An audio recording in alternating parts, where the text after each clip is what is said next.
Okay, so welcome to our game. We are up to session number, it's on there somewhere, number 83. Or as it is, season 5, episode 10. And it is video 407 that I've done since I started recording videos, which sort of says just how often I've done it in the last 4 years. Well, we started it in October 2019 doing videos. This was one of the starting campaigns. It was. Fuck, it's been a long time. Yeah. Jesus. It has, and your characters have grown, died, evolved, retired, been corrupted, and many Died other again. things. Unleashed more feet. Well, I've had many characters with sexual exploit. Well, the old saying is you got to that's unleash you. them all. Oh no, there's been multiple characters with sexual exploits, not just Parry. No, it's just Parry. No, I will present to you Mark's character, Pinwinkle. Sorry. Pinwick was corrupted by David and Dennis. And there was some willing participation in that corruption. Oh, look, I didn't deny it, but I'm just saying that's where the original corruption came from. And then you spend a fortune on your sex toys. Hey, look, I didn't check out the coins. The party's fortune, too. And that's what the problem is. So you know how most of the people don't have a lot of money? Yes. He spent $500,000 gold on sex toys. How? They had some really rare loot, and No. How did he spend it on the sex toys? he bought 2 succubi. Oh. Don't question it. So Well, fair he thought it was for a night, but he got their services for life. In Yeah. every studio had a different one, by the way, too. Pinwinkle was going for... I was shocked originally, and then I realised, well, you've got to enjoy your life. You've got to live your life, so yeah, there you go. Why not? And then the sex exploits in one of the other characters' parents' house was almost legendary. Pinwinkle was going for blackjack and hookers, however there was no blackjack. Yeah, that wasn't what I wanted to try to do. But hey, look, I did what I had to do, and I just tried to apologise. Personally, didn't take it well, and I can understand that. So yeah. But honestly, if you become obscenely wealthy, drugs and hookers are a perfectly reasonable way to go. Well, he didn't have any money left after he'd done that. Oh, exactly. Drugs and hookers, no money left. Hey, I lived a good life. and Exactly. I'm living as an NPC, I'm even living a better life. So there you go. He's now a high cleric of lust. Peter, you say drugs and hookers, but there's no drugs. Oh no, there's drugs involved now. I'm involved now, trust me. Now, though. What? At the time when he was a PC, the drugs were sort of on the side. Yeah, no, the drugs was pretty limited, I think, but as soon as I came to NPC, I was right into it. I thought, Colour flops. corrupted sister, I had it back in the day. Yeah. Blame the sister who you gave a fortune to as well. That too, yeah. You managed to talk the party into giving Look, party I'm a loot to changed the character sister now. as well. I'm an innocent young dwarf, Naomi kind of Okay, so while we've got that introduction, I might get Em to introduce herself. Oh no, I'm going through. Sorry, I thought I muted myself. I play Doomsday or IAAAs apparently.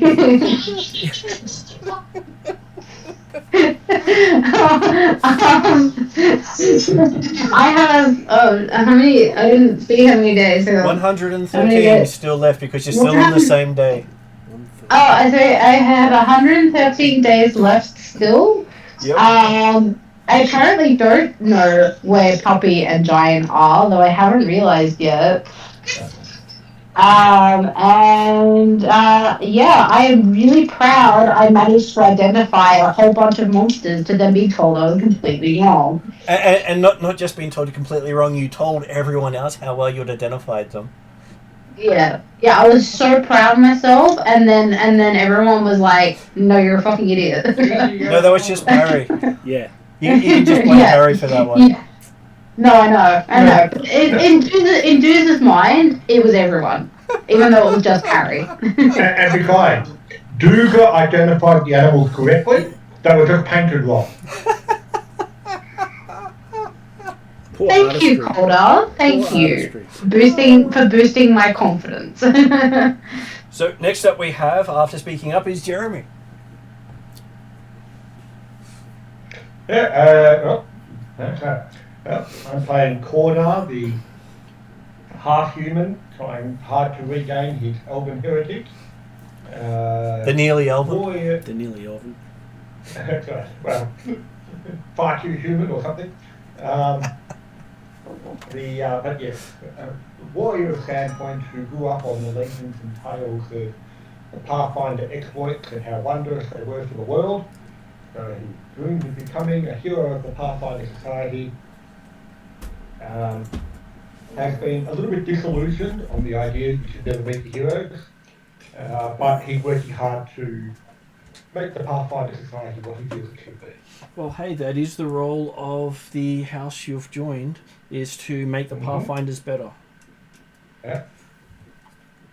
Be more what the Pathfinders could be as they claim to be. Yep. And next up on our list, I'll have Josh introduce himself. Hello, I'm Josh. I play Parry Otter, the sexiest woman known to all. I'm sure she's still pretty buffy. Yes. I was halfway tempted to say the most feminist wizard known to all, but that would have caused trouble. And of note, on my notes, you have used one of your first level spells, heal. So Yes. If other spells you have available at first level, you've used your heal. Yeah, I'm aware. That was from last session. No, it's just me making sure people are aware of what notes I have for them. Which then brings us to Mark. I'm playing Sparky, the most haunted dwarf and gnome rogue in all of history. So, there you go. Okay, so we're now about to introduce some gnome heritage into our dwarf here. Well, you guys keep bringing it up. I can't deny it anymore. So, yeah. And for Mark's reference, you have 24 damage from last session. Yep, I'm just updating it now. Thank you. And you have used battle medicine on yourself in the last 24 hours. Yeah. 24, 40. Just so you realise you can't use it on yourself again, but others can do it on you. No one will do it on me. So I know it is amusingly that Wow. you just can't do the same battle medicine on someone else. On the same person that you're doing on, but someone else can do it on them. Which is the way the rules are worded. Wow. So, If everyone's got battle medicine, important safety tip, everyone gets battle medicine. it's a fantastic action to be able to drop on people. Yeah. It just doesn't get rid of the wounded condition. That's the difference between it and spending 10 minutes. Yeah. Okay, which then brings us to Kesley. Hello, I am playing Fondra, the woodland elf druid. She is known as Oversight. Sent to help out, but now seeing just what the party is facing and how maybe the stuff that they face is the reason why they've needed oversight all along. And for your notes, Fondra has 3 damage. Yep. Has also used a first level spell, heal, because you have to pick your spells when you prepare them for the day. So Yes. you also have an infection, which we'll talk about later.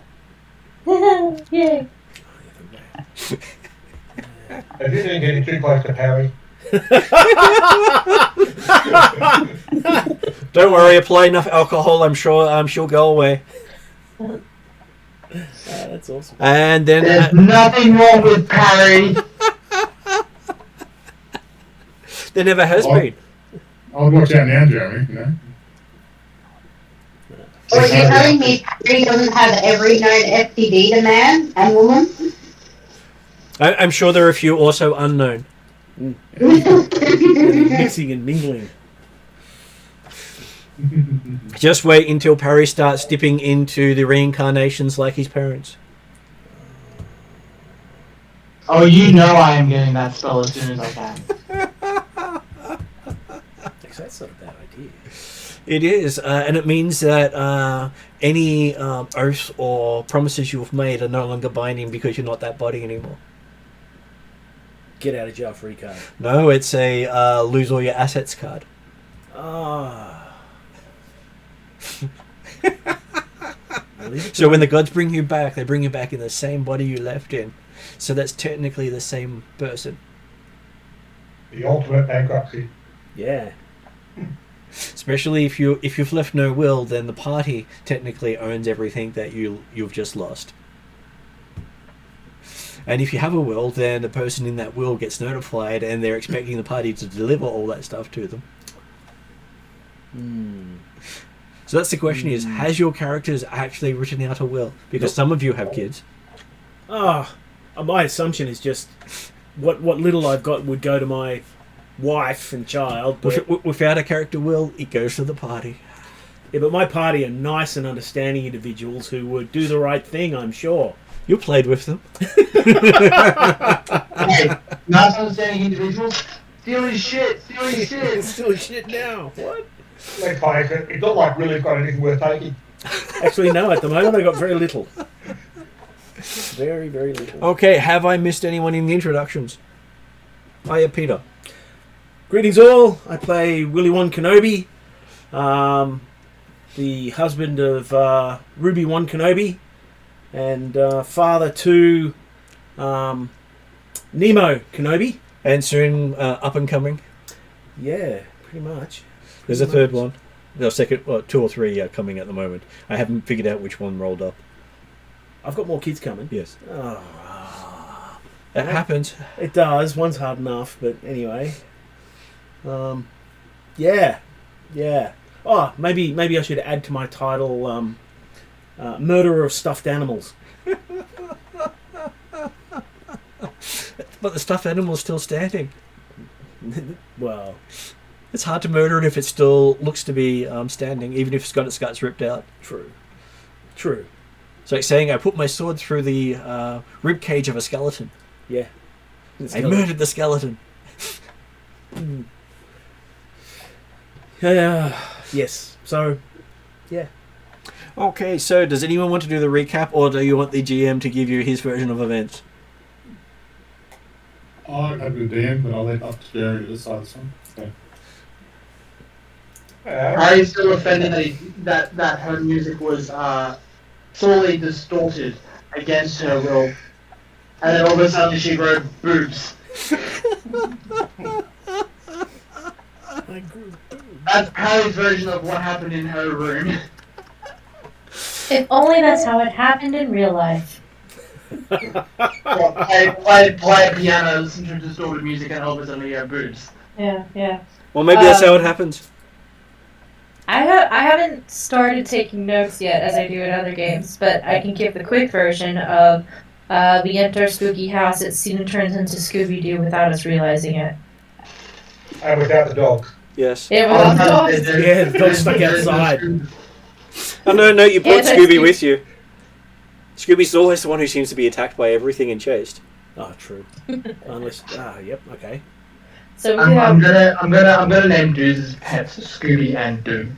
I love it. And do. Well, not Scooby and Snack. Okay. Scooby and It's Scrappy. Scooby and Dumb.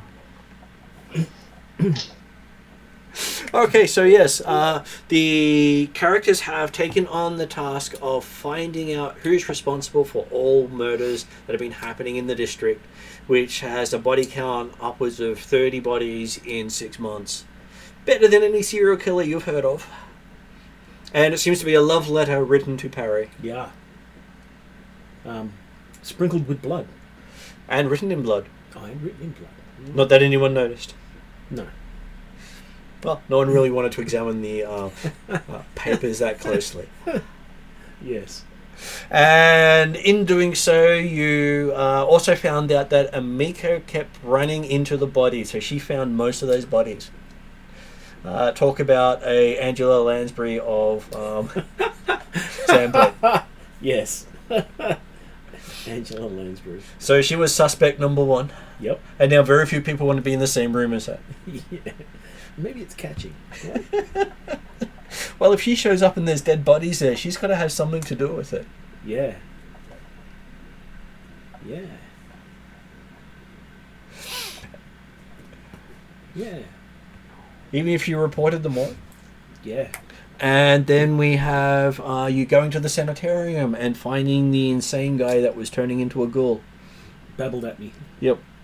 And passed on a message of love from a murderer. Yes. My master. At which point you were able to figure out between the lines that there's probably something to do with one of the nearby farms, which you went to and found another love letter, as well as some ghouls.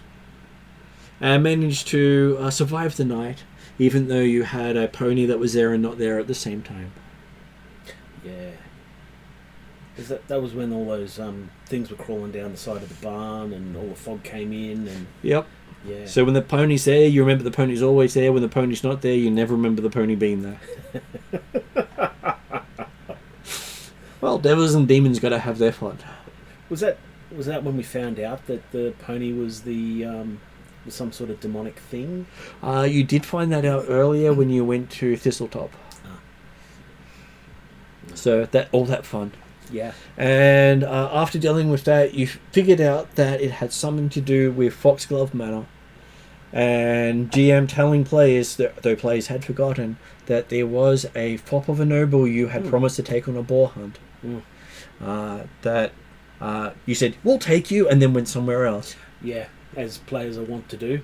Yeah, and came back and got all offended that he'd gone off with Shalelu while you had been hunting fruitlessly through the forest of a marsh. Yeah.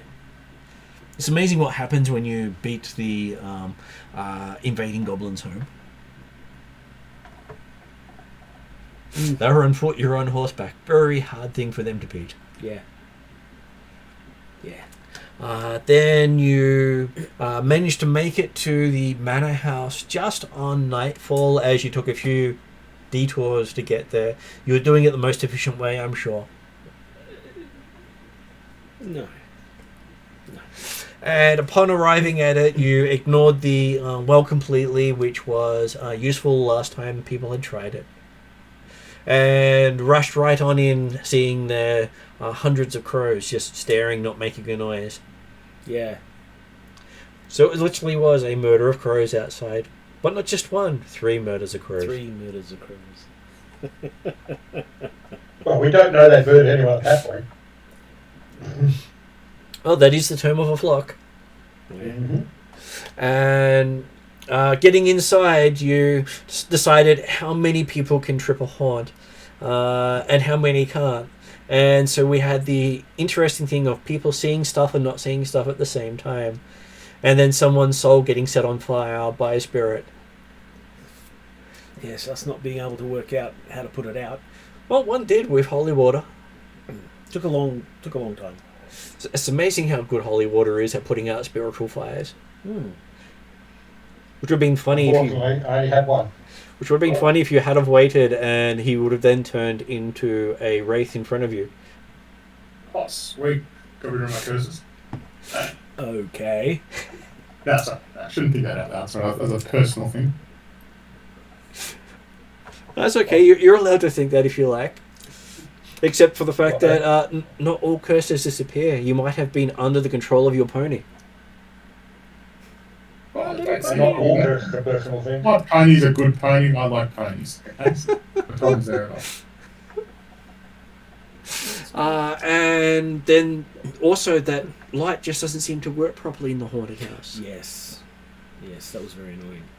Most places are as dark as pitch, and your light sources only give a glimmer of light. Those that we can actually keep lit. Yep. I forgot to ask, with my goggles and light worked last week, or? No, they did not. Yeah, cool. That's why I had to ask a question. But of course you didn't trade them. No, I didn't. I thought I just asked just in case. Which is why they didn't work. No, therefore, that didn't work. Great. I'm going with that. And then you decided that you'd take the brilliant plan of going in different directions at the same time. I thought that was fantastic.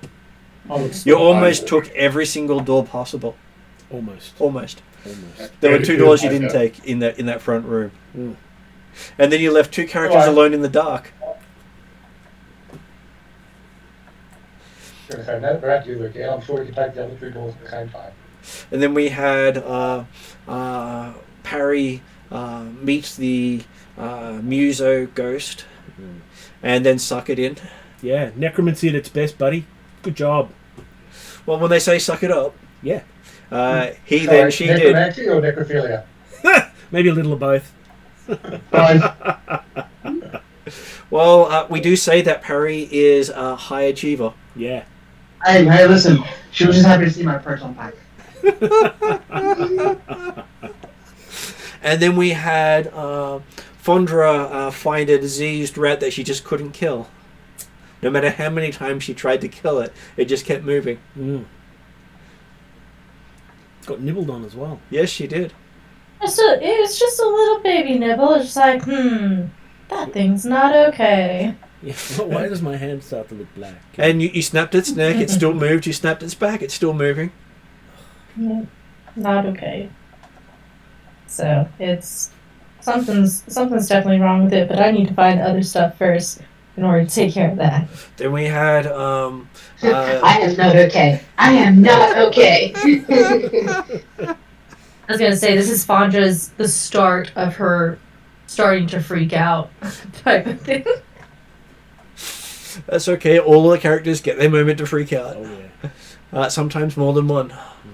And then Then we had Duza move into another room where not much really happened. Duza seemed to be fairly happy, and then came across some paintings, some stained glass windows, which he expertly identified and told the rest of the party about, only to be shamed by the whole party afterwards in his own words.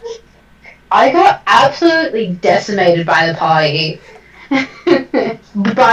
With words, which is unusual for Duza. Normally he gets decimated in other ways, but he got actually like mentally abused by the party's words, and he's not sure how he feels about that.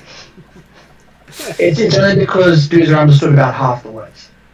Maybe Duza shouldn't have taken intelligence as a dump stat. Funny enough, it's technically not my dump stat. I know, I'm I'm just pretty sure wisdom is my dump stat. which is why you told everyone about your findings proudly. Yeah. Yeah. Before confirming. Okay, and then we had Corda, Sparky, and Willie managing to find themselves in the upstairs area, and then went straight back downstairs because, well, they heard voices and found the screaming monkey head. Yes. Oh, no, but also the fact that because Sparky had decided to split the party going up the stairs, Gordo had gone to try and chase her down before she got too far. And when he finally caught up to her, brought her back downstairs. Yep. I thought I'd make it sound a little more nicer for Mark this week. Look, honestly, I just don't believe anything Corda says anymore. And then Sparky almost fell through a rug in the floor, having a spiritual moment. And everyone was disturbed by the scream as Willie pulled the cord.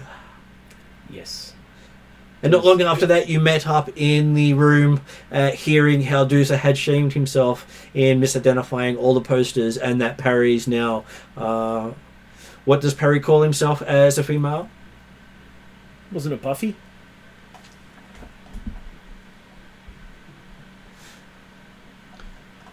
Not sure. Josh is on mute. I think it was Buffy or something. Well, he is down as the buffiest wizard known to man, so it's up to him what he wants to actually call himself. I'm still Parry. Parry will still believe. Will still say Parry. Okay, so we ended last session with you sitting at the table, catching up with what had happened, considering this is the first room you've actually been able to see more than 5 feet in any direction from a light source. And of course, the first time after about 2 minutes of entering the castle, or the house, we've actually all been together again.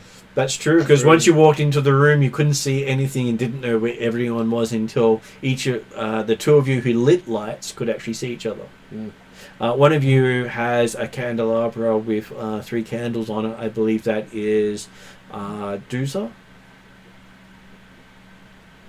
Who picked Yeah, it I up? believe so. Wait, sorry, what do you believe is me? You picked up a candelabra with 3 candles on it and got no, it was Fondra who picked it up. Okay, No, so it was Kendra. It wasn't me. It was Fondra who picked it up, and so that's one of the light sources you have that lights up more than your magic does. And the other light source is the flaming whip and sword of Corda. And supposedly the symbol of Abadar that I've pulled from underneath my shirt Is extremely shiny. is shiny. So the reflections of the light of that is not dulled at all. Hmm. So you know how you can reflect things with a mirror? Mm. It's like that's been reflected with the true light, but everything else is dark. Really? So I can sort of... Reflect off a candle and get the candlelight around the room. Okay. It's also undulled at a distance as well, so they show up quite clearly in the darkness. Yeah. So there'll be noises in the dark. I'll be going, what's that? Go to shine the light, and it'll be like a horror movie where I'll, yeah. That's a great idea. I love that. Oh my god. Okay, so you are in. I will bring up the map for you so you can actually see where you are. You are in room B4, I believe it is. Yes, if you can see that. It's sort of shrunk down so you can see all the rooms at one time. Yeah. Just so you know how And extensive I it believe is. you mentioned there was 2 doors we haven't looked at yet on this room. There was the one on the other side of B3. There was the southern room to B4, and there was the room right below B3, B8. When you walked into the hallway above B3, you ended up in one of 3 rooms randomly. Mm-hmm. I would say maybe don't go into B8 because that would be a trap because it literally says bait. Just kidding. Well, It took me so long to realise what you were saying. God, I'm slow. Oh, maybe it's Friday and... so when everyone's back together and sitting around the table briefly, Corda says, particularly looking at Harry, so that I believe we all agree that there's some oddities about this house.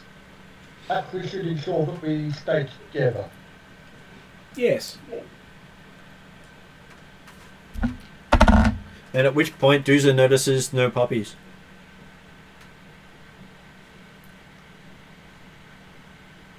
So do Has anyone seen Puppy and Giant? Did they not follow us inside? I don't remember them following us inside. It's okay, they're not that dirty. They're fine.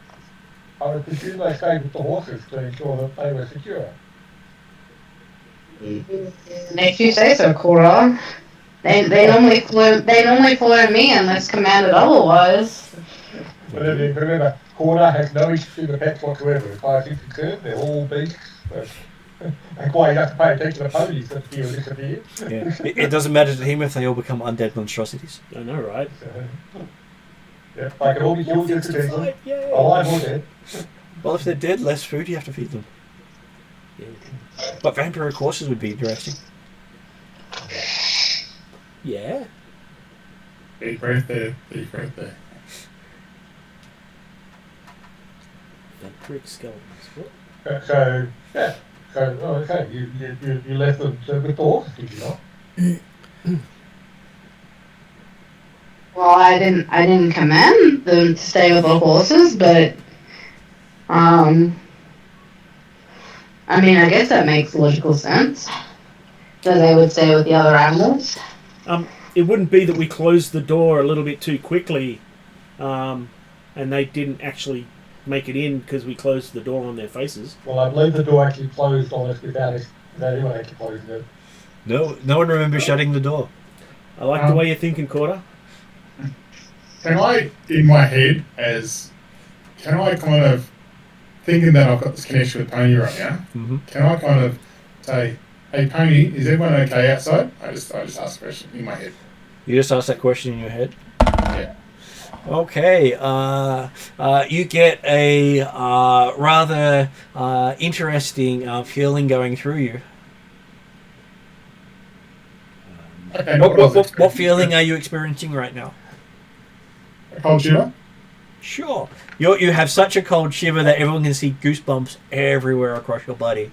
And your eyes start to go blood red. Oh. And yeah, you still have to look at Stranger's Power. I just blinked my eyes a couple of times and it comes better. You look around the room, everything's got a red sheen around it. Yeah, okay, Sparky?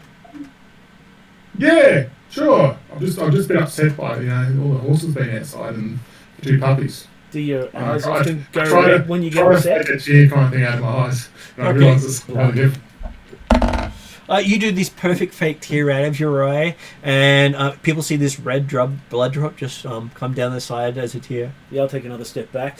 Yeah, you don't look fine. You look less than fine. I'll question whoever's sitting next to me and was like, does she normally do that? Nope. Oh, just a bit of an effort around here. Yeah. This is the first time I've ever seen it. Well, Corda having made the comment about the fact that, hey, we should all cook together, saying, well, yeah, so we should explore the house and find out what the cause of the problems is here. So As he's getting up and heading towards probably the door. If it's not where we have been to, probably the door to the south. So we're I'll igno- affirm what Akoda says, and Fandra will stick not next to, but close to It should be easy for you to close see to what's Sparky, just to keep extra note. So we're just going to ignore the bleeding tears and... You've seen strange things in the park, I'm sure you have. Well, I have, but not from you. Yeah. No. Corda You're certainly generally thought normal. he noticed it. Generally. Yeah. I would just ask Corda if he wants me to check the traps or not. And if he doesn't, if I get silence, I'll just ignore him and I'll just check myself. Okay, where are you checking for traps? We're going through a door, right? Is that correct? Or? Corda heading towards the, basically pointed to one of the doors to the south of the table we were sitting around. He said, if you get up to walk, I said, well, that looks like a good way of getting it. So, Yeah, I'll just quickly check the door just for traps and things like that. I'll just be... Because I'm supposed to be right, I'm supposed to do these things on that Corda just burst through. So. That's better than average. That's 11 on the dice. It's better than average. I'm actually having a quick look to see if it is a secret roll or not.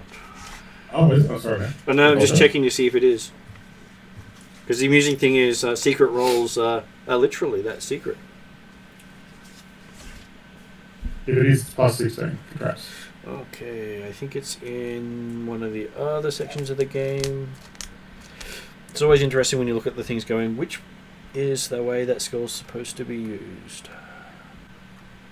And by the way, make it entertaining tonight, I'll actually have Nation Water is completely black, with just one light in the corner.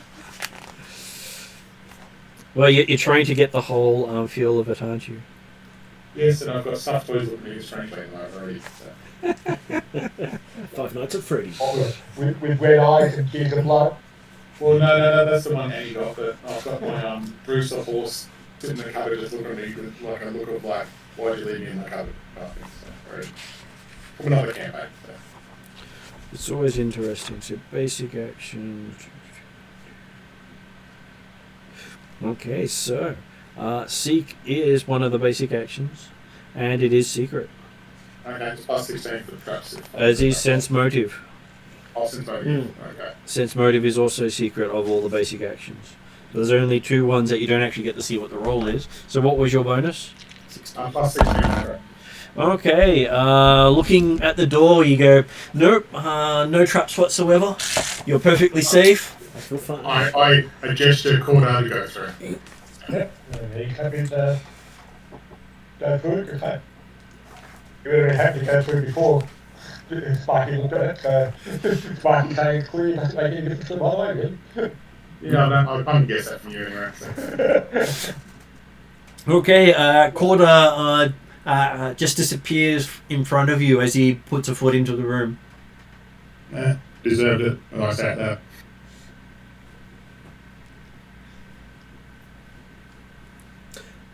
Is anyone going after him? Yeah. I move in after him. Okay, so you do the same thing as soon as you put your foot there. Everyone sees you just disappear. I'm hoping that within a certain period of time you'll go to the same place, but I have absolutely nothing to base that on. So you've just seen two of your party members disappear. Do you decide to have a conference and figure out what happens next? No, I'm just walking. I do the same thing. Okay. Audra will follow after Sparky. Courage is contagious. Okay, apparently you've left Parry behind. Who? Oh. And Doozer. Well, Doozer was upset. I didn't want to upset her anymore, so. I'll make sure that I would hope that they would follow. I believe Doozer is giving Parry the death stare for making him look bad. And from the look of Parry thinks it's a come on look. Yeah. Come hither. Come hither. I will say, come join, and then go to the door. Okay, so yes, you find yourself all standing in the middle of a room. Oh, that was lucky. You don't. You don't actually remember anything besides trying to step into the room with your back up against each other. Oh, really? Yeah. Oh, why so close, Billy? I do get a bit of clock out and wipe my tear off because it's just normal tear. I don't know it's red yet, so. Okay, your cloth comes back with a red smear all over it. Crying tears of blood. I assume that none of us saw it, I just put it back into my pocket. Well, my character's mentioned it multiple times.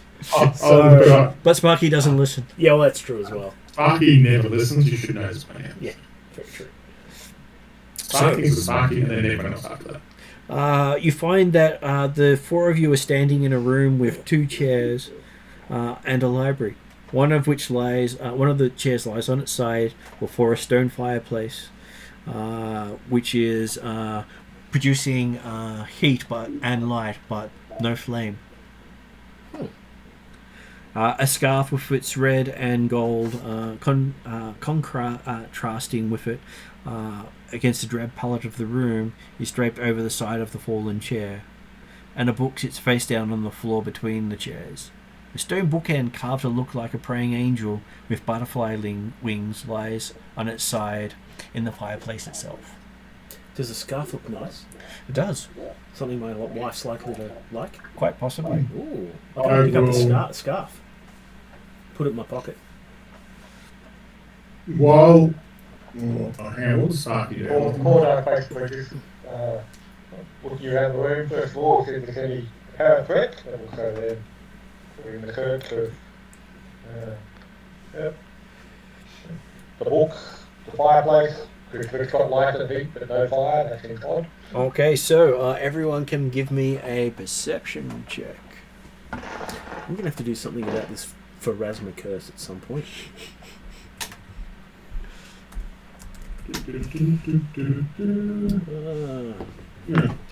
That's a lot, considering. That's a I'm 21. I'm too fixated on the scarf. I get a 13. Now that was What's a that? for Corda. Our perception there, Kisa. I got 31. 31. Okay, so Kesley, you do notice Willie do the pick up scarf and stuff in his pocket, as does Sparky, who got the 21. But Kesley notices that while Willie is looking very happy with himself and quite smug, that the scarf has worked its way out of his pocket and up around his throat. I So, will Willie gets to make immediately try a and get it will off. saving throw as that happens. I'm going to fail because I always do. Will is my worst bloody save. Well, that's not too bad. 15 on the dice, so 26. Okay, so you manage to grab the scarf with your fingers just before it tightens around your throat. Oh, And man. it feels like a iron bars there. Someone's got like a garrote or something. The scarf itself. You can feel the scarf, and it feels like it's an iron band around your throat, slowly squeezing. At which point, Kesley, what do you do? I will try to grab it and try to get it off. Okay, give me a athletics check. Alrighty.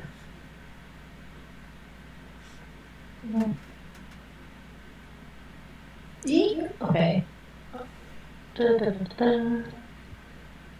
16, so probably not very good. What is Willie's athletics bonus? It is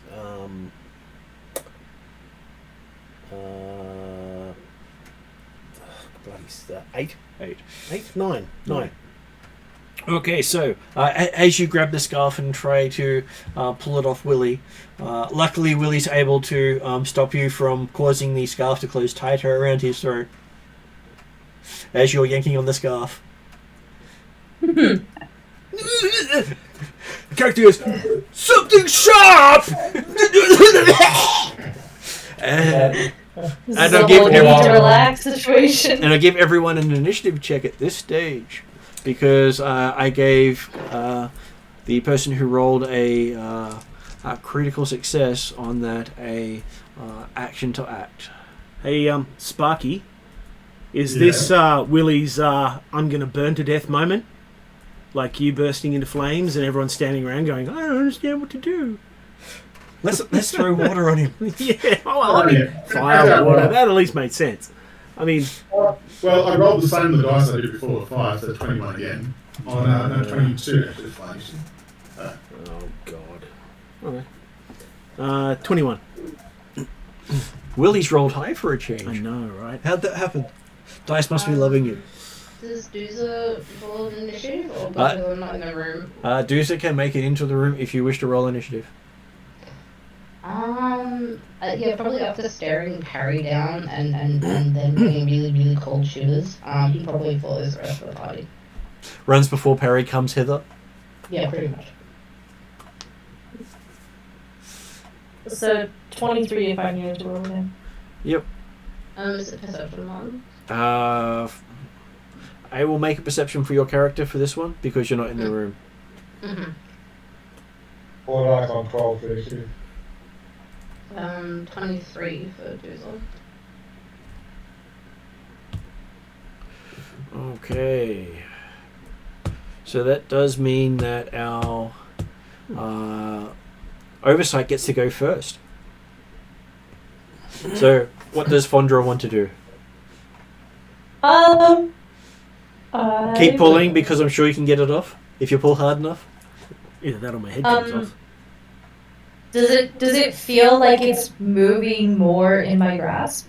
Well, it feels very silky and soft. I will say to Willie, just relax. As I'm starting to go purple.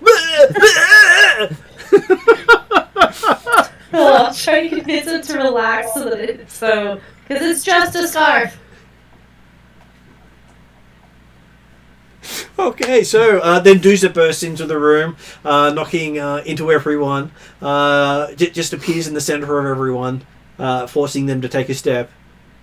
Hey! What? I just pointed at Willie, that's all. Can't remember. Hey, and pointed at Willie.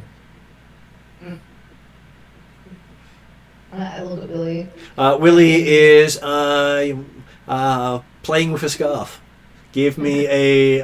what is your character's perception? 11. Okay, looks as if he's choking on the scarf. That Fondra has one whole end held in her hand. So apparently Fondler's cloaked you with the scarf. Is that Yeah, I mean, I always knew you couldn't trust her. That's how it looks. Isn't it great to travel together? I know, right?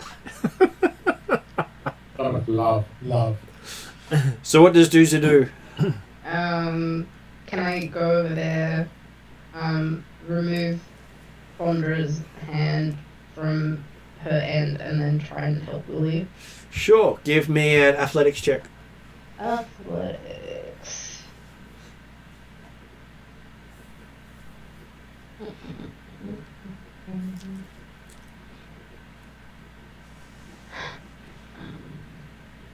$26. 26. I believe that is enough to knock the scarf out of Fondra's hands. Grab the scarf and try to get it off Willie, and you see the end around his neck just shrink right down as you try to get it off his neck. It's Hearing a cracking sound with his fingers. it's a face hugger.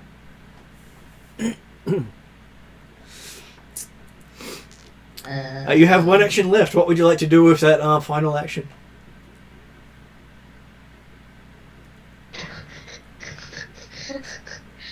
The first thing that came to my mind when you said that is just punch Willie in the face. Funny you should say that, because that's exactly what came to my mind. So you'd like to do that? Yes, please. Okay, give me an attack roll.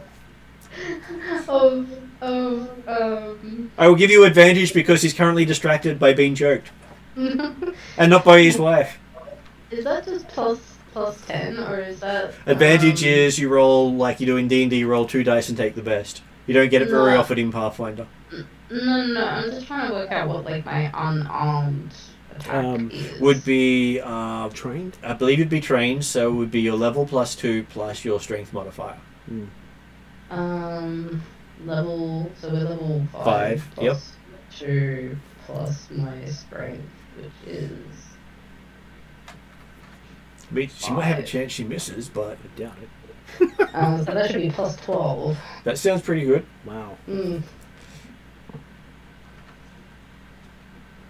It's actually 13. Is it 13? Because you're expert at your weapons. No, but it's unarmed. I'm not using weapons. Yeah, pretty certain that it's always... it's always kind of the same thing. Unarmed is trained, though. And not all class. Yeah, roll and see what happens. I rolled a 17, so, you know. Probably not going to matter. So what is... 12, 29. So what is your armor It's not a class? critical. Not a critical? But she hits Okay. me, definitely. So yes, you do this nice Whack. solid punch in the face. Give me damage. What would my fist be? D4? I'm looking it up right now because it's actually in the equipment section. I should really write that down, because that's funny. A fist does 1d4 bludgeoning damage, and it is an agile, finesse, non-lethal, unarmed thing. So if she was to do enough to take Willie down, it would just knock him out. And then the scarf would kill me. Yes. Awesome. I don't remember. So D4 plus my strength. Plus your strength bonus, yes. So 5 plus 2, so 7. So 7 damage into Willie's face. So Willie actually takes his first damage in the haunted mansion from his friend. Okay, so yes. Friend's a bit of a stretch. Let's just be honest here. Oh, social neck at the moment.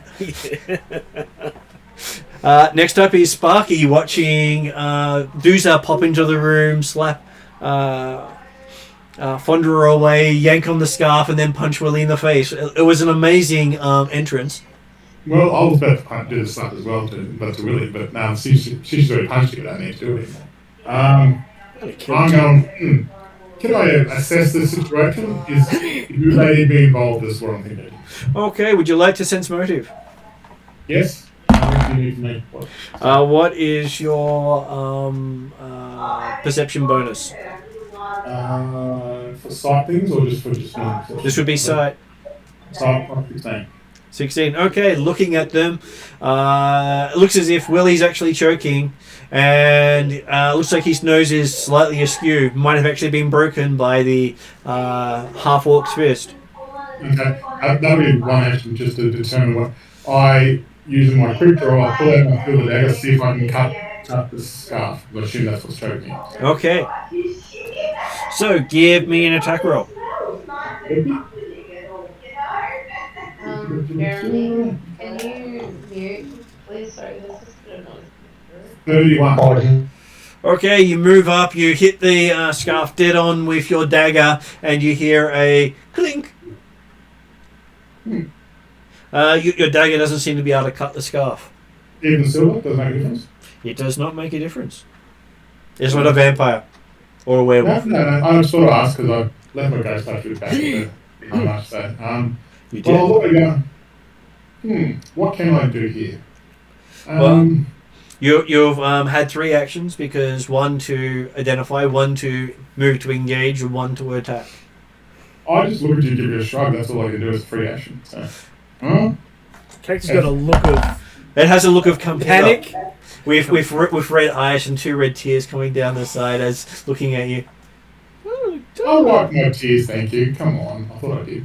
Well, I gave a roll for you, Okay, that's fair enough. and it rolled low enough to say yes, you've got tears again. I feel sorry for you. And now it's Willie's turn as you're being choked, unable to get air in or out. Okay. My first action is to look at Doozer and go, "What the fuck?" But it's sort of... Yeah. Next action is to drop into Tiger Style Yep. and to try to slash this thing off my neck. Okay. Give me an attack roll. I'm going to make the probably absolutely incorrect assumption that this is a negative energy effect. So I'm also going to add in a d6 positive energy damage. Just because maybe.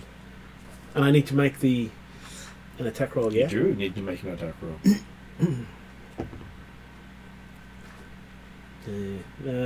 23. 23. That is a hit on it. Roll your d6 positive energy. And that's it. Yeah. Oh well, that's better than nothing. 3 points! Okay. Oh, actually, no, sorry, my mistake. It is, in fact, 7 points. 7 points. 2d6. Yeah. That's pretty good. So you feel the positive energy slice right across the scarf, and it slices in 2. I'm the best! As you see the other end start to wrap around Doozer's arm. My character goes, "Oh no, what am I going to do?" So, there is a red mark all around your neck, as if someone had tried to Gaharak you. Oh no, what am I going to do? Then that's my go. I've had more than enough action. Okay, so it is now Cordar's go.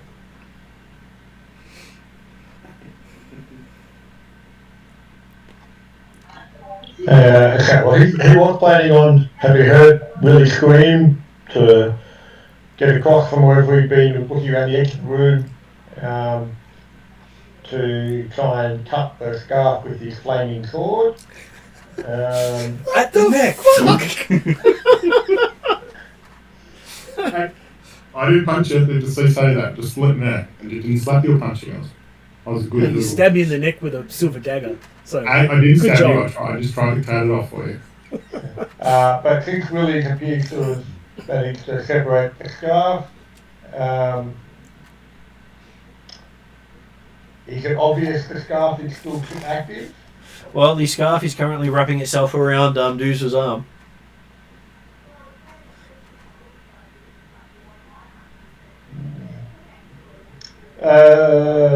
Corda will just go up there and try and burn the scarf with his flaming sword.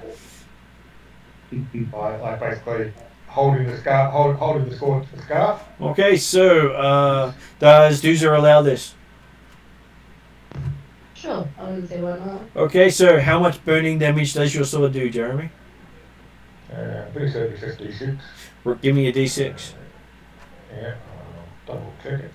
But fairly positive. 4 points. Yep, just D6. 4 points. Okay, so Doozer takes 4 points of burning damage. Scarf seems unharmed. I mean, 4 points. I mean, oh, wow. But okay, but it's clear that Doozer flinches and the scarf is undamaged. The scarf appears to be completely undamaged, not even cut in half anymore. Okay. Shit. I'd hold, in that case, I won't try and burn it again. I will just step back and try and keep it away from your neck. This is the worst kind of infinity scarf. Okay, so that brings us to Fondra again, having watched Corda move over and try to burn it away and going, hey, it looks better than when I started. As you Well, can- I'm trying to see. I don't think I have really anything to kind of help too much. I have cantrip. Okay, this is me just not knowing my spells that well. Read aura. Would that help in any way, shape, or form? I'm sure it would, but I think it takes 10 minutes. Wow. Oh yeah, true. I didn't write down the actions. Okay. Read Aura is the between adventures, Yeah. but between I action. could try. Would gouging claw? That's 2 actions. Work. That's a cantrip. Which spell is that one? Gouging claw. Gouging Claw. That sounds fun. I think that like I turn my hand into claws and shit. That must come from one of the other books. You know which book it comes from? No idea. I'll have to look it up later. I think I would just try to hold the. I will just tell. I'll just tell Duza, relax. It's just a scarf. It's okay. Tell it to get off of you. And I guess I will try to find other clues around the room to see if there's any way to like turn it off. I know. Well, having a look at it, it doesn't seem to have a way to turn off. There's no off switch. Yeah. It would be great if Yeah. these, magical Yeah, items off came with switch. off switches. Be great. Yeah, I don't really have much of anything, so I'll just hold my action or something. Okay. So yes, that brings us to Dooza. You've got this scarf wrapped around your arm. Feels quite comfortable. What would you like to do? But you do feel the skin burned underneath it.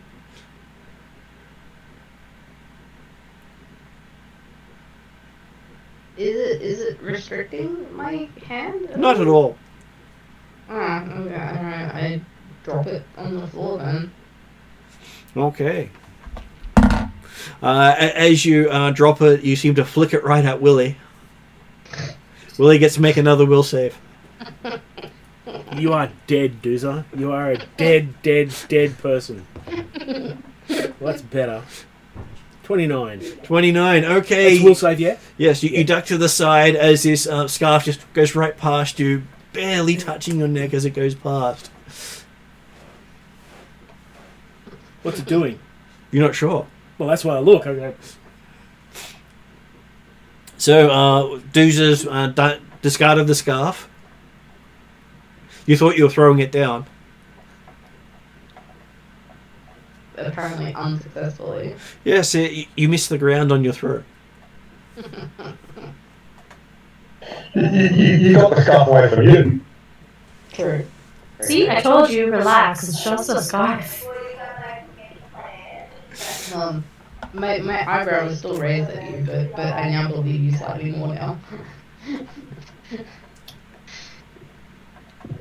I'm not gonna go near the scarf. I'm just gonna turn around and go like Sorry, I punched you in the face, Willie. You can't deserve this. Hey, let me help you. Whack! Choke further, punch. I hit him. It was You hit that. it was a set On your out of- turn, you will. Yeah. But between you and Doozer, we have Sparky. What does Sparky do? Sparky thinks it's there under control, and I'm really interested in this book on the floor. So I want to read what's in the title on the outside of it. Okay, so you bend down and pick up the book. It's going to shake me. Yeah. Well, you have to pick it up to see what the title says. Yeah, okay, it's fair enough. You pick it up and it says the death and haunting of your character's full name. That's fucked up, I say out loud. With yesterday's date for the date of death. It's a book of fiction. Don't worry about it. Saying that you died by Manticore. Okay. Nothing creepy about this house, Yeah, I not say at out loud. all. Is that fire on? Is that was a fire in the fireplace? Is that right? Or? There's no fire in the fireplace, but you can feel heat and light coming out of the fireplace. There is a statue there. Would you like to put your hand in there and reach in and grab the statue? No, I'm not a fan of fire, but I'm not a fan of this book either. And I'd like to throw the book into the fireplace. Okay, you throw the book into the fireplace. It lands on the statue of the angel. Okay. Oh, And you can see the front cover of it. It's got a face of your face on there with blood dripping down from the eyes. yeah, I'm already worked this place out already. I'm pretty sure that it's not a nice, not a nice place. But I did mention, there's a statue in the fireplace. If everyone wants to put their hand in there, I'll look at Cordar when I say that because I know he's smart enough to do that. Okay, Willie, you've just seen this book getting thrown at the scuss in the fireplace. Do you wish to give your blow to Doozer? Oh, yeah. Bit of revenge. Give me an attack roll. I love this party. Natural 20. Natural 20. So what does that add up to in total? 34. And what is Doozer's armor class? 22, I think. 22, so that makes it a critical. Here we go. If I can actually find the right book. Wait, how much did he get? Did he get 30? You got 34, didn't you say? 34. Oh, Jesus Christ. What? There was a lot of as I'm holding my throat, I throw the big left hook. Let me help you. Whack.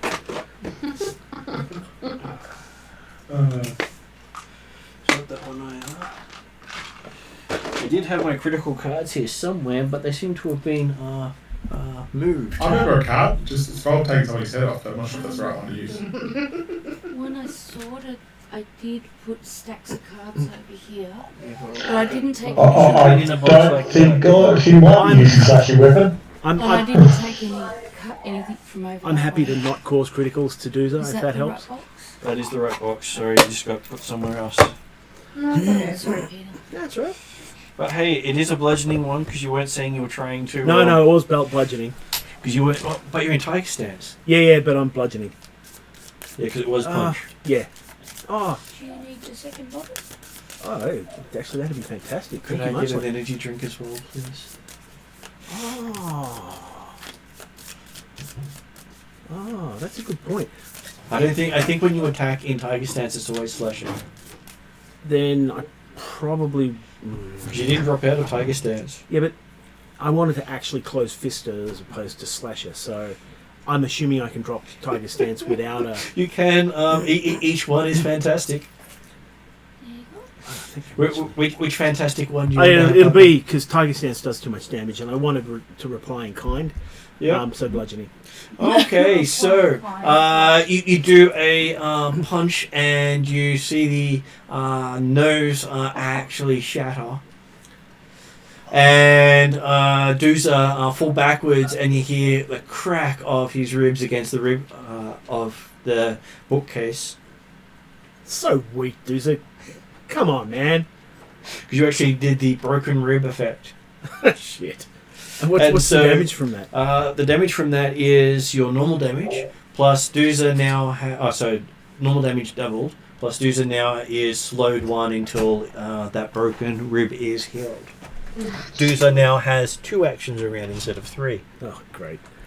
Okay, so Doozer's going to take a mass. Did you roll that 20 or something on me? He did. Yeah. I missed the roll. I missed what you said it was. Okay. Positive energy. Yep. Can still hurt. It heals? No. Oh, really? If it's positive energy damage, you're hurting someone with life. How do you do that? You can do, say,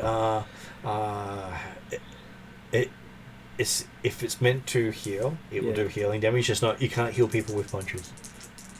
Fuck. Okay. You will get that. 23 points, Yeah, Doozer. about positive energy damage. 1 hit. Boom. 3 points. Nice. And as you look at Doozer's nose is completely flat against the face. Look at my fist and go. A little bit of. Oops. Sorry. And as I say that, I take a 90-degree turn, so Doozer's on my right, and where the scarf was heading is on my left.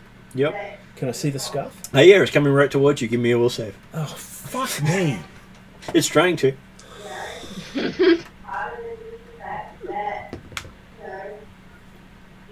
Oh, no. I get a 16. 16. This time it's enough. Because you weren't holding it. Oh, really? Yeah. Whoa! It basically, if you were holding it, it got the free jerk. Hands still glowing with life. Yep. My character goes, right, scarf, you're mine. Okay, you start moving after the scarf. Yep. Okay, Corda. You going down, scarf? It does look to be a Three Stooges moment. How would you like to add to it? Well, okay, Corda was having sort of, well, Doozer got rid of the scarf, pulled away. Corda was going to go back to examining the bookshelves and all the fireplace to find out what was happening. Then get a bit shocked at the idea that Willie's apparently been possessed by punching Doozer off to the side and He one punched Doozer in the face. One punch man. So I guess Corda can go through and try and grapple Willie to try and get him to settle down. Well, currently I'm trying to chase a scarf. He does seem to be madly chasing his scarf. Scarf tries to strangle you, so when you get the scarf off, you then go and chase it again. It flew back at me. I managed to dodge it, and now I'm going after it. You did see it. It seems that the scarf seems to be trying to latch itself onto Willie's neck. It got out for me, man. Yeah, no, I can see Corda doing this. So if you'd like to grab Willie, that's one action to move up to him and one to make an athletics check to grab him. What the hell was that old Doozer for? Well, you did hear me say, let me help you, as I punched her in the mouth. As you do notice, Willie's nose is currently askew from where Doozer punched him. Yeah. Doozer was trying to get the scarf off. With a punch? That makes sense. That's perfectly reasonable. Natural 20 or natural 1? Well, Willie went with the natural 20 on Doozer. Only seems better with fly. So what does that add up for your athletics? Fortunately, considering it's only going for a grapple, it shouldn't necessarily be painful, because holding still while you get caught by the scarf again. So what's the total? Athletics of 32. 32. That is definitely a critical hit upgraded, which luckily it's not damage. I'm well and truly grappled. Yes, as you have pinned Willie to the ground, right next to the scarf. Calm down, God! Oh, you're so dead. You're a dead man. Which then brings us to Fondra. How does Oversight feel with these shenanigans? Man, all of these guys, they... I knew they were bad, and oh my god. You look down and you see your hand started to blacken. I will... I was gonna say, can I use, like, a history medicine check or something on myself to figure out what's going on? You believe... well, come up with what you believe is actually happening, and that's what your character believes.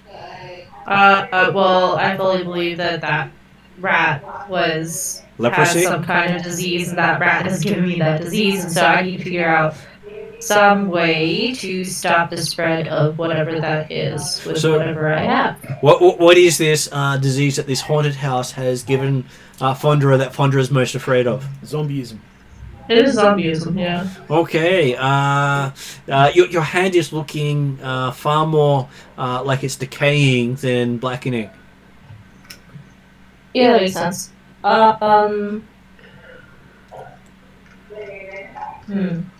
That's your first action.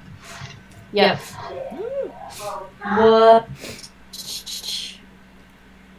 What does battle medicine do? Battle medicine recovers hit points as an action, but does not remove the wounded or any other conditions from someone. And you can only apply it to a person once every 24 hours, but each character can also apply it to that same person once every 24 hours.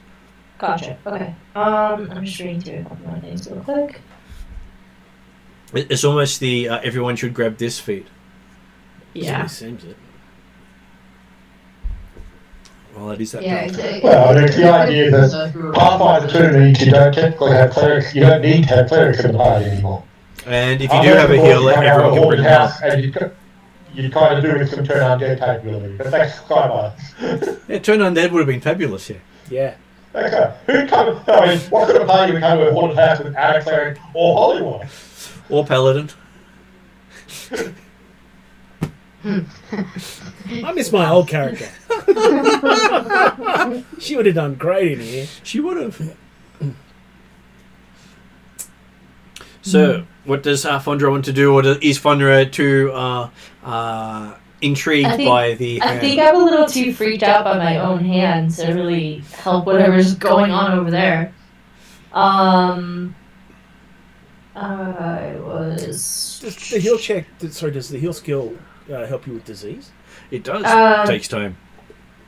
Better I was now gonna say- than 10 never. minutes. Yeah. Got plenty of time. Willie's just going to get strangled because of Corda holding me down while the scarf wraps around my neck.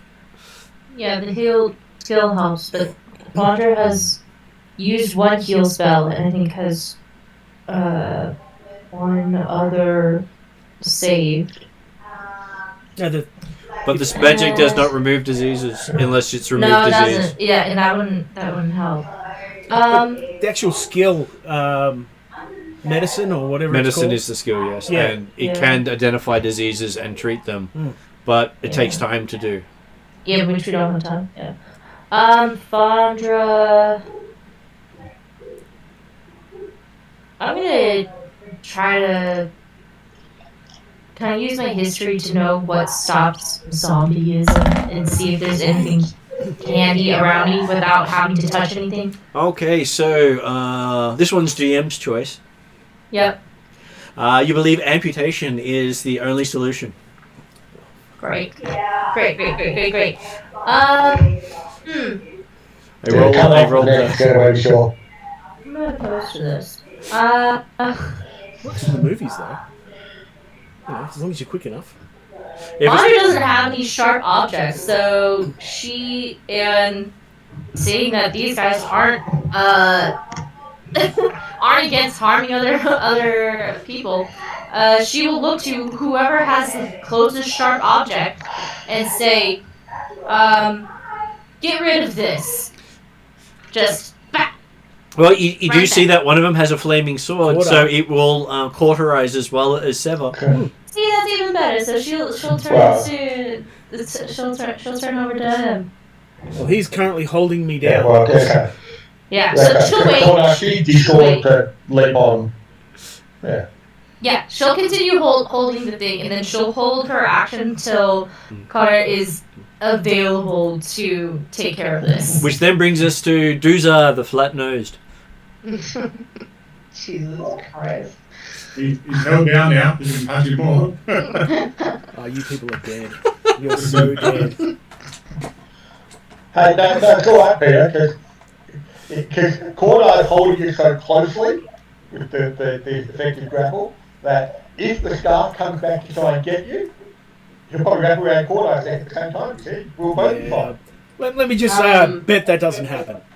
I'm gonna Or stand up and shake my head out. So you'll be able to touch it easily. give me a sec there, Jeremy. What was that, Em? I'm gonna stand up. So my first action is standing up. Yep. Your side is killing you.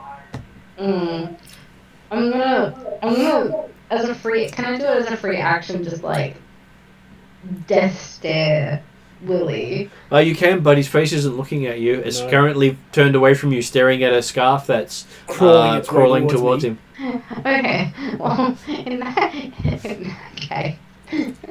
And you laughed, you sicko.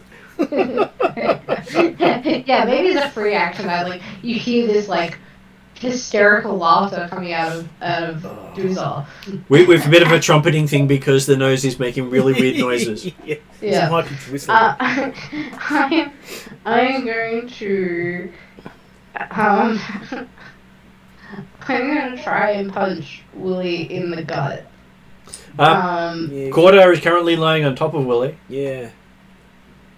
You can get him through Cordar if you wish.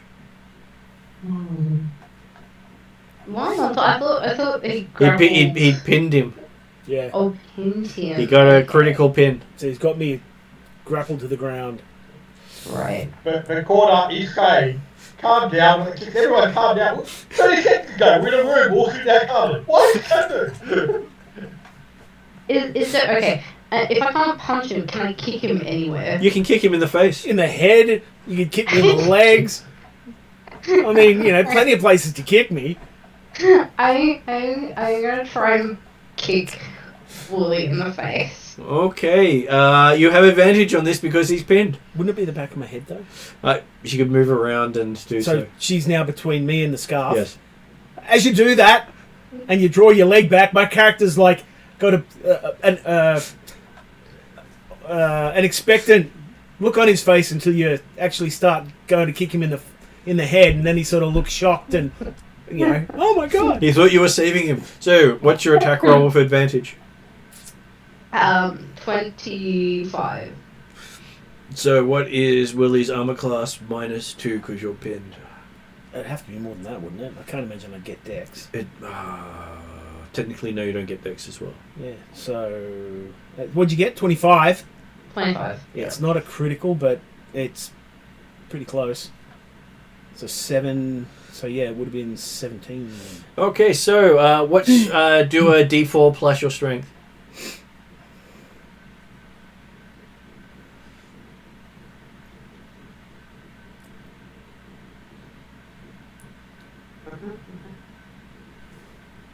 Nine. So you do 9 points of damage. So Willie's now on 16 points of damage from Dusa. You see a tooth go flying. Boom. I am slightly more satisfied than I was 5 seconds ago. But that's all your actions this round. That's fine. Well, technically, because you only That was had... 2. Standing up and kicking him in the face. But moving over to him. Oh. Yeah, Oh. Well, let's just say you didn't get knocked down and you just you just moved from the shelves to him. Okay. That way we don't have to undo everything. Yeah. That makes Okay, sense. so that brings us. Alright, I forgot. That brings us to Sparky. You've just watched everyone pile on Willie, and you hear in your head, "Your turn." Let's go. Keep him while he's down, just like everyone else. No, I'm just going to say it loud, saying, you guys are weird. This place is haunted. Then I'm walking towards where the fire is and see him pull the statue out. Okay, you can see yourself. You're looking at yourself on top of the statue on the book. Yeah, no, I'm trying to get the statue out. I don't care about the book right now. So. The book's on top of the statue, so you've got to reach past the book to get it. Really? Okay. Yes, because you threw the book into the fireplace on top of the statue. Okay, so if I move over to one action, right? Yep. If I pick and throw the book back in the direction of Willie and the rest of the pylon crew, is that possible in one action or not? I'm happy for you to pick it up as an action and another action to throw it. Yeah, I'll throw in that direction. Things are all really tough over there at the moment. So, what do you need to pick up? Okay, you have no problems picking up the book and tossing it behind you. And give me a attack roll. Attack roll? Okay. Unarmed attack roll, is that correct? No, it is ranged attack roll. Oh, range. Well, But you're not proficient in book. Throwing the book. You're not proficient. Okay, so proficient, that means it's going to be... is it finesse or not finesse? It's not finesse. It's not designed for dexterous use. Okay, that's going to... that'll be... +6, I'm going to say +6. Yeah.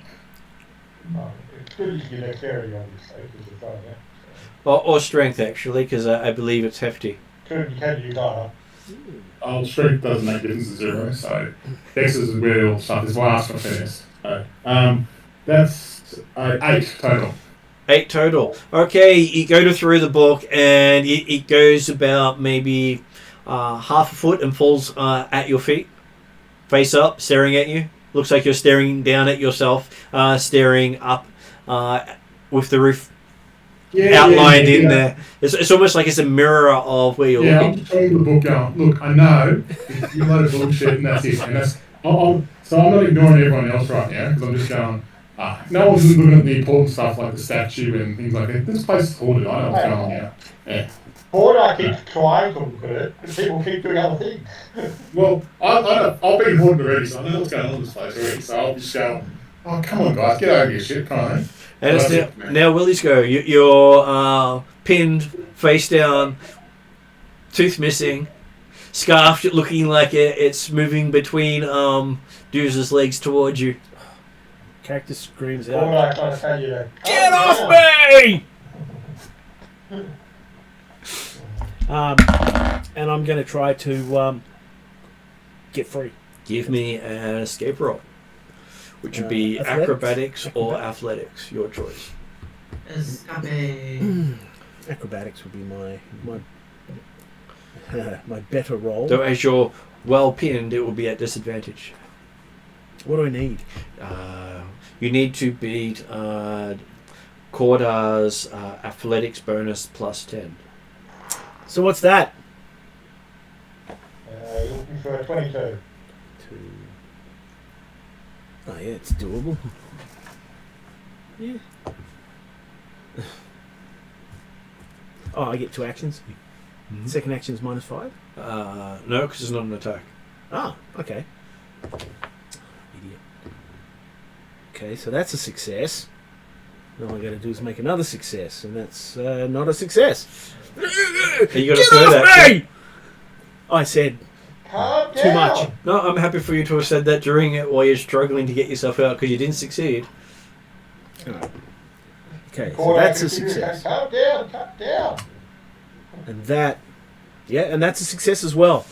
So at the last minute, I come free. You come free just as the scarf wraps itself around your neck.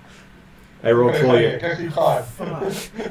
Apparently, you rolled right into where the scarf was moving. Okay. So As I'm it- trying to... Corda, you're up now. Willie escapes and has wrapped the scarf around his neck. Looks like he picked it up and wrapped it around there. Porter will try and grab the scarf. Hey, what the hell did you put that on that for, kid? Give me an athletics check. Not 20. 19 then, huh? Of 15. 15. Okay, you try to pull the scarf, but there seems to be no give whatsoever. So you don't end up choking Willie just yet. Okay, so that brings us to Fundra. You didn't quite have a chance to... actually, Corda can have 2 more actions as Fundra comes over saying, I need you to cut this off. Right, so probably it'd be one action because you have to stand up, I guess, after the battle, so grab the scarf off him. What the hell? And we'll try and get another grip on the scarf to at least stop it wrapping further anyway. Okay. Oopsie daisy. Natural 20. Yeah, back at the, what was it, athletics again, 32 upgraded. Okay, so you hear this Sorry, Peter. crunching sound as the scarf pulls so tight that you can't even see Willie's fingers underneath it.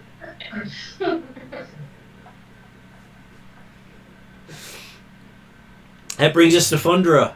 I'm going back to the... Fuck. You guys are just messing around, apparently. I'm gonna go... I'm going to tell Willie, you need to calm down. Stop using this goddamn scarf. And, we got other serious stuff. We have other serious things. Calm down. Audra will... I'm trying to see. 1 hour in and still in the same room. Yeah, I know, right? I know, right? We will walk over to Sparky and look at whatever book she just threw, because, what is happening? Okay, looking down, it says The Life and Death of Fundra. Does it have my picture on it? It does. And it has you looking like a rotted zombie. Gross. Covered in dead rats. With red glowing eyes. Wait, this sounds cool though. Okay. Player sounds cool. What about the character? Yeah. Character is just like, what is happening? Because that is completely wrong. She will try. Can I do a Arcana check on this book? Sure. As you look at it, what's your Arcana skill? +8. Okay, looking at it, it appears to be something that's mirroring your worst fears. And you can see in small writing underneath it, Ratman.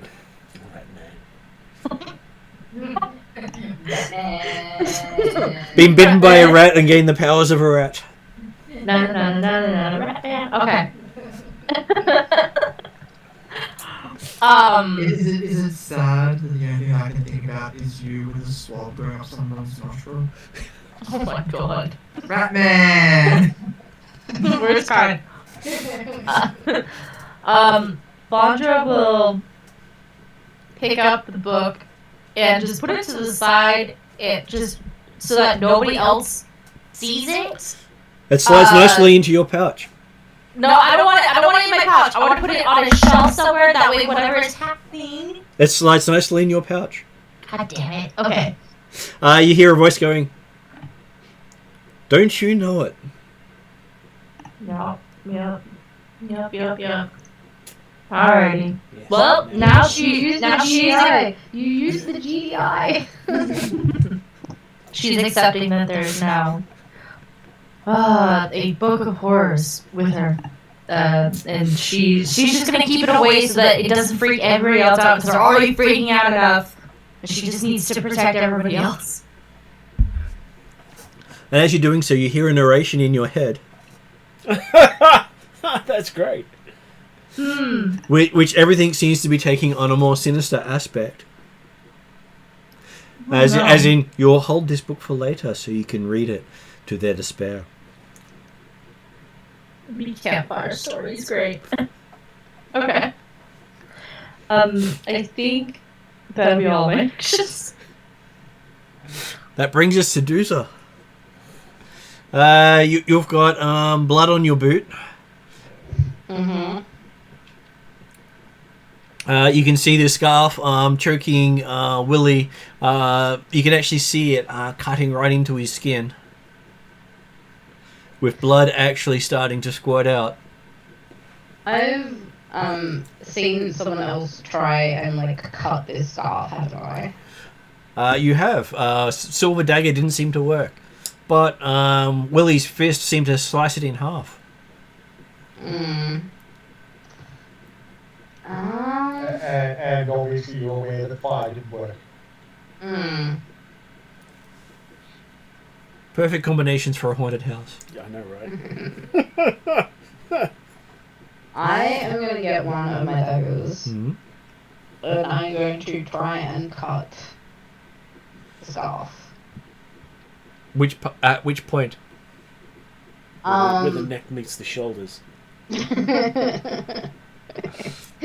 Yeah, what was it? So where you can't get the blade without touching his skin. Well, I mean, that's where it's choking him, right? It is, yes.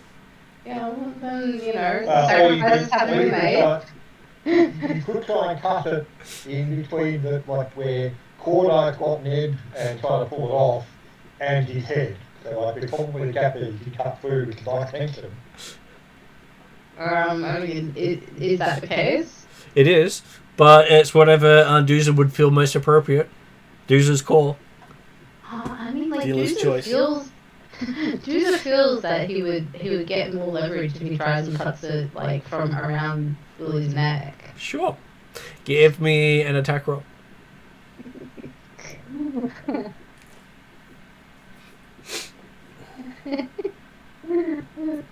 Apparently we're going to need more critical hit cards. It certainly seems that way.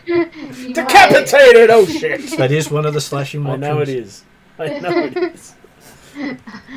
Well, the other thing you could have done was nerve slice to...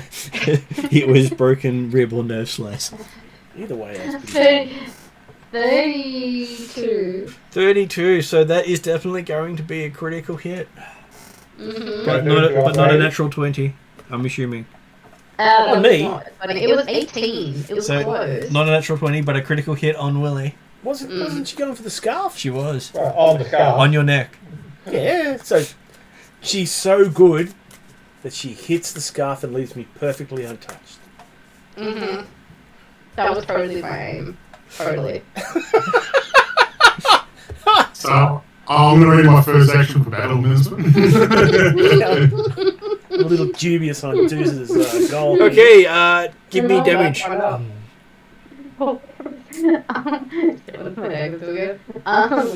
Okay. Luckily they're not magical. I know, right? Where's my D6?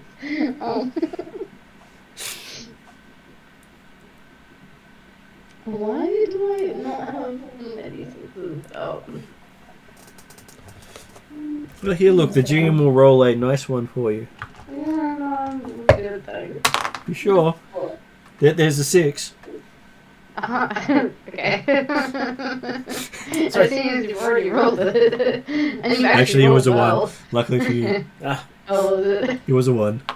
Well, I'd rather roll my own dice. Well, get your dice and roll. Because I actually rolled a 6. Okay, and what's your strength bonus? +5, so it's 11. So, that means 22 points of damage to Willie as you seem to slice it off his neck. So she actually slices it off my neck. By cutting into your neck. So it's not around my neck anymore. It's not around your neck anymore, but it neither is part of your neck. As she says, things that have to happen, have to happen.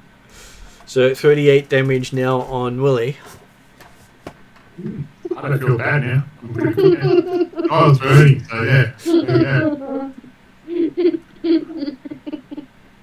you go. Okay, so that brings us to Sparky, having watched Dooza pull a dagger and go stab. And there's a you see a blood spray go across the room as Dooza gets Willie's neck. That looks arterial. What? Does that mean that Cordar's got the scarf at the present time? Like he's holding on to the scarf? He does. It seems to wrap around his arm as he's watching. Okay. Oh yeah. I look over again. Got it covered. I look at either side or Fondra looking at the book and going, oh, okay, if you want to do it. And then I go, I've got to get the statue. Look at the statue. And while you do that, Fondra hears some words, and one of the party members covets said book that you'll just put aside for later. Yeah, thanks. Just put the spice in there, man. Thank you. This statue interests me. I want to find out what's going on. So, no, it's no problem with it. I'm going, good. Okay. You look all crazy, and I just try to... As you reach in, the closer you get to the statue, the hotter your fingers get. Do you touch the statue?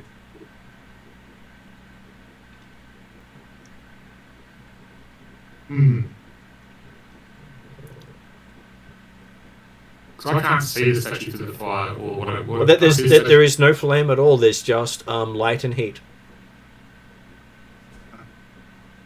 What's the What's statue? the strange about fireboss? Okay, I'm going to use a perception roll to see what does the statue look like to me.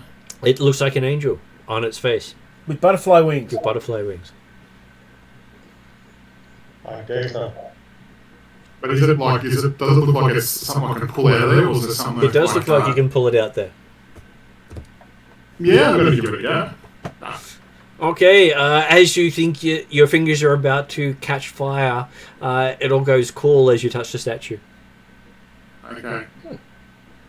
I'll pull the statue out of the fireplace and then I'll close a look at it. As you look at it, you see your face in the statue with bleeding eyes. Okie dokie. And it seems to be a statue of Desna. Yeah, okay. Cool. Desna has your face and she's crying blood. Oh, don't do that, Desna. I say it loud. That's it. And I go, okay guys, this room's haunted, can we get out of here? I don't yell it loud. No. Okay, that brings us to Willie. Okay. You're no longer being choked and the bleeding stopped. Obviously didn't hit a nerve or an artery. As I climb to my feet, Yep. that's my first action. In a raspy Cartman voice, my character says, hate you guys! And I move the fuck away from that scarf. I get as far away as I can. And I watch it. It seems to twitch in your direction around Cordar's arm. That's great. I stay the hell away from it. Okay, that brings us to Cordar. What does Cordar do? Is it wrapped around left arm or right arm? Right arm. Is that the arm with the Charlotte Breed? Sure. Okay. You've now got yourself a scarf that you don't want to get rid of. Literally, it's not actually causing any pain or concern on his arm. It's not. It's just nice and silky. Okay. I am going to grab a rope or some cord or something and aim to actually tie the scarf to my arm. Okay, you tie it in place. To ensure it can't move and can't escape. Willie's watching you intently. Okay, and you're calling out the fact that, hey, if it stays on my arm, but it's not staying around in one's neck, good place for it to be. And now you're finally out of combat. That someone has solved the problem. Have they? Until it's loose. Exactly. I'm gonna kill you in your sleep, Cordar. Not if the scarf does it first. I know, right? That should release the scarf for me. Oh, really? Whips the rope off. Get him, scarf! Basically, like the other haunt, it only affects the person who triggers it. Go, start, go. Yeah, I'm looking around everyone going, come on, Barry. We lose him again. And then Perry pops into the room. Oh, there you go.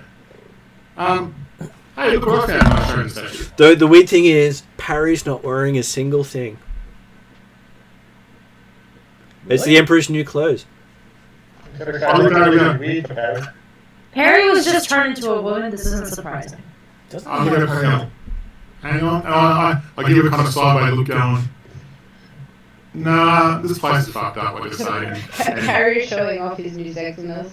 And you can see on Parry's back a silhouette of Sparky's face. Because that's the reason Harry was a bit slower coming into the room, because he thought, ooh, hang on. New body, I like this body. Have to examine the body and feel the body. I'm too sexy for mischief. Hilarious. Hey Josh, are we far off with that? No. Okay. So what would our wayward wizard like to do now that you've joined the rest of them? Question, what the fuck went on here? Does She's questioning what we've done. Does Parry really have to wonder? You can see Doozer's face has been bludgeoning in, so much so that his nose is completely flat. Willie's nose is broken. It's missing a tooth. Missing a tooth. You can see that Sparky... In the neck.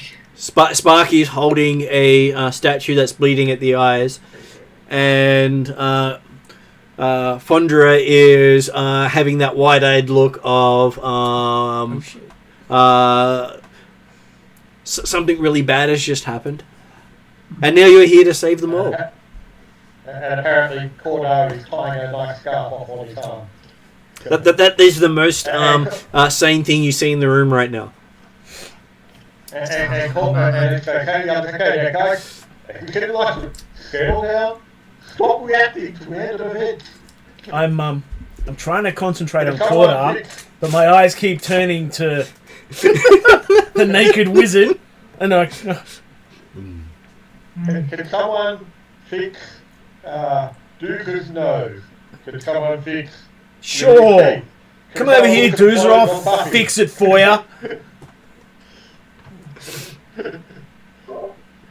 Is anyone taking notice of the statue yet, or just ignoring me totally again? Pretty much ignoring you, buddy. Sorry. Well, I'm not going to come any years then. Okay. I was about to say, Harry just looks at this whole room and goes, yep, this is another day for the body. I would say Audra will be watching, but she is a little bit like freaked out as to what's going on, but she'll join Sparky with whatever Sparky's doing.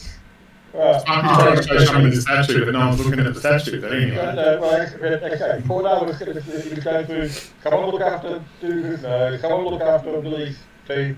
Come on, put some clothes on Harry, and then goes to expecting most of this towards Sparky, because Sparky's one that normally does a lot of healing.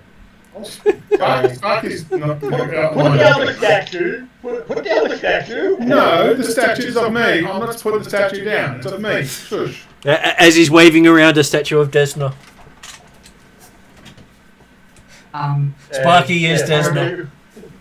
Are you calling yourself Desna? Well, I am a follower of Desna. You should know this.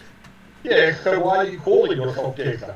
Well, the statue is clearly of Desna. Well, it's clearly of Desna with my face on it, isn't it? What? You see the lustrous long hair carved into the statue. Let's come back to the statement of the house is haunted. Don't trust your eyes, don't trust what you can see. Well, if I just point over the direction of the people, you know, yeah, that worked for those people, didn't it? Yeah. Yeah, so don't put the statue down and try and help them with their noses. Jesus. I would say, with that statement that Conjure makes, don't trust your eyes, don't trust what you can see, Vondra will just hold out her hand and look away and ask Conjure or Sparky, take a look at this, what do you see? Oh, that's the book of my death, supposedly, when I got burned by an ant. No, just my hand. Your hand? What do I see? Looks like it. Looking at the hand, looks as if an infected rat bite. Ooh. Yeah, it's just infected bat, right? You'll be back right in a couple of days. Yeah, unless things fall off. Yeah. It looks okay with me. I think Cordo can look after that one.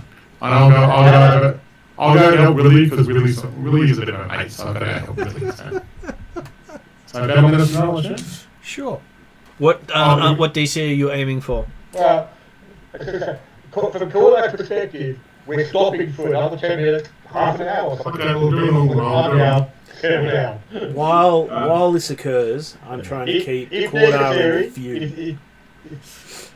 Go on. Willie's keeping Cordar in view. What's Cordar saying?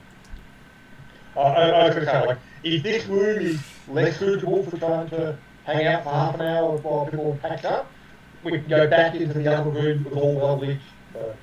Okay, if this has enough light to work with from the fireplace, the glowing without fire, then happy to stay here and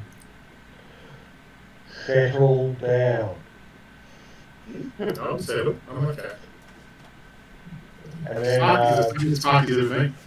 Cordar will then see if he can take a look at Doomsday's nose and pull it back into shape. As you look at Doomsday's nose, you realise the cartilage has been completely crushed.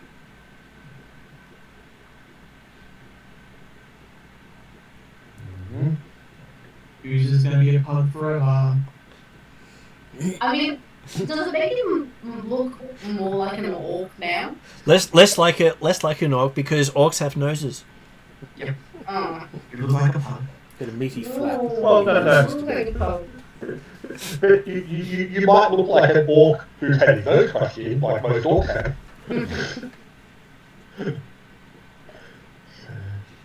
Okay, but Cordar will attempt a medicine check to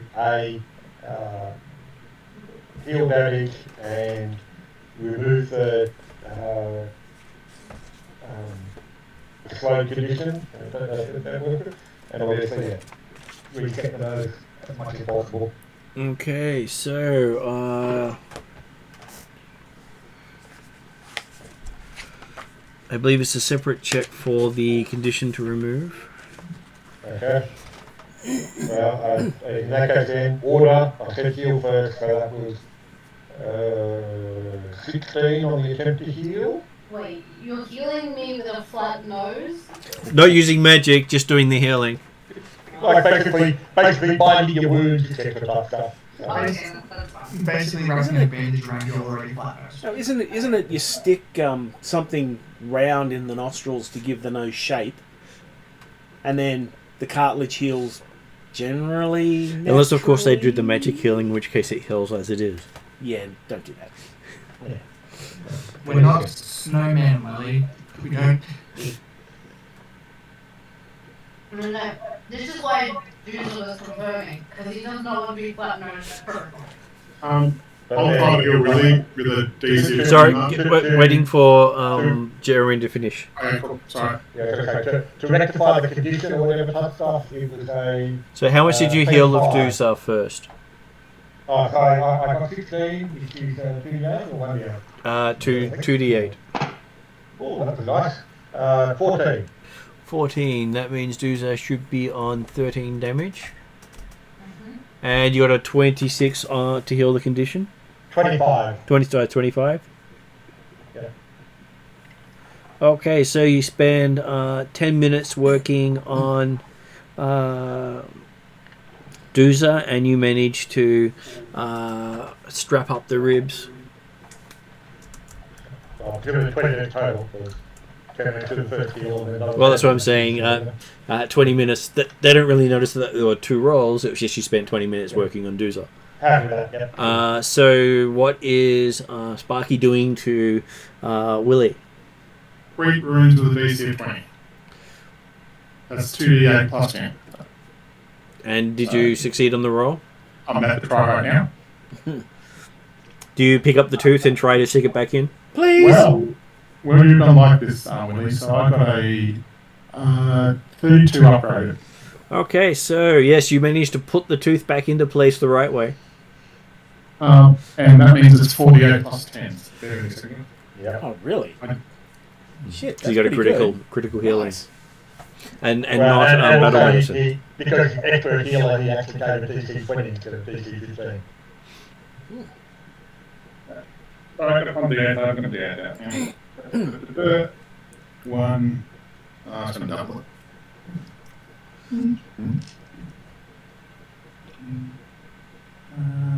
That's 28 healing. 28 healing. So that means that Willie is down to 10 damage. He's doing pretty well. There you go, buddy. You're okay.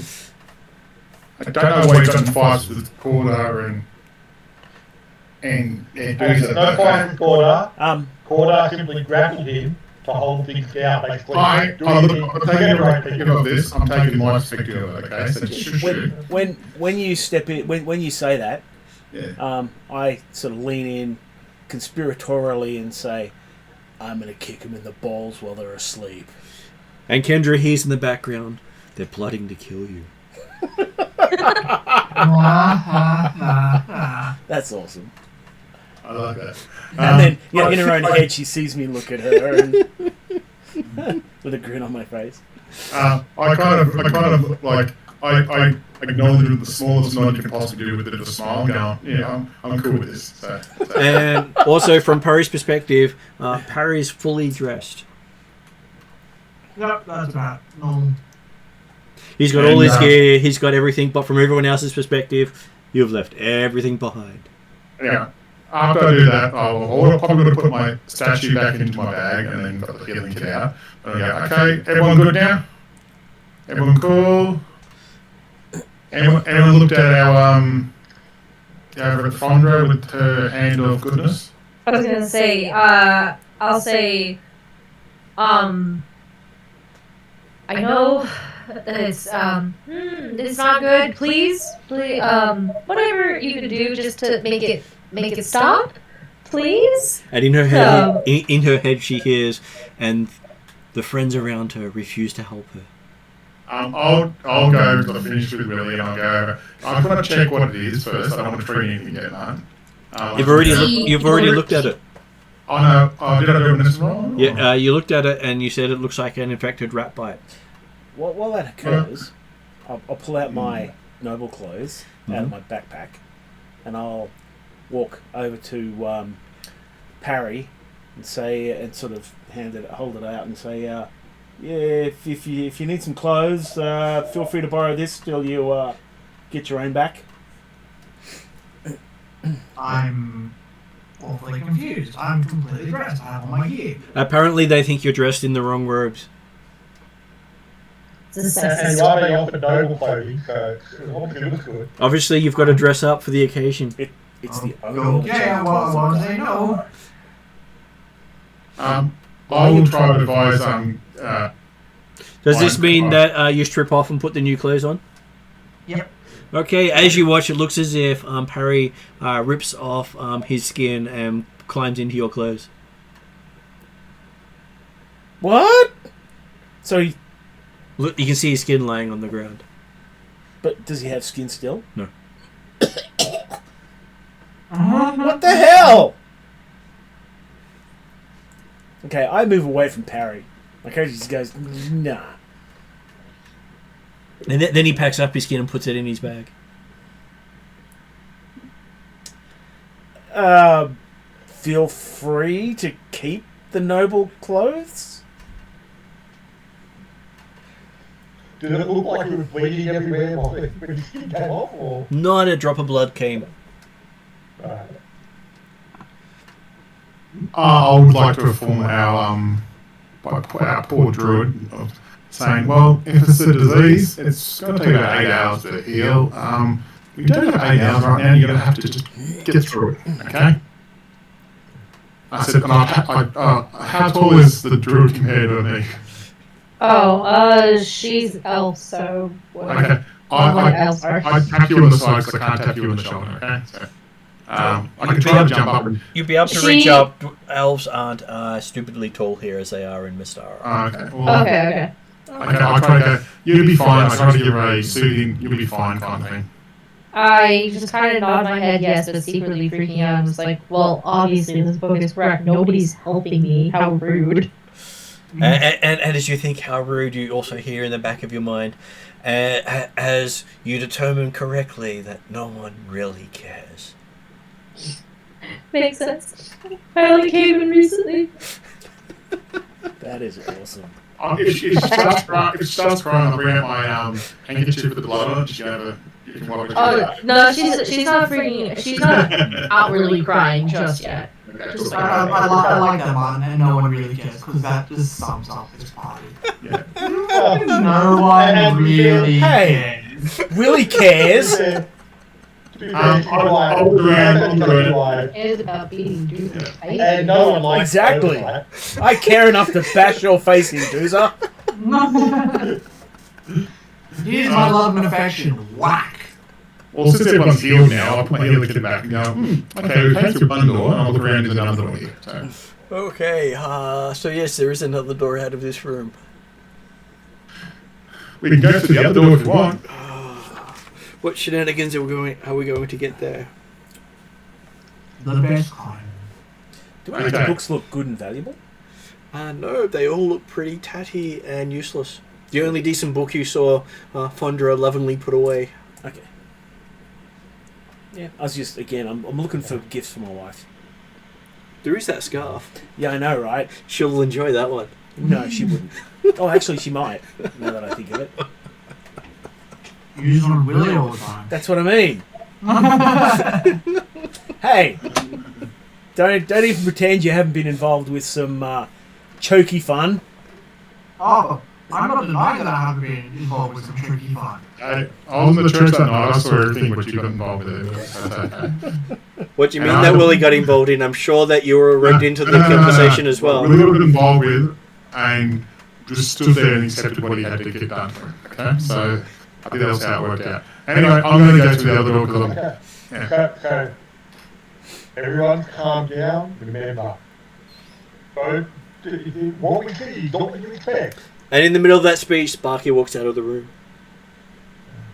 Corner certainly hasn't been going straight following on. It's the idea of, hey, yeah, we're ready to move. Let's move. As for the first time, you actually walk from room to room through a doorway. We can actually see him on the other side. Yes. Wow. Okay, that's new. You're thinking the room that's just thrown you a curveball as he's entered a drawing room, it appears. It's very cozy and is marred by an unnatural dampness and thick sheets of mould that cling to the curtains closed over the southern window. And so just the closed curtains and the door out is all you see. What does Sparky do?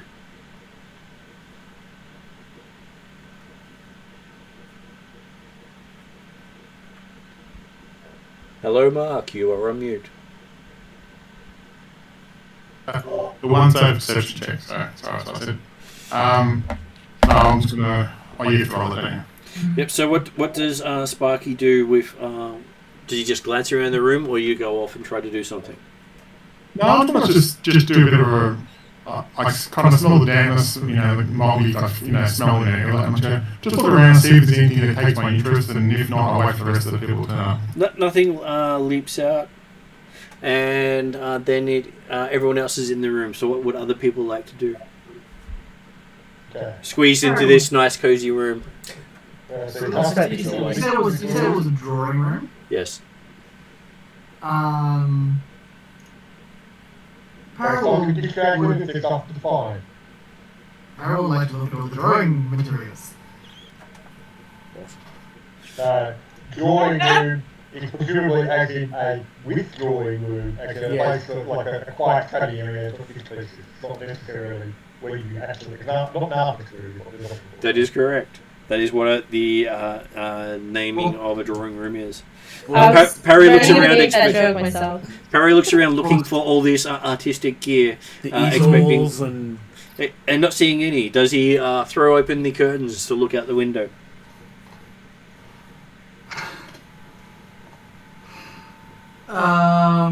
No. Okay, so that leaves you the door to leave the room. Does anyone else wish to do anything before leaving? So there's nothing else in the room?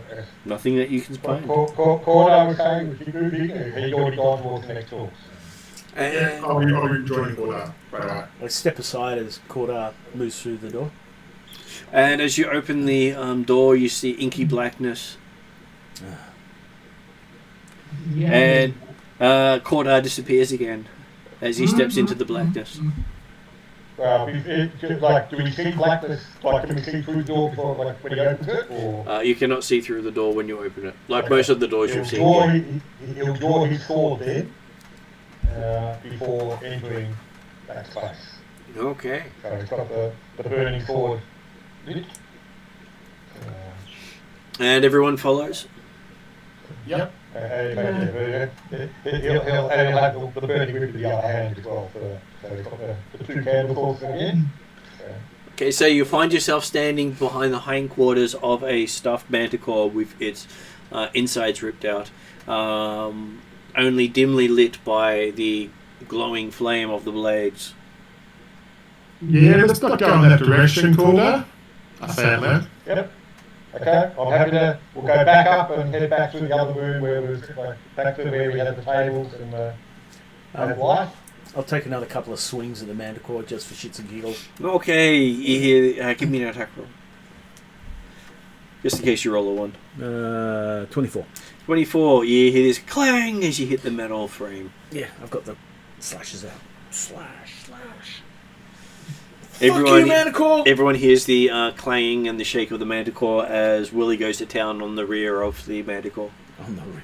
Yeah, I'll keep pushing Corder in the right direction for obvious reasons. So. Well, Corder already backed away, so apparently Willie's been left in the dark again. You've still got to go up the stairs, etc., etc. Are you going for the curved stairs or the place where you found the carpet? Well, he's getting back into where the room with the stained glass windows. Okay, so you walk. Had light. It did have light. You walk across the carpet. Doesn't seem to affect you as it did the first time you were here, but you do see the pull cord with the monkey head. And as you're standing in here, you see behind you is just darkness. As Willie finds himself in the dark very soon, as everyone else has walked with you. Well, I'll follow them after the fucking around. Yep, you managed to follow them into the stepping into the light. I see the light. Okay. And you're back in the room B4 with the tables. Okay. Can we see those doors on either side of the rug? You can. And you can see Parry clearly, skinless, standing beside you, wearing Willie's nice clothes. Take a step away. But did he rip his face off when he did this? Not one bit of skin is left on Parry. Oh, okay. I am a woman of muscle. It almost has looked as if she unzipped her entire skin suit and pulled it off in one go. Right, okay, because Cordo was paying attention to dealing with Doomsday at the time she did that, so... well, so Cordo that, take a get shocked, and then think, listen to your eyes. Listen to your eyes. Don't hear with your ears either. Yeah. Hold up, my eyes are up here. Come on. Focus. And the... he's basically going to go for one of the doors either side of the rug. Which one? The one you came... The one you did before? The south one, because That's the one you came out of? We're on the south side of the room at the present time. So. Does everyone follow your fearless leader? Yes. Yeah, I don't see why not.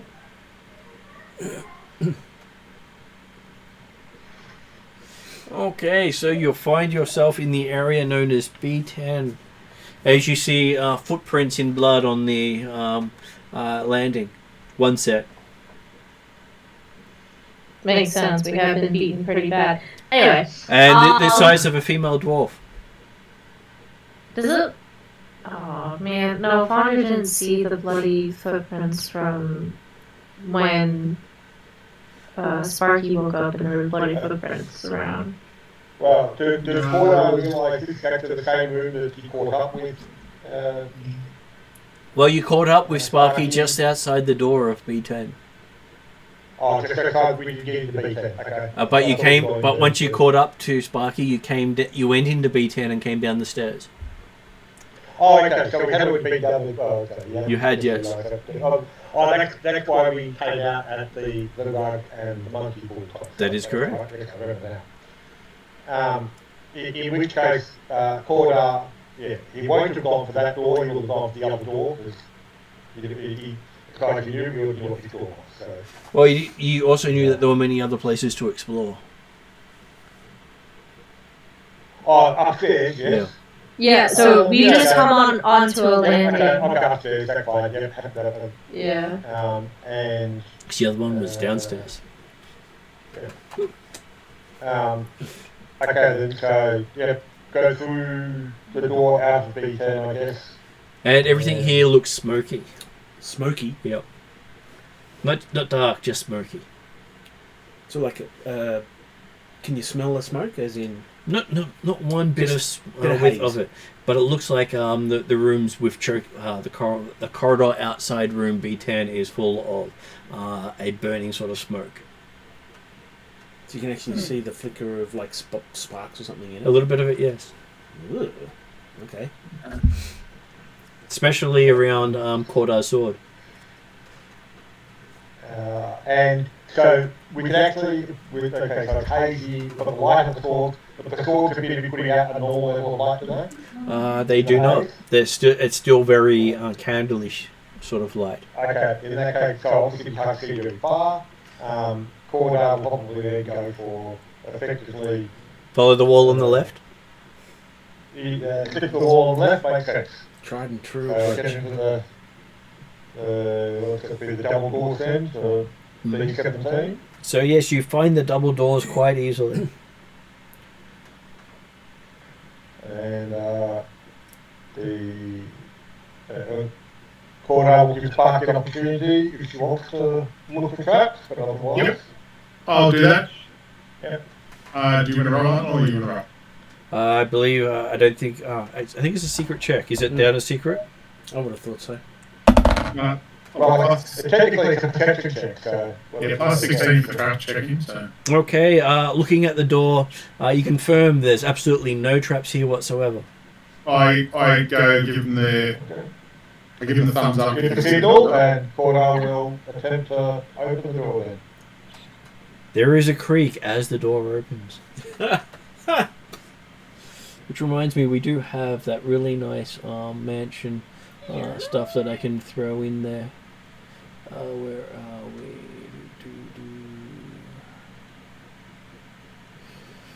And you see yourself in the room with the what appears to be some sort of gallery. A stone fireplace sits in the northwestern portion of this chamber. Paintings hang on the walls to the north and south, each covered over with thick sheet of dusty cobwebs that obscure its subjects from view. But there's absolutely no smoke in here whatsoever. So your light seems to go out at like a torch. Not freaky at all. Cordar worked on thinking, hey, if there's nothing immediately attacking us, he's going to keep moving through the outdoors. While he does that, I'll have a quick perception check, see if anything that a little rogue cricket is her hands up to. And would you like me to roll that one? Yes, give me a roll. Okay. Oh, that's good. That's a 35. One off a critical, by the way. So. Okay. So as you're having a good look around, Also, should I be worried that we have a heartbeat going on in the background here? I was going to say, this is very ominous. well, I just decided I'd actually put on the theme music for you to make you feel really in the mood for it. Because this is inside the manor music for the actual sound set for this actual adventure. As you're looking around, everything in the room explodes into rot and fungal decay. Everyone else seems to be falling to pieces as if they've aged thousands of years in a second. Give me a fortitude saving throw for Our nice Sparky. Also, I have to roll good when I don't really shouldn't be rolling. 25. 25. You're looking at your body starting to decay before your eyes. I'm just going, no, we're not on cans anymore, we're not on cans anymore, you know, similar kind of and we're not in Magnamar anymore, we're not in Magnamar anymore, and I'm just trying to ignore what's happening around me because I don't believe anything my eyes is showing at the moment. We've been through this before with other things. Like home. And everything just grows cold. So as everyone looks at the dwarf looking around the room, you can see ice start to appear on the skin of the dwarf. Ice. Yep. You realise, Mark, that when Cornell was saying, don't go looking, you're going to be munchkin. Don't go looking for trouble. I wasn't planning to, and it's the best roll I've ever rolled deception for over 3 months now. Okay? Which means you perfectly found the horn. But anyway, I understand that I don't believe anything in this house, so I'm just telling myself it's all illusion. And how believe in you? Yeah, Pull her. And I'll just slowly keep walking towards. As you do the that, door. give me a wisdom saving throw. Yeah. No, fortitude saving throw for you, actually. Another one? Okay. No, just No, for just me. Willie. Oh, yeah, okay. I don't do real well. 21. 21. Okay, as you grab Sparky, you see everything around you just turn to rot, decay, and fall over. Until you even look down at yourself, your own body seems to be decaying. I'm going to take a Sparky approach as I attempt to pull her out of the room. Okay. Because she was doing the whole thing before, and I go, yeah, grab. Okay, yeah, whatever. Pull, get out of the room, whatever. Okay, so the two of you step out into the smoky darkness. You can't see your own hands. It's dark. We go the wrong way, did we, Willie? No. Can I feel my hands? You can feel your hands. Does it feel like they're rotting? Yep. Oh, shit. Okay, we could be in some trouble here, Sparky. You can't even see the door you came through. through. Believe it, it's all mind games. This place is just effed up. What, you mean like the scarf that tried to strangle me? Yeah, and the man You can no longer that see. flamed on me, okay? I think we've both been there before. Yeah, that's a Yeah. little disconcerting. That thing was going to kill me, you understand that, right? Yeah, I thought things were going to kill me too, remember? Yeah, and it was until things happened to make it not want to kill you. Yeah. So here we are standing. Did you see yourself rotting? No. I like, believe me, I what would roll deception check? I will do it. And the rest of the party's actually watching them through the doorway, having this discussion. Well, quite clearly. As soon as I walked into the room to rescue you, I seemed to be rotting. I pulled you out. Now we're here, and I've checked the feeling in my hands, and it does appear that I am continuing to rot. Look, no, it's all in your mind. I don't believe you. You're fine. Really? 100%. I'm going to roll the deception check if you really want to, Mark. Just let me know anytime. No. In my head, I might go, it's just fucked up, but yeah. Okay. Cordo actually got to the other double doors and he's looking back for Sparky. Looking back where they're going. We're going this way, guys. Yeah, sorry, mate. And I'll walk back through the other way. Yeah. Walk back which way? Hey, one need a bit of hand. I can't see where we're going right now, man. Don't know where we are. We went somewhere else. You're trapped in smoke that you can't see through. All I can see is smoke. You can't even see walls. No walls, no floor. Can't see anyone. I can see smoke. My character goes. Well, you've obviously dialed back out the other end of the hallway. With the positive. Yeah, but we don't know which direction we're Come back into facing. this room. With the positive energy, my character smacks himself. Okay. You can't even feel your own hands on top of each other. Okay, but does it have any impact? Can I feel? Does it improve? Do you try to attack yourself? Fuck it, why not? The character goes, yeah, Sure. Slap. I will call that a normal hit while they're rolling, because you can always hit yourself. One would hope. But you wouldn't really try to critically hit yourself. Well, 5 points of positive. Okay. Damage. So yes, you do feel the damage, but you don't see it or... No appreciable difference. So if I've gone outside, I'll be dragged outside. I don't know what direction I am in. Kind of randomly trying to work out. Character's going. Okay, so while the two of you are panicking outside the door, the other party members, what do you choose to do, seeing these two looking completely like deer in the headlights? Can we hear them? You can hear them and see them. Yeah. So, Corday saying, we're gonna go back, come back this way, and he'll start heading back towards the double doors that are open where they are, Mm-hmm. and then basically hold the sword out through the doorway without actually entering the hallway, and saying, come on, back here. What are you going back for? You're waving it in front of them, but they don't seem to be even seeing it. Can you hear me? Can I do a perception listening check or something? Oh, you can hear Corday. You just don't know where he's coming from. Yeah, we can hear you. We just can't hear the direction you're coming from. What do you mean the direction you're coming from? You just went out the door to come back in again. I don't know if I go out. I'm probably looking for a wall or some sort of Do I step directly backwards or do I step forwards? Is it a 90 degrees to my right? Be clear in your directions, Corday.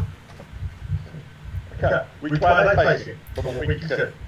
They keep turning and not standing still, so you know exactly. You can't actually tell them which way to go. Okay, stop moving. I'm not moving. What are you talking about? So I'll stop, and I'll not know which direction. It's probably north to you, but Neither of you believe you're actually moving.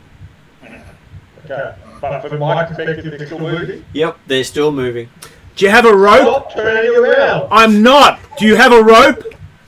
He does have a rope. Well, why don't you throw it on us and pull us out? Once he unties the scarf. It's holding Oh, something you're a up. bastard. You're such an asshole. I hate you so much.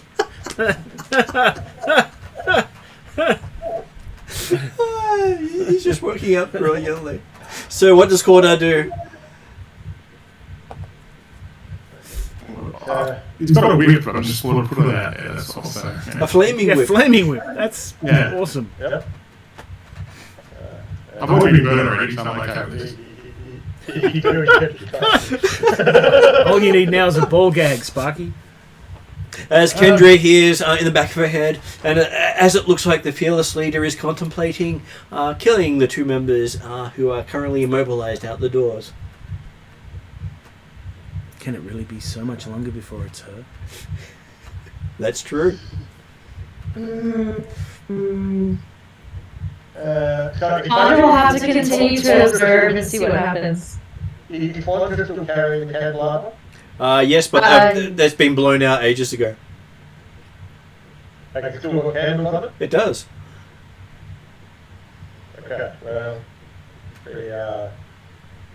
I'll be suggest, okay, we'll look back at the room, realise that none of the other exploded light towards the top of it, and encourage Fondra, come over here. We like candelabra. As she hears in the back of her head. Tell the other guys, we're just here a minute, just wait there, don't move. Sure, where are we going to go? As Fondra hears, and now it's Fondra's turn. She very hesitantly, almost accepting her fate, knowing that she has this infection and it's only a matter of time. She walks forward and holds up candelabra, kind of closing her eyes a little bit, and like half squinting, as like, okay, I'm ready. Wow. Corda will light the 3 candles. Apparently, he was very gentle with her, and she did not feel a thing. She hears in the back of her mind. Do I believe I'm a ghost now? Opening your eyes, you can see through your hands and your arms. Oh my gosh. Yeah. And you can see your body on the ground, but behind you. Rita, come over here. Hold Fondra's hand.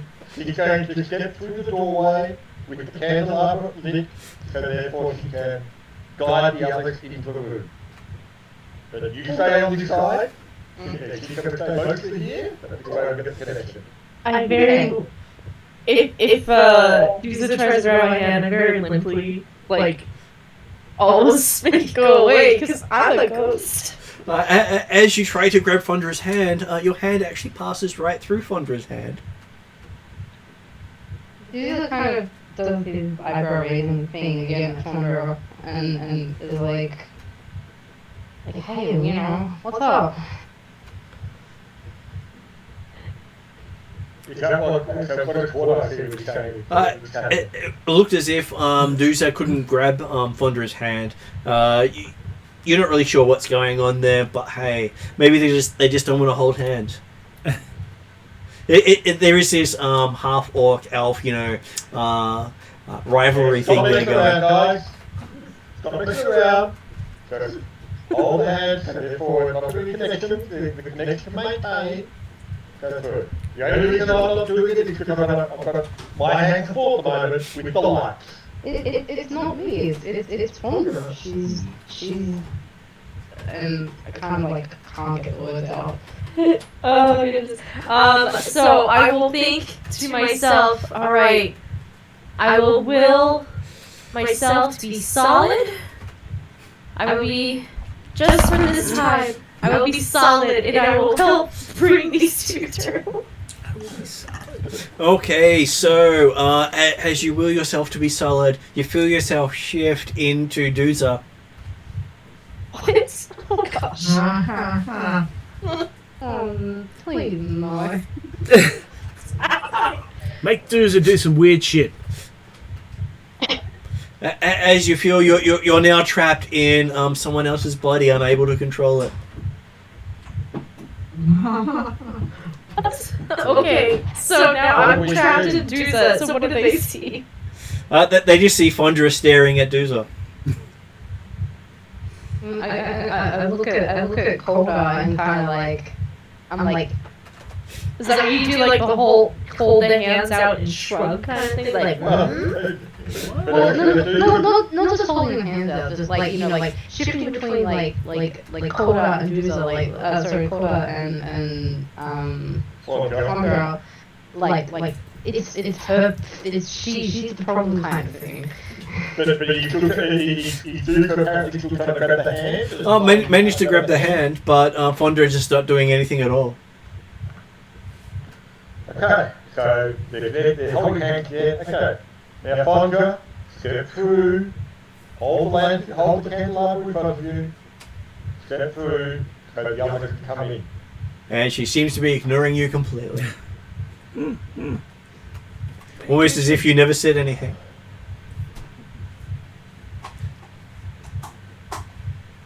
Fondra, hello! Fondra.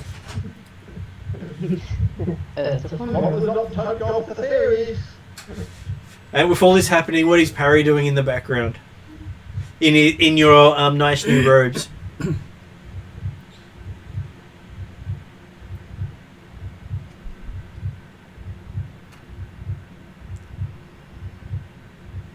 Apparently, Parry is admiring herself in her robes. Yes. Harry's admiring himself. Then we shall ask Sparky. What is Sparky doing? We want to get out of here. What the hell are you doing, Koda? It's like, I'm currently looking for walls and I'm trying to put my hand around and see if we can find any walls. But obviously, if they could hear us talking, couldn't they? They can hear you talking, yes. I'm losing my patience. They're aware that we are doing stuff.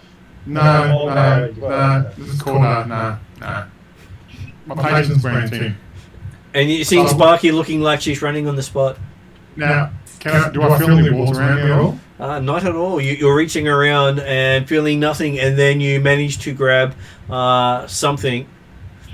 Willie feels a hand grab him. So out of nowhere. Well, because I grabbed Sparky when I went in. Did I still have hold of Sparky at the time? Up to you.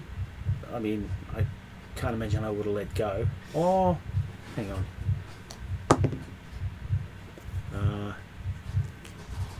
Yeah, I did. I went, whoa, what the hell? And Yes, you feel yourself being grabbed by Sparky. Where does Sparky grab you? Hang on, let me roll. Okay. How tall is Billy? I'm 7+ foot tall. He's very tall. Yeah, I'm grabbing right in the section he doesn't want me to grab at, pretty much. So, doing his namesake. I'm just putting my hands out feeling, and you go, oh. And then go, I don't think it's that. And you feel your hands clench into a fist. No, it doesn't go that far. Thank you. I actually rolled a saving throw on it. It was a 2. So it's not just a turn. This is going to go so wrong. That's okay. You are now joined at the point. Okay.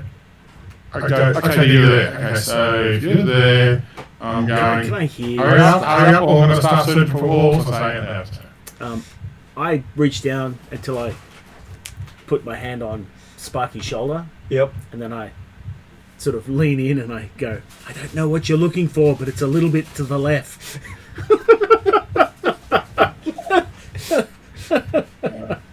No, I trust Willie, so I'm really whatever he says.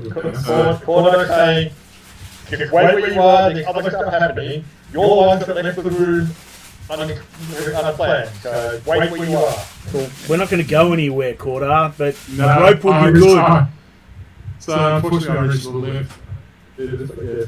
And as you turn around, you see Pondra just collapse where she's standing.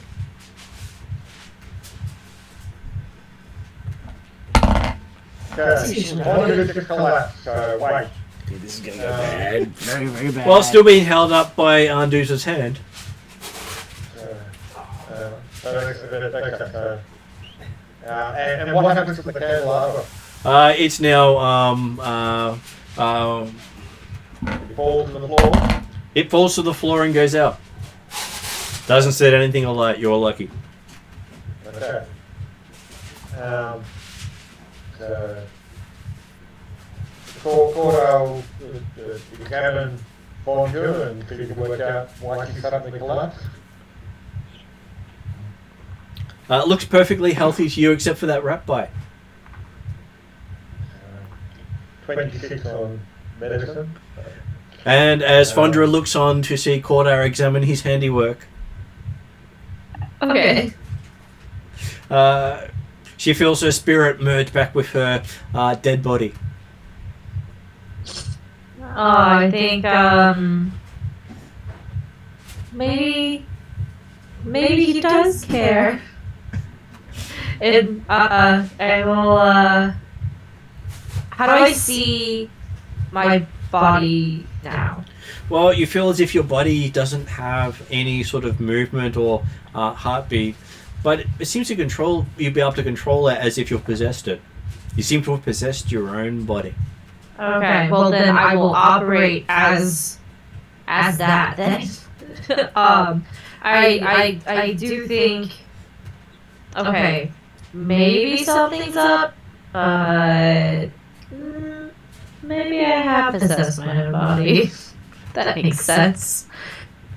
Or possessed your former body. Yeah, so now Fondra will try to move around as she can with this understanding, and we'll try to pick up the candelabra again and ask for a relight. Well, so Cordo's looking at having you lying on the floor, so trying to look at the clock. So Bonjour starts moving here. So what happened? Well, you killed me?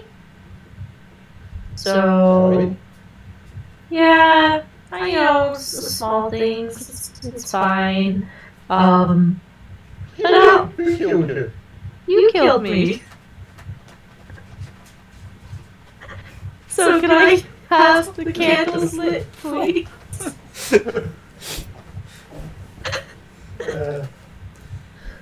No. Cordo would like to tell us, what do you mean I killed you? You fell down. Or did you kill a wall? As Kendra hears in her head, as you fell down after he struck you with the sword. Yeah. So Of course, he didn't really mean to strike you. And so I'll just say, you know, Innocence. again, I'm just here to try to be as helpful as I can. So I'll continue my mission and I'll try to be as helpful as I can. I promise.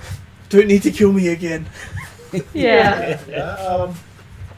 Don't send me to Varisia. You've been very helpful, but are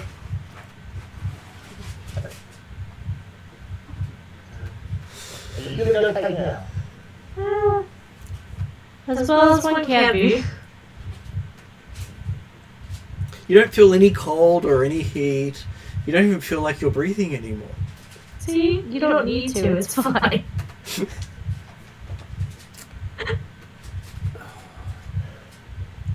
So, yeah, Bodger will now just try to operate as, This like, place is haunted. Don't believe your eyes, don't believe your ears.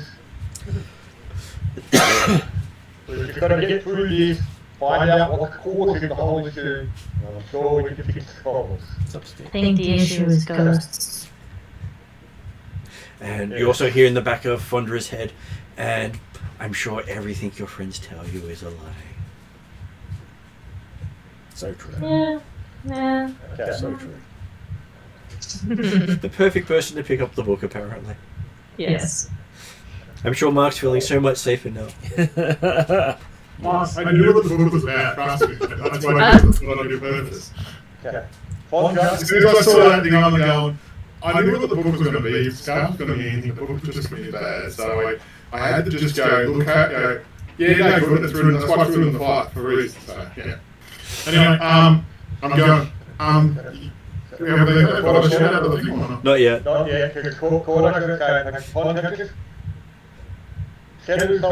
Just sit down a moment. Harry, Dooza, can Dooza borrow you the candelabra? I will say, okay. I will hold on to the book. And that's all Fondra will say. She'll just say, I will hold on to the book and just allow Jesus to take the candelabra. So, does Sparky still have me by the willy? Yep. Sparky would now be just, I'm happy with that. almost hugging you by now because it's like she's getting a bit worried that no one's coming to rescue us yet. So. No, Harry, we're good. Dooza, We're good. Had that right height there, by the Harry, way. hold Dooza's hand. Dooza, get through the door with the candelabra. Bring the others back in here. If Sparky's happy for me to do so, I'll actually pick you up. Ooh. No, as in, like, so Oh, now okay. you're Oh, gripping okay, me sorry, around the sorry. chest as opposed to around the So, other I areas. was having a really doozy moment there for a second, so I apologise. No, that's right, okay. A memento Oh, moment. thanks. Yeah. Okay. Oh, thanks for that. Still can't see that. No, me either. So, Korda, And that then rope. and then you yeah? see, I'm assuming Dooza's happy to do that with Parry. Yep. And is Parry happy to do that with Dooza? Sure. Okay, so the two together manage to bring some light into this situation as you see Willie lovingly carrying our friend Sparky back into the room with the help of Dooza by candlelight. Harry, Sparky over the threshold. Yep. Now pronounce them man and dwarf. So, can we actually see what's going on now? You can, yes. Where's Dooza? Dooza is right beside you, Come on. holding hands with Parry. Really? Yes. And then why the hell did you guys leave the room before the Xmas? I got picked up and taken out of the room, so don't blame me for this one. But it's okay. Really? We're safe, we're good. Let's just go through. Go to the other doors. Let's go. No. I'll What put... made you leave the room, really? While you discuss that, I'm going to duck to the bathroom myself. What are you talking about? Why did you leave the room? I feel that you can. Oh, I'm gonna feel that. Corner's asking stuff that really doesn't want to talk about. I just go, look, we want to have a quiet chat together. Okay, we've been through a lot recently. Okay, just let it go. Let's move on. stick together. We did! Have didn't a we? quiet Yeah, chat. no You shit. can have a quiet chat when we get out of this house.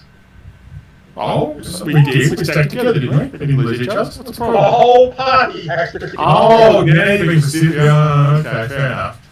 And I'll walk over to the other doors now to check for traps. I'll follow you. Yeah, I'll follow you. Fondra. Yes? Hello. I'll just hold on to the book, and I'll continue to watch. No, we move on. Pick it up. Okay. And then the corner actually probably going to finally do the rest of the see the book that you're holding on to? Yeah, I would say at this point I would have it out, and I'm just holding it to my chest. Corner, I think, ask you. Where's the book Because- come Fondra, deep in mind, knows that this book is what's causing her to freak out, but she can't say it out loud. Oh, yeah, the corner was never actually called the book, but I didn't associate with it at the time. Yeah, no, so I was saying Fondra would have pulled out the book, but it's holding it close to her chest. Where did the book come from, Fondra? Sparky. Oh, hang on. Sparky, where did it come from? I'm going to take offense to this, right? Sparky, where did the book come from? The book was on the floor, I picked it up, it didn't look good, I tried to throw it on the fire, it wouldn't burn, I chucked it away, and then she picked it up. Nobody should be touching anything in this house unless it actually comes to you. What, Do like the not scarf? touch anything. Fine. You Well, have didn't to it do you it. touched it? I refuse to do a fact check now. Refuse to do a Put fact the book check. down. I'm folded. Nah, I'm getting insulted now, so I'm going to... Yep. Quiet, Sparky, quiet. Fondra, put the book down. Can I try to put the book down? Yes, you managed to put the book down. Does it change how I feel about anything? You still hear the voice in your head going, "And they shall murder you in your sleep now, having read your fate. Make sure your body can never be raised." Has anybody else picked up anything in this house so far that they're carrying around with them? Other than the staff that are tied to me to stop it attacking William. Now, do I feel like being honest about the statue right now, Mark? or That's not? completely up to you. No, nothing else. No, we're good. It's fine. It's fine. Okay. Everyone's saying you put the backpack, I'm sure at this some stage, so I was like, okay. If I haven't recognised it, I'm going to just let it go. Everyone was busy at the time. Oh, yeah. Corner was grappling and hitting beautifully at the time you did that. So. I did show everyone it, but no one didn't notice that I was showing it. Well, no one remembers what you did with it. They might remember you showing them. That's cool. I say to myself, Okay. good, there's no backpack. Yeah, I'm okay. I had other things to worry about. Okay, go corner, open door. Yes. Remember, everyone stay together. I'm right behind corner and leave, by the way. Okay.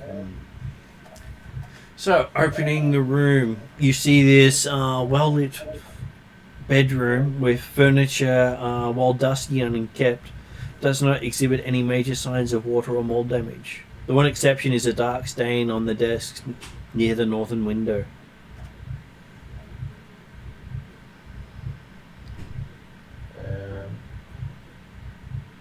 Sparky yells out, no enemies, let's go elsewhere. Yeah. Taking Corner's advice and not looking at anything anymore. Yeah.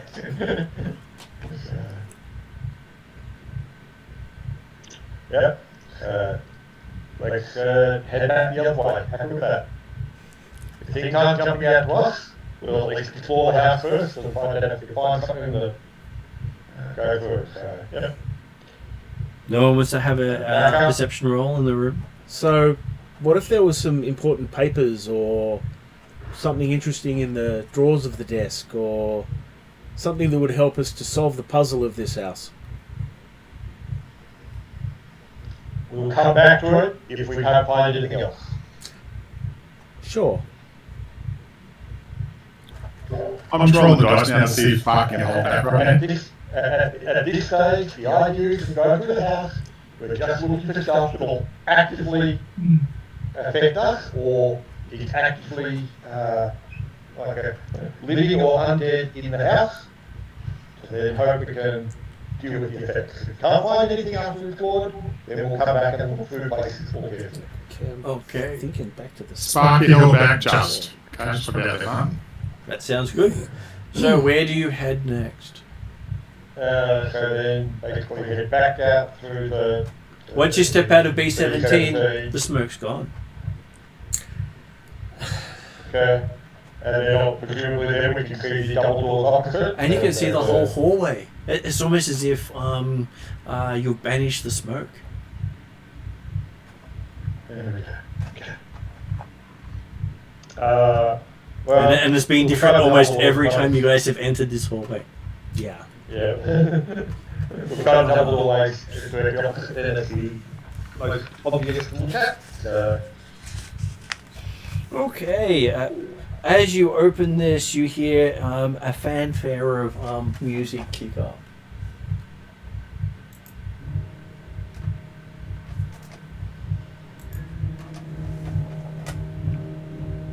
And this large room features 2 padded chairs and a long couch facing a wide alcove lined with stained glass windows. These windows depict a diverse array of animals and plants.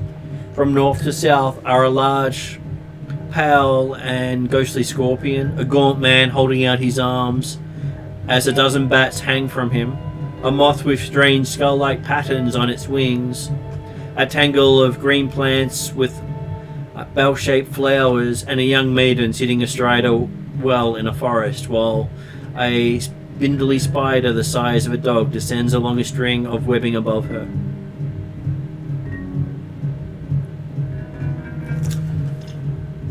Where's the music coming from, by the way? Any idea? Or? It's apparently in all your heads right now. Not from any direction whatsoever. Out of my head. Okay. Spookiness, but not deadly right now. Next phase. Okay, do another Sparky roll. We'll try for...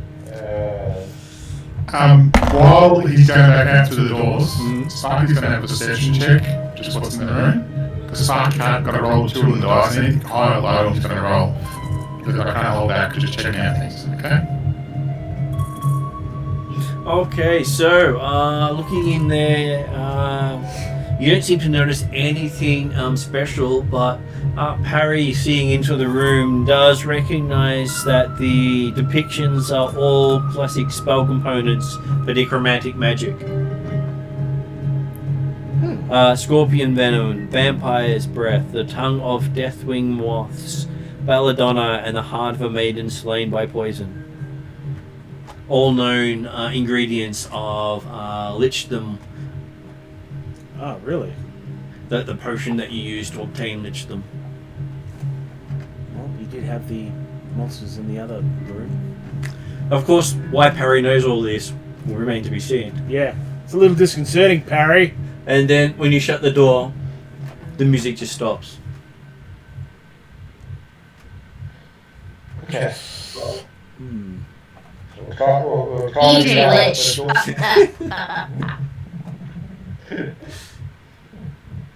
So, we'll try the doors to the south. B11? Yeah, okay. Oh, I'll get the other way for that. Okay. But if it was, looking at the map, we could see there might be stairs at the top one. So if we go down one of them first, then we can get back up to the top one. Yeah, that's it. Okay, cool. But whether or not, okay, realistically, we don't know that ourselves. But I think that's useful to play. Okay, so opening that door there, you see this room features a child-sized bed, a chair next to the toy box, a looming stone fireplace big enough for a child to get lost in, and the sound of a child crying.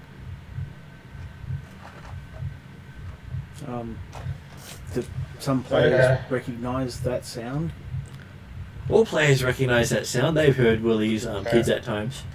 No, I'm talking more about when we first we hear the sound of a child crying. You all hear the sound of a child crying. Corner will go into investigate, try to find if the patrol and catch all there. Yeah, Sparky just had to go orders and go in. Yeah, So Cordo's going in, have a look around, trying to work out if the child's like hiding under the bed or.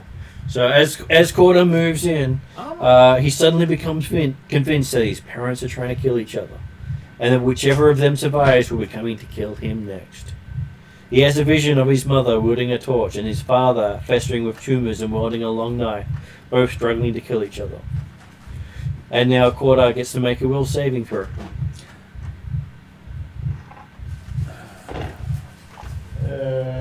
17 till I start. 27. Okay, so you successfully hold off the horrific visions, and they slowly fade. Yeah, don't believe what you see, don't believe what you see. Didn't you say we shouldn't be entering rooms? And yet, what did you do? Mm-hmm. I said, don't enter rooms if they see something apparently killing us. If we're talking about a child trying to potentially in danger. Again, don't believe what you hear, don't believe what you see. We all entered rooms together, and yet you entered by yourself. What are you doing? Do what I say, not what I do. Apparently, who's so child is here? Apparently. I agree, not surprising, but has to be checked. Did it? Sure. Yeah. Why not? I'm just calling. I just say bullshit right there, and it's like, okay, well, we'll check the next door. I don't think we'll check the trust order anymore, and then we can head up north. So. Well, I don't think Cordar trusts Cordar much anymore, but let's go. So which door do you do? Well, the first one we see when we go north is probably the B14 one, because that's sort of like Tigers, isn't it? It is, but you can also see B13 just as obviously. Hang on, dice roll. Yeah. I'm glad I rolled that. B14. No, we're pissed off at Cordo now, saying one thing and not doing another. No, because I'm going to look at the fact of whether or not you're going with any lights on. Obviously, there's some lights on here, but you're not going with any lights on right now, unless Fondra's immediately gone with you guys. Is it overly dark in the corridor? As soon as you guys leave, Cordo's going to be encouraging the others. Yep, keep following, keep catching up. I was going to say, Corda and Duza, who have light sources currently, Fondra, Gabe with light sources. As we walk down that, as we start moving away from the party, I open my wayfinder. And it produces no light whatsoever. Doesn't it? No. Magical light doesn't work in here. Put it away. It's one of those frustrations when you give up, when you have to give up magic. Yep, but it's not particularly dark in here. Not in the corridor at the moment. Cool. Alright, I can deal with that. So we continue. Okay, so what does Sparky do? You realise Duke's still got the candelabra. I was a guess, but hey, Duke, you might want to hand out to Fondra, so you've got your hands free few axes. Yeah, I'll wait for everyone to get to like close to us, and I'll let them up there for it. So. Okay, opening it up, you see an iron tub sits in the middle of the room, with the floorboards sagging with the tub's weight. Oh wow!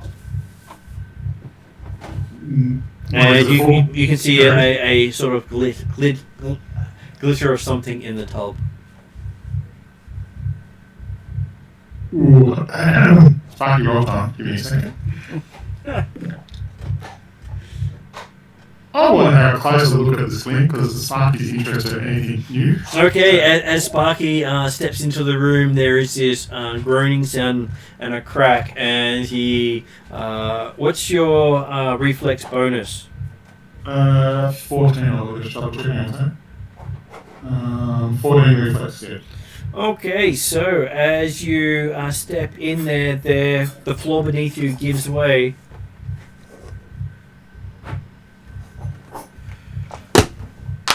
Dealing a whole 6 points of bludgeoning damage to Sparky as you fall to the floor below by yourself. I'll record that. Gotcha.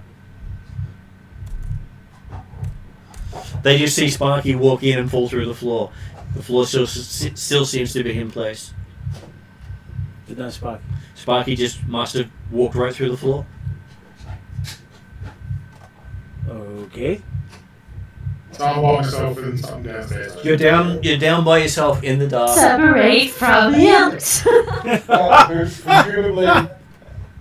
presumably Willie can still see by looking down into through the hole.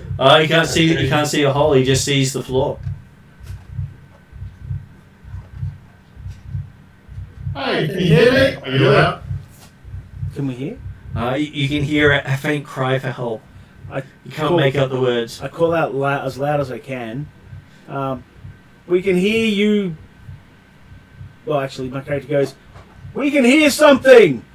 Yes, but not the words!" And you hear a mumble of acknowledgement. I go, I fell through the floor! Yes, we noticed. I'll wait for you guys! Are you okay? Yeah, just stupidity! And looking beside you, you can see a badly mangled rat on the edge of a basin staring at you with its glowing eyes. Its neck twisted slightly to the left. Its body twisted slightly to the right. It's got its back feet up, its front feet down. Fondra will say, keep it where it is. Well, only Sparky sees that. Oh, Sparky sees. I'm going to effectively expect to fall through the floor, but I'll take a step. But off to the side where Sparky wouldn't be had it had. You walk into the room. You can feel the boards groaning around you as you walk, but you're fine. What's in the tub? In the tub, you just see empty. Now, how quick can I reaction with this thing that we're looking at? I'll have a look around in the room. What would Sparky like to do? Sparky's going to use quick draw, get the dagger out, stab this thing right in the middle so it doesn't go anywhere. Okay, so your dagger goes right through it and hits the tub, but doesn't stick into the tub. But does it actually stick into the rat? It's pierced the rat right through it. It doesn't bleed. It doesn't cry out. It's still twitching, trying to reach you. Well, as long as I can't reach it because I've got a stagger in the middle of it, I'm feeling more safer. I think, what can I do? I'm thinking of what I've got in my backpack right now. Looking through right now. So while you're doing that, you basically feel its teeth dig into your hand, realizing that it had rolled itself over the point of the dagger to reach your fingers. You little shit! And so give me a fortitude saving throw. As we might have another diseased rat bite on our hands. 24.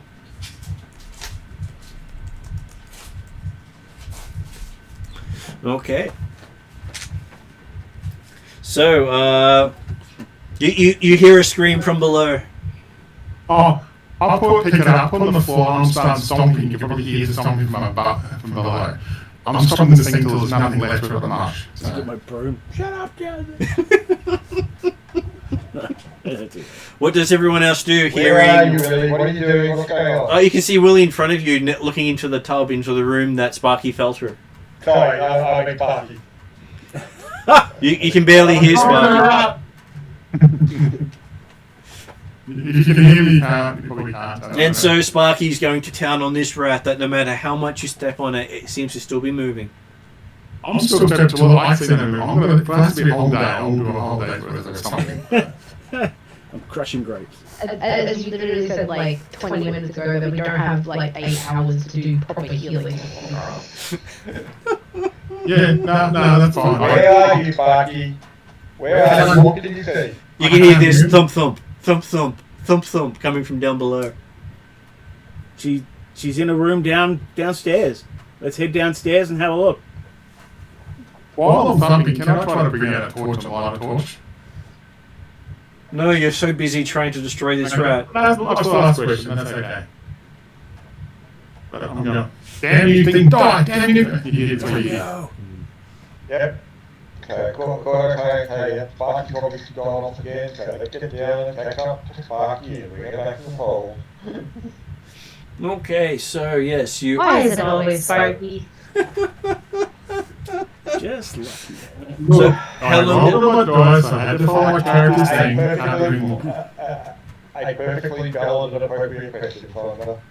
Yeah, so if you look at my character's thing, where I actually get interested in seeing new things and Sparky things, And that's the reason why I did it. I know. I can't like, Mark knows not to go in the bloody moon. And Sandra hears in the back of her mind, and Sparky never listens to reason. I feel like this is the first true thought that this thing has said. Okay, so we'll go back down to the room. You end up in the drawing room again. No idea how to get anywhere else to where Sparky had ended up. As Sparky's continuing to rat stomp. We can't hear the stomp. You can hear stomp, stomp. But no down the clear stairs direction. in the drawing room. No clear direction. You can make it to the drawing room, but you're not exactly sure where Sparky ended up after that. The question is, the tub in the room that was just normal, whatever, did it look similar to the tub that I recognized from where I found the rat? It looked like a similar tub, just not as, just a lot bigger. So Okay, probably so- about half as big again. So probably not an obvious connection. So Okay. the one you saw looked like the master tub, whereas the one below looked like the servant tub. Alright, no worries. But so Corner going to lead back towards B4, like the living room. Okay. Take the door to the north. On the idea that hey, we're at the northern side of the house at that point, so that's where he's looking for. Okay, so you step through that door. Corda, you find yourself in the music room. Oh no. Okay. B7. You hear the stomping nearby. Okay. Thump, thump, thump, thump. So Sparky, where are you? Can I hear you? You can hear Corda calling out to you. Where are you? I'm coming, and I'll go. Do I see where I can get out of here? Or You see two doors. You're not sure which door the noise is coming from. Okay. Random. And I go from where I am, the stomping, and I recognize which way he might be from my direction. Well, you believe he's next to the piano. I actually rolled that door, by the way, so like, under 10 go that way and over 10 the other way. Okay, so yes, you open the door and you see Sparky with Rat on the boot.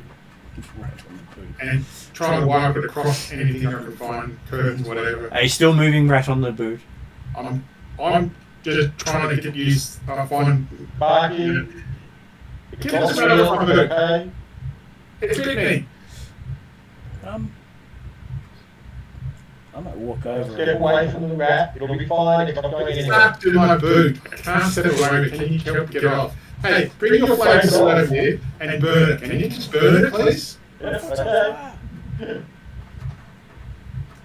Corner will place the point of the burning cord against the rat and basically hold it down while Sparky takes the boot away. So, as you got the flame on it, you can hear it smoking and popping, but still stuck to the boot.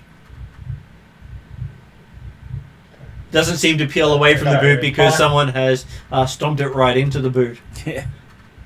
So when Sparky did his foot, so with the rat pinned to the ground with the flaming cord. It doesn't say pinned, the boot is stuck. He seems to have really mushed it into the boot. What the hell have you done now? I don't have a spare boot. Nothing in the spare boot. Sort of looks as if the rat and the boot are almost one now. Oh shit. Well, you can clean it off later. Let's go. Can we just slice the head off and just throw it in the corner and just run away? Or how soft is it? Is the head actually in the boot? Well, the head is part of the boot, almost where your toe is. Fucking great. Okay. Yeah. I think I'm looking at my Alchemist fire right now. I'm really tempted. What did we say about touching things here? I didn't touch it. It bit me. I hit it back. Okay. You did the same thing, weren't you? If something bites you, you hit it back. I'll give a go at using the positive energy. Mm-hmm. So just as a backhand. So you try to get to where they are? Pretty much, yeah. Okay. Everyone following order, presumably. So yes, you find yourself in the piano room, and yes, you can make it over to where you see where they are standing in the doorway, conversing about a rat boot. They're all pointing at it and looking at it. And Yep. My boot, my boot. So, are the others not in the bathroom at the moment? No, they haven't stepped through the threshold of the black door.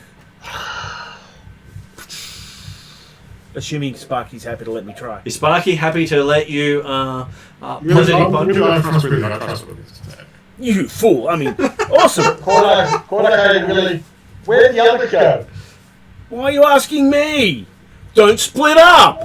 You walked off and left everybody! Exactly. Stop splitting up! I was leading you. You weren't leading, you ran off! Stop applying words that don't apply! I didn't run anywhere. Really? If you didn't run off, where is everyone? I had to run to catch up to you. Where is everyone if you didn't run off? Don't split up, and yet what do? Don't go into rooms, and yet what do? Stop doing the things you tell us not to do. You were the one that said... Bad person. Yes, we've got to go downstairs and go and get him. So No, I said we should. I said we should. I didn't say we had to. I said we should. And then you ran off and left everyone behind. And Sparky feels invisible at this stage as everyone's talking about her being there. Hey, you don't run in this house. Hey, then why did I have to run to catch up? If you didn't run, what did you do? Sparky's trying to go. Whoa, you're faster than me. Exactly, and I had to run to catch up. Tell me you didn't run. I'll smack the rat part of the boot. Okay, you hit the boot, the rat with your positive punch. You don't have to roll for this one. Ah. And the boot disintegrates with the punch. What about the rat? The rat seems to be gone too. Oh. As you see, Sparky's malformed foot. Malformed? Yes. I look up at Sparky and go, was that there before? Hmm? Looking down, it seems that your toe looks like a rat. What? No, hang on. This place is creepy. That's what I keep telling myself in my mind. This place is creepy. Not true. Your toe agrees. Sweet. No, you don't talk back to me. I talk to you. Shush. I say my mind, of course, for obvious reasons. So. That's awesome.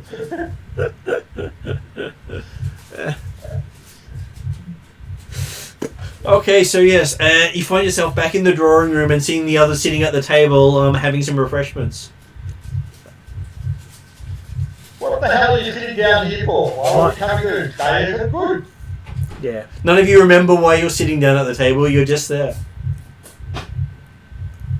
Well, The house is we're full. obviously here waiting for you. We're staying as a group, you don't wait for people, we all stay together. And no, typically that involves saying, hey, everybody, let's move to this room. Which is what we did. That's what you did. Okay, Mum and Dad, enough of this. Let's just go back upstairs. So how many of you can resist pulling the cord out of the monkey's head? I have to admit, it did go through my character's head. It's gone through his head 3 times. One, he did it, and the other 2, every time they walked into the room, he's like... I've done it already, haven't I? No, you I haven't will be only... doing everything in our power to not touch anything in this house. Well, look at it this way. Only Willie has pulled it once. Sparky's not had the chance to do so. No, Sparky's just got to be the good books right now. Things that all her way to that. Little quiche Lorraine things. Oh, yum, yum. Cooking some for tomorrow. Thank you. Careful, they might be hot. Also, careful, they might be frozen in the middle. So Sparky's just got to go, let's go back upstairs. Yes, I'm not going to go any more rooms. We'll just look at rooms and then work out what we do next. Is it Deuce's turn to do something dumb? Yes. Sweet. Why not? Why not? Go on, pull the cord. What is it? What could go wrong?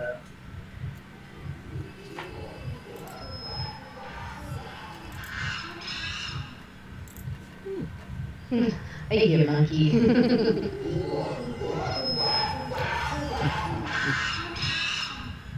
Yeah, that's not bad at all. No. Now I have the button to push. You can push it as many times as you want to pull the cord. That monkey sounds pissed Don't off. touch anything. He was having fun for a second, and then Cora like probably gives him the filthiest look in existence. And you hear Corda's voice echo around the room for about a minute. Don't touch anything.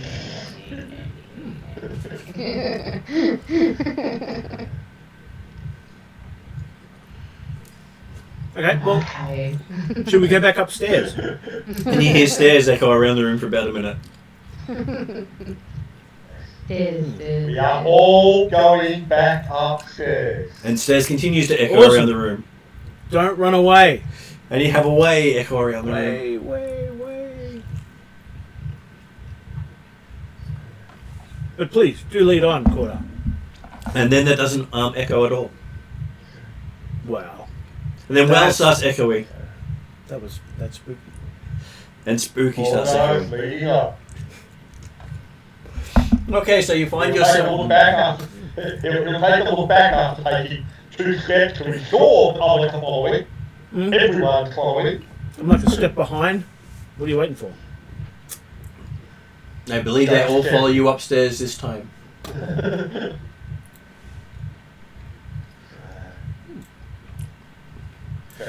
Do you examine...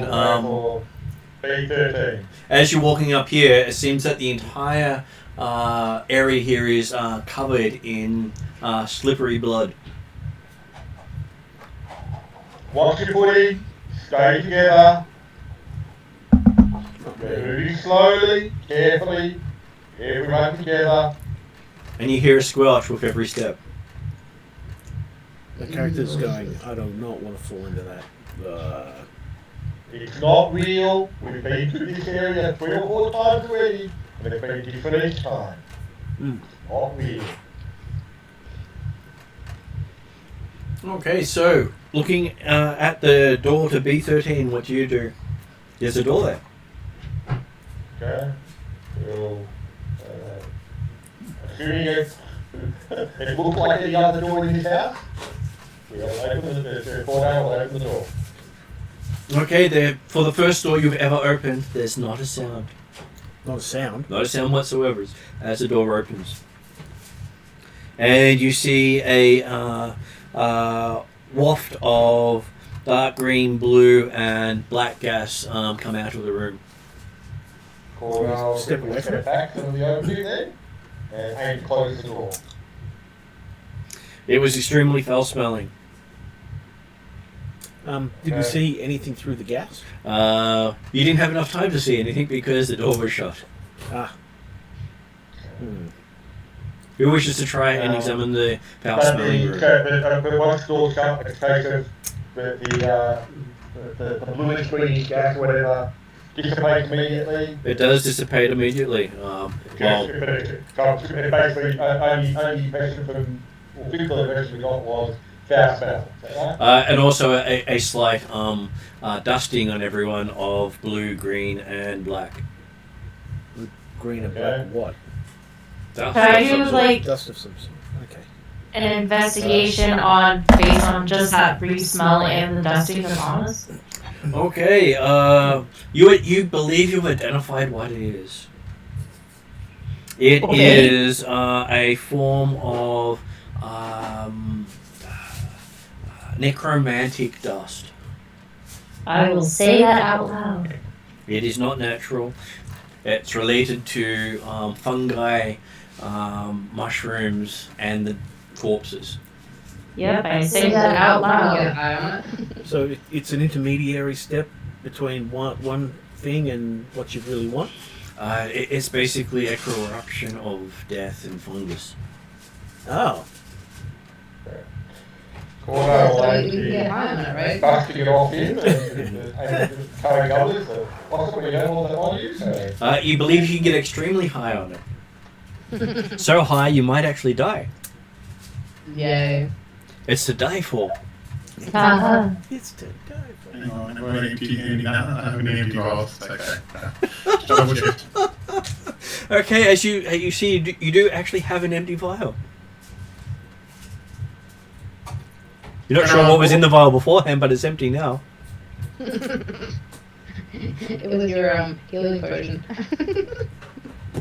Well, it could be a lot of things. It could be my Christmas fire, it could be a lot of other things. So I'm going to go, nah, I resist myself because I've been, no, you've done too much this floor already. Let's just get out of here. Okay. Good call. I'm trying hard to restrict myself because it's natural for me to look at things and want to check things out. So. Just think what could be behind that door. Treasure troves of wonder. Something interesting. I'll come back to you later when I'm around. It's okay.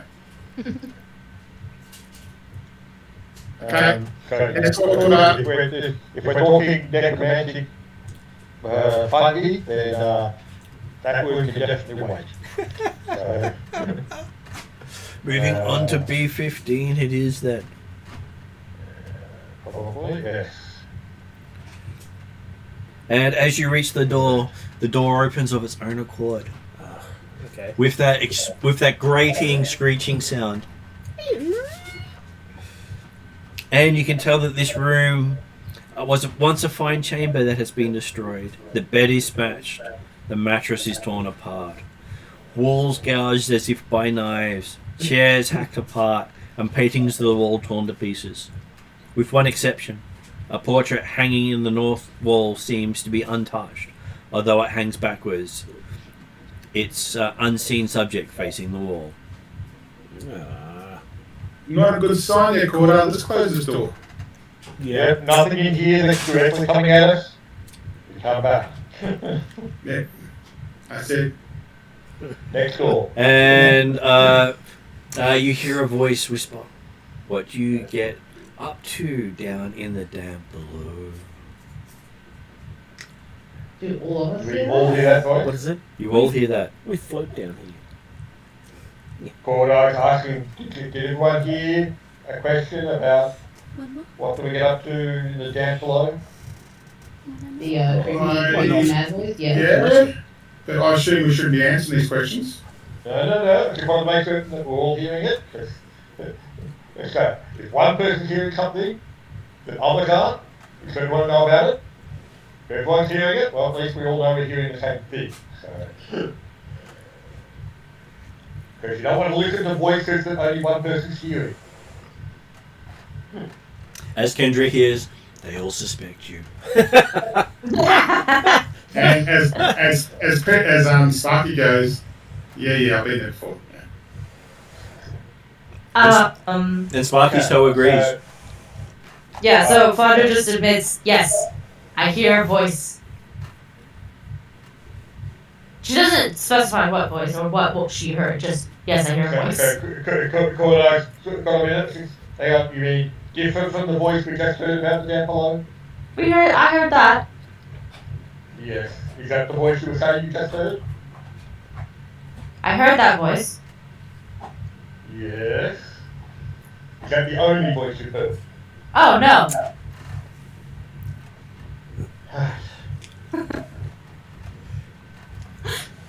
What's the other voice tell you? Kill Corda. Kill Corda. Told me about how you killed me. How long has this other voice been around? Oh, it's the book. No, it's your conscience, it says.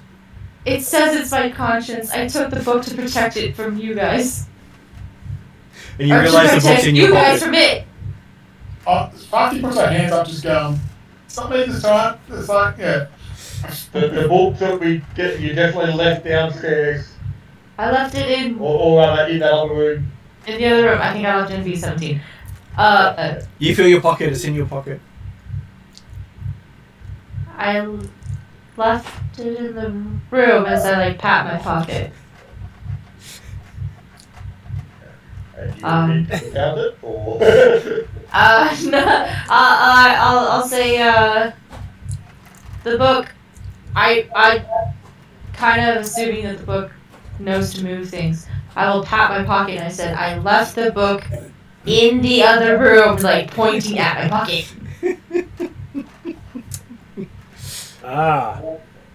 And I was saying over to William. Your hands appear to have power over one of the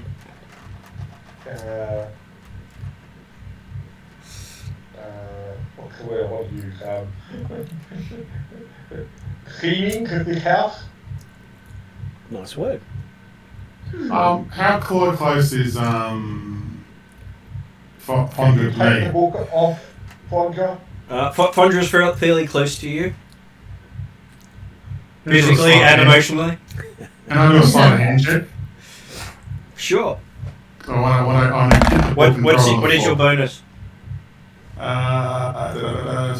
That'll be a thievery roll, wouldn't it? Yep. That'll be 14. Okay, you stick your hand in a pocket and come out with what's something Fondra's got in her pockets. Some acorns. Precious. Okay, so you have a handful of acorns. But did she notice I put my hand in the pocket or not? Not at all. Okay. Oh, this is where she was patting down, right? Is that correct? You believe so? Yeah, okay. It's okay. I deposit the acorns into my pocket for maybe use later on. So. Cool. So the court I say to Willie saying, can you take the book off Fondra? Oh, I'm sure I can, as he cracks his knuckles and says, but is that really what we want to do? Your hand could be to have power over the objects in this building, in this place. Willie gets to make a will saving throw. You could, Does? grab the book Sorry. and exert your power to remove its influence upon Fondra. That's a 7 on the dice, so an 18. Okay, an 18? Okay, Willie breaks out into a misogynistic rage. It actually specifically says misogynistic rage here. That's funny. Okay. As you must get the book back. Get the book back. These damn women It's definitely your always book. taking damn books. Can't even read. Okay, What's I on that guess. picture? What are they can read? I walk over and say, give me the damn book, you damn woman. Alright. Just so you can actually all witness the... What it says. It's funny. Where is it? There it is there. Come on, you can do it. Yeah, there you go. Misogynistic rage. Wow. That's okay. There was the other one that was the... where is it? Frightened Child. So that's the father with the, Oh gosh. yeah. And then there was the Phantom Phage, which you missed. So That's fun. they all have interesting names. That's really funny. So do you give me the book? Attack. Nah. You get to you do a full attack. Oh, really? That's the whole rage part. Oh. You are almost berserked. Okay. Quite rude. So, yes, as I move over for one attack, and I say, give me the damn book, you damn woman. That's action 2. Women don't need to read. And then, smack! I'll give you a smack. I was gonna say, like that's a good one to, if you're misogynistic, just backhand, you know? Yeah, I was thinking that, like, I'll show you the back of my hand, do some Yeah. flip slap or something. To the moon, Alice! Like, that whole nonsense. That is awesome. 23. I believe that is a hit. Is that good enough? It is, because fucking is 22. So, am I trying to kill her, or am I... Yes. Oh, dude. It is misogynistic rage after all. But luckily for you, it's 1 round only. It could have been. Violence. It could have been 4 rounds. Oh gosh. 7 points. Okay. Okay, so you have the hand imprint of Willie's hand across your face as Willie comes back to his senses, not knowing why he's just done that. And I say, I'll hold my face, and I was like, Wait till your wife hears about this. The look of shock and horror crosses my character's face. No, look, come on. There's no need to get that extreme. And We in can the work back of this your out, I'm mind, sure. Kendrick hears, he deserves to be punished. See, wait. Yeah. Do the Okay, guys, everyone out of this room. Out of this room. Back to the corridor. Willie's still trying to convince you to be merciful and look, it wasn't me, it was some outside influence. I would never do that. You know, come on. You know, surely we can work this out. Well, I would have had an acorn because there's no popcorn, so I'll get an acorn and start chewing on that because that was a good excitement. It's very tasty. It's one of the best things you've eaten. Oh. As you look down, it resembles a finger. And I sit there up and go, and I just give like Fondra the most dirtiest glare of all time. Yeah, no reason why I've done that. Okay, so you end up giving a come hither glare. Everyone back It is dirty in a way. It's true, it is dirty. That's hilarious. After the one Everyone back out of the corridor. My character's looking good. It's fine. Yeah, I was gonna say, Fondra will kind of like give Willie and Sparky a bit of a weird look and just be out in the corridor trying to follow whatever. And Sparky seems to be speeding up acorns. You're not really sure how that's happening. I'm like, where do you get acorns? They have no idea how it got into Sparky's mouth, but just acorns keep getting spat out every few minutes. Every few minutes. Can I inspect the acorns that fall out of her mouth? They are slightly chewed. It just do I recognize them as my acorns? Not really, because yours weren't chewed. Okay, that's true. Basically, everyone back out of the corridor again. Out of the corridor. I still give it to Billy and say, you calm down? Yeah, I'm good. Don't know what happened there. Yeah.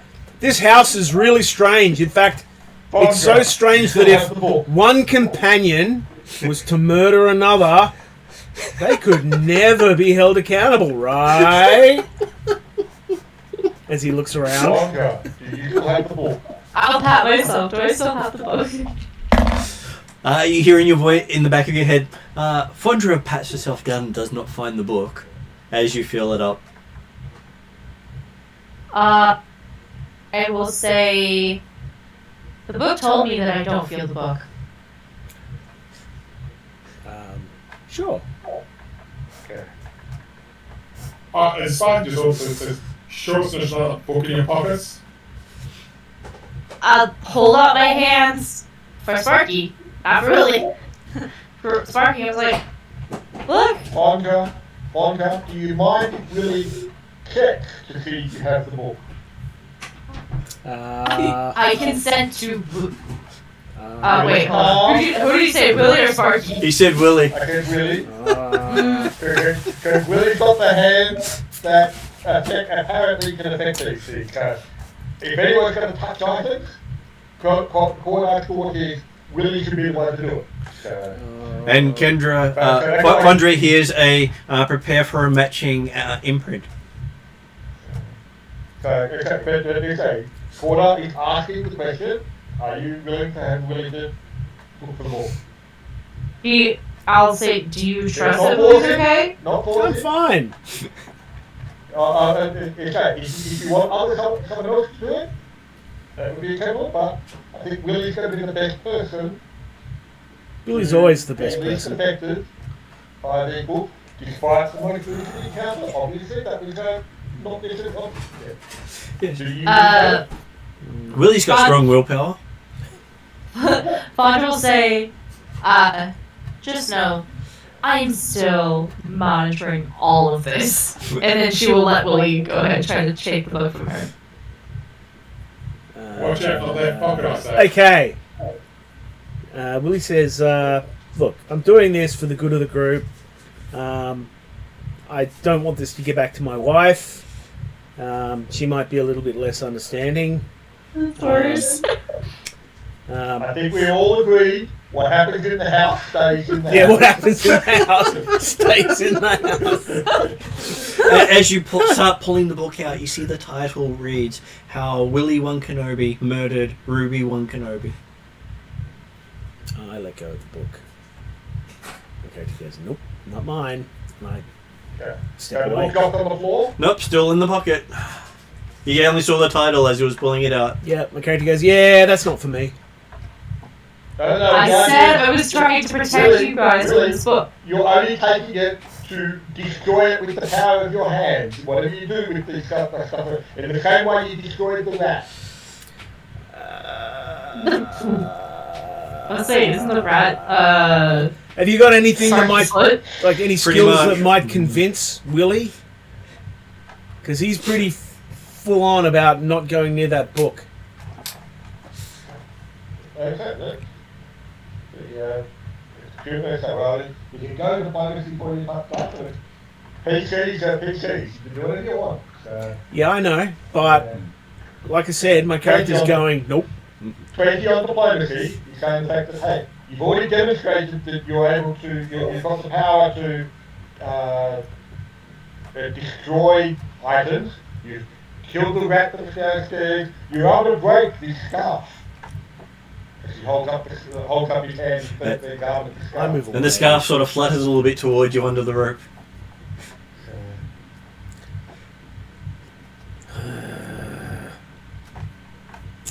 Okay, Willie thinks about it for probably 20 or 30 seconds. Remember, don't believe anything you read or see in this book. It's Yeah. not real. Alright. He goes over, Mm-hmm. and I'll pull the book out again. And as you pull out, you see the full title.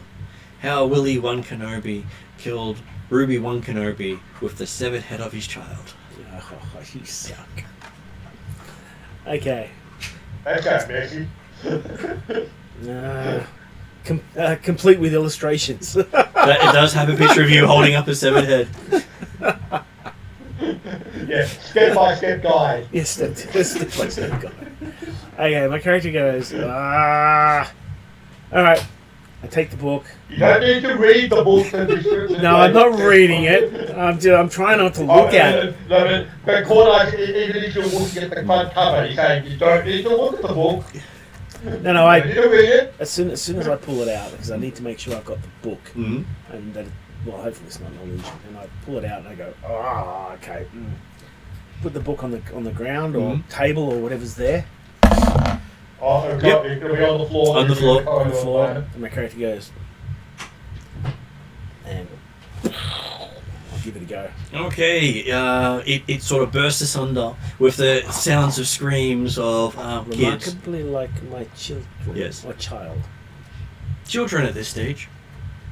But Sounds like more than one. it's got that. Yeah, okay. My So character's what you say? very Yeah. disturbed about this. I'm now picturing, so you had two kids, so you had a skull on each fist to be your wife. It's like the Iron Rings, the Iron Ring style martial arts. Yeah. That's just wrong.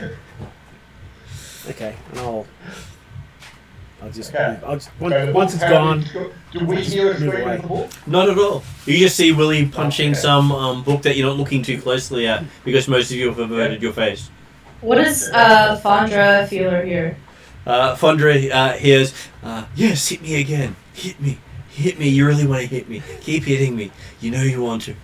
Oh, that feels so good. Just watches disturbingly.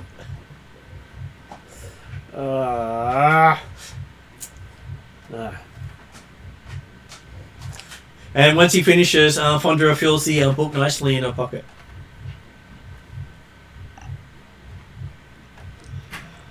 Does it, wait, so I feel it back in my pocket, but is it still on the ground in front of him? Once Willie has beat it into nothingness with his positive energy. Hmm. So from our perspective, the book disappears. Well, it got burnt up with all that positive energy. If the book is still like physically present after Willie's hit it a few times. Then Cordo will attempt to burn it physically with the flaming sword. Well, it seems that the positive energy of Willie's fist burnt away the book. Okay. Burnt away the book? Marvellous. Okay. Fondra, are you still hearing the additional voice? I would say, unfortunately, I don't believe that is the way to get rid of the book. It's still here.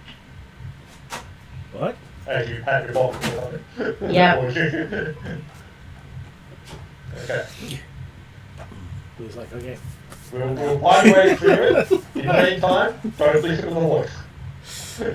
And you hear in the back of your head, and yes, you should always listen to the one who killed you. Right. Fuck.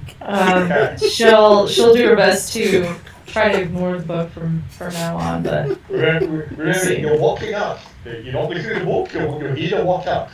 The book makes so much sense. Oh, come on, let's get going, guys. We've got one little check out. Yep. Did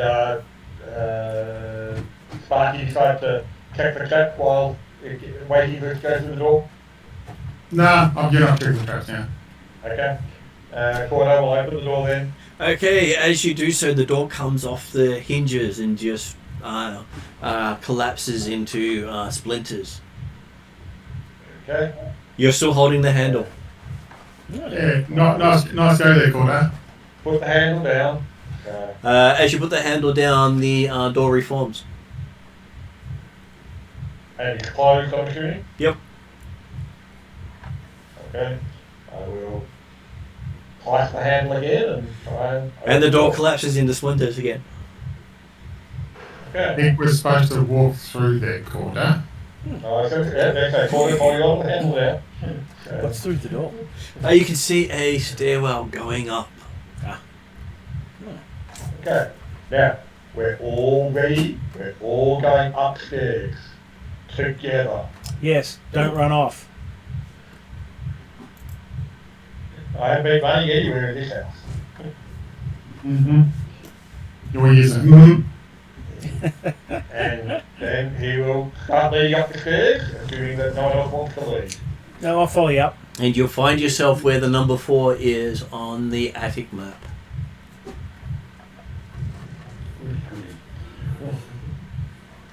Don't worry, there's a sound effect especially for the attic. Yay? Well, it's called In the Attic. In the attic. Whereas before you were listening to Inside the Mansion and to accompany Haunt one-shots. That's part of the sound effect. Random noises. So, you are up at where the number 4 is beside a door. Have you... Oh yeah, right, screen, yeah.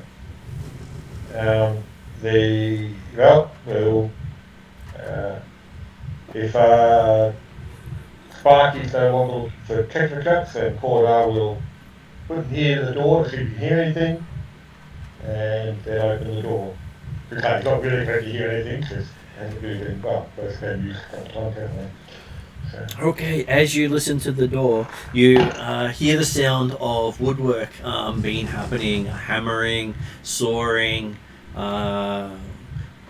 planing of wood. Okay, it's obviously fairly loud because only got 3 from accepted, so well, total of 12.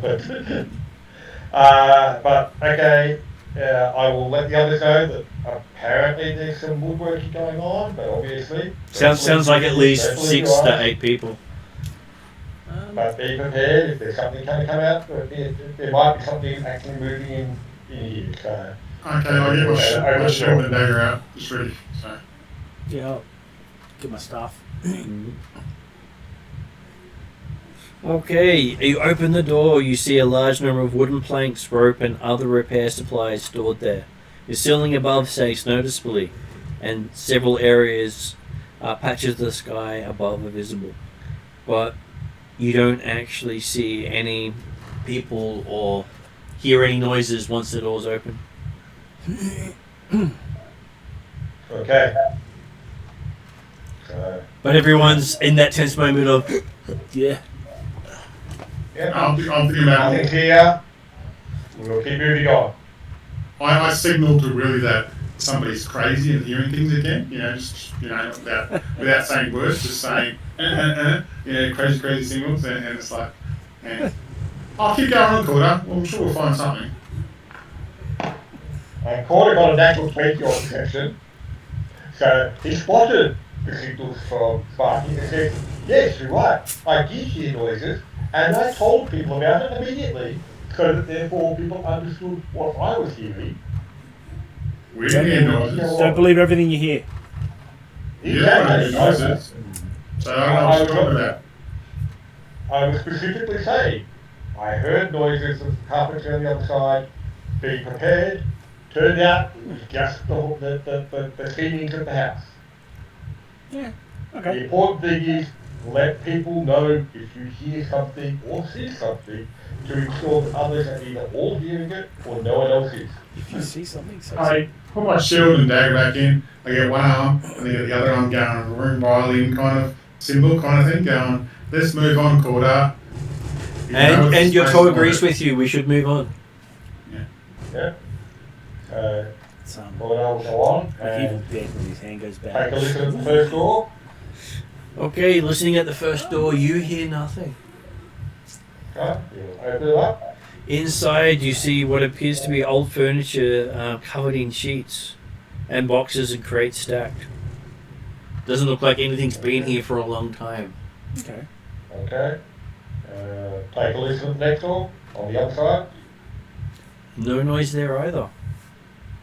Open it up. You see a fluttering sheet on a chair. Fluttering? Why? Is there a wind, a draft? Not that you can feel. Yeah, this is a bad room. Happy enough to close the door on that one? Yeah, I feel good about closing the door. Well, okay. Yeah, I meant the fact, yeah, what I was saying, have nothing in that one. So, yeah. Try the next door. Okay, you open the next door. You can see two chairs covered in cloth just floating and spinning in the center of the room.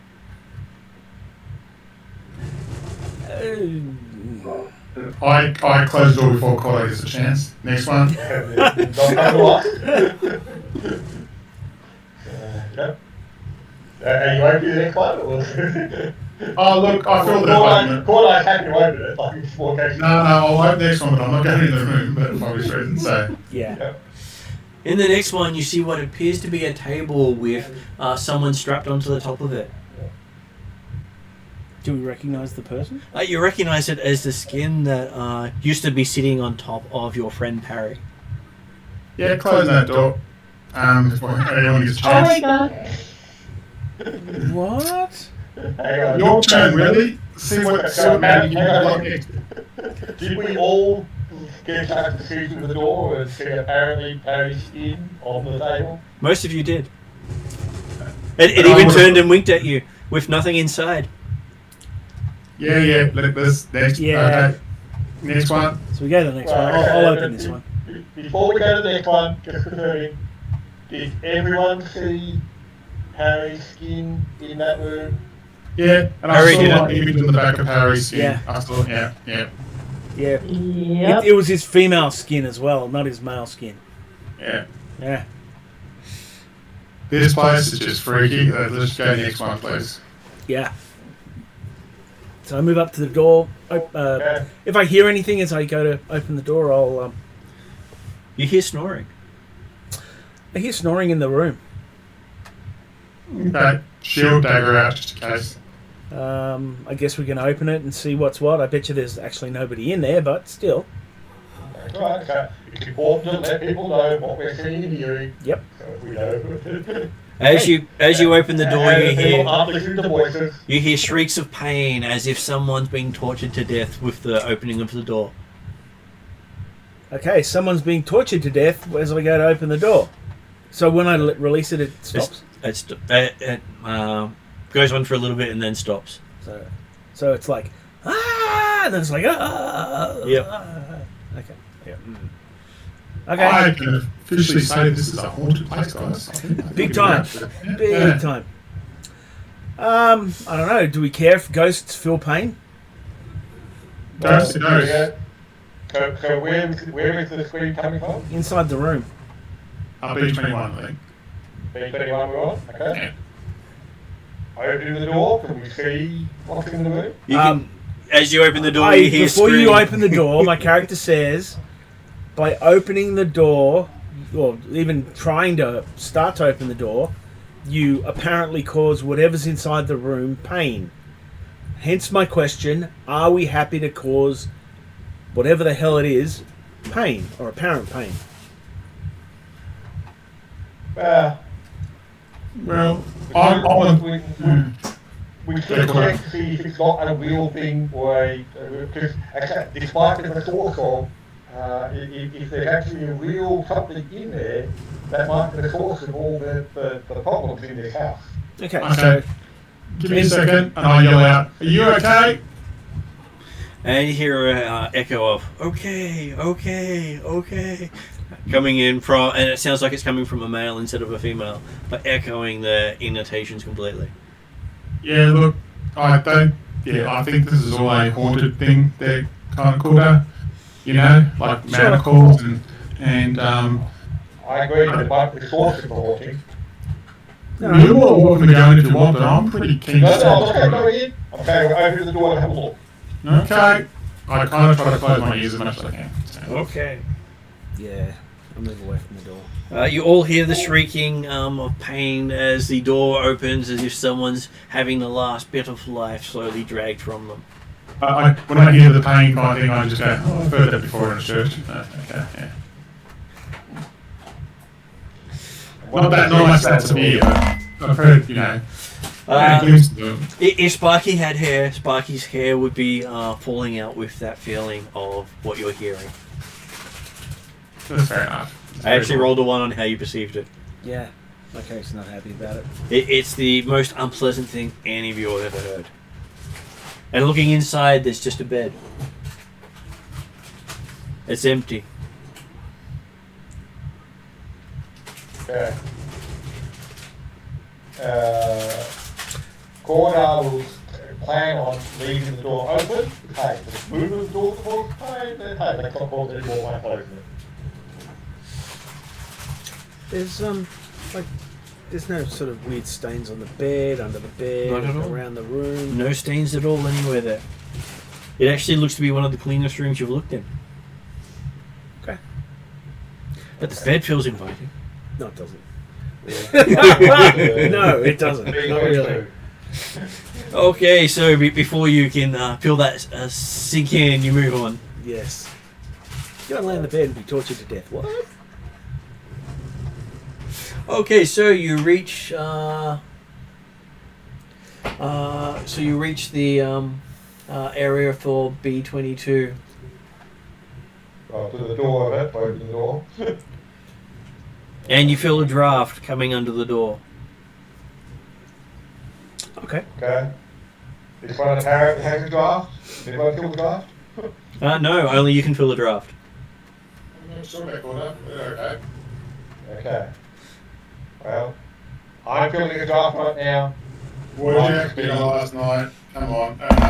You also smell the stink of burning flesh as you're reaching the door. You said that Cordar? Okay. I'm smelling some burns and flesh. And Sparky, this is not the time for jokes. Look, come on, go and view yourself in this situation. I get my shield and dagger out, just trying to up on the ship as much as I can. And Cordar will go to open the door. Okay, as you open the door, give me a will saving throw. Back, I'll go black.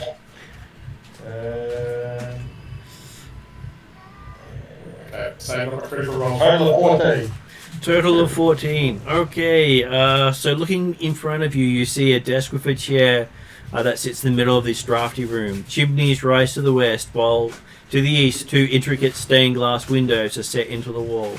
The northern window depicts a dark-haired woman with pale skin, large green eyes, and a black and red gown. With both hands, she wields a jagged iron staff. The southern windows lower half has been broken and patched with canvas. What remains of its upper half depicts a handsome man dressed in regal finery and a crown of ivory and jade. Small scorch marks mar the wooden near the broken window. A battered and ruined telescope lies on its side near the desk, and a large trapdoor in the roof has been tied shut by several lengths of rope, and Cordar feels a compulsion to run through that window and jump outside. Initiative. Oh yeah. Now, who's got to save Porter? And I'm what too is tired to do perception? initiative right now. I have a 27. 27. What did Willie get? It's just perception initiative. What's that? 9? 28. 28. What did Cordar get? It's almost 16. What did Sparky get? 27 too. 27 as well. Okay, so all of you see. Cause I know that Duzar and Parry are most likely not rolling at this point. I'm here. You're gonna roll. I've been talking. Have people not heard me? We have heard. I just that you sounded very tired. I'm Would not do- saying I'm tired. I was still do the roll though. Okay, what's Duzar's roll? Perception, let's go. Yep.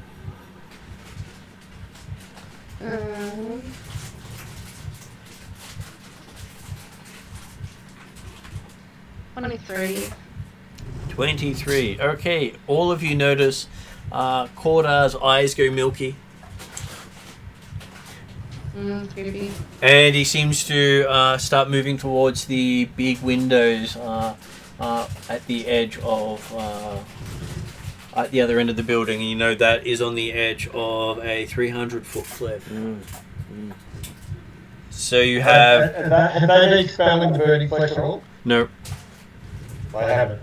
Cordar believes he's burning alive and must jump out the window to douse himself in the waters below. Okay. So, what does Willie do, seeing this happen and Cordar start to move towards the windows with that look of panic? Probably with the I burn. I love that sound effect. That works well.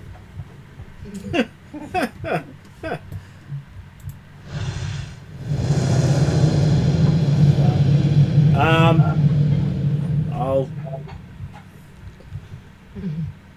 It burns. It burns. I'll grapple him. Okay, give me a athletics check or an acrobat. Athletics check works well.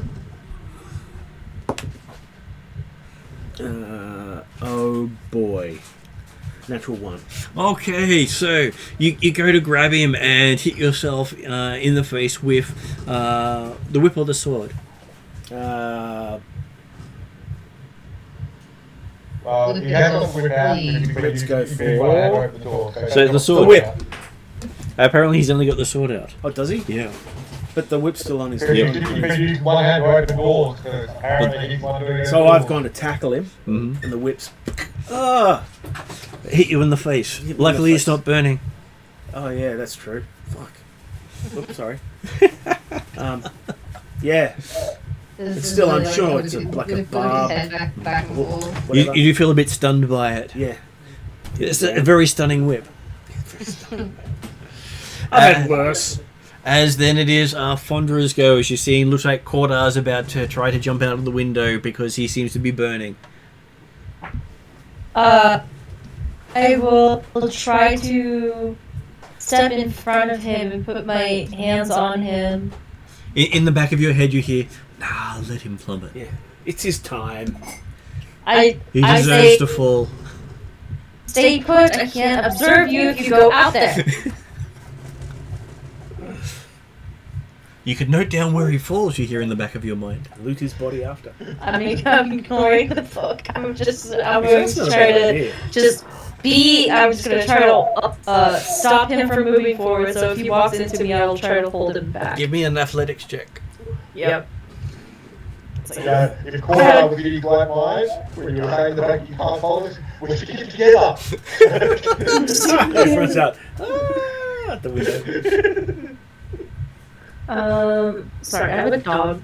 walking on the base. Oh, I got a natural 20. Get a natural 20. And what does that add up to? So that would make it a for athletics, right? Yep. 26. 26 is upgraded. So what is Cordar's athletics plus, I think, plus 10? 22. 22. So that just makes it a critical. Still a critical hit. So yes, you Critical do success. manage to pin Cordar to the ground.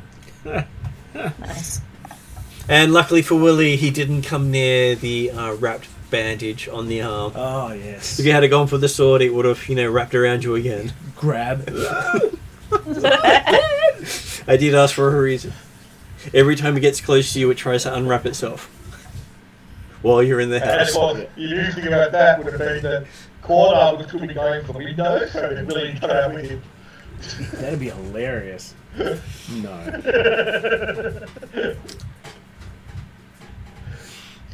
Okay, so Okay, so Fondra managed to take down the big.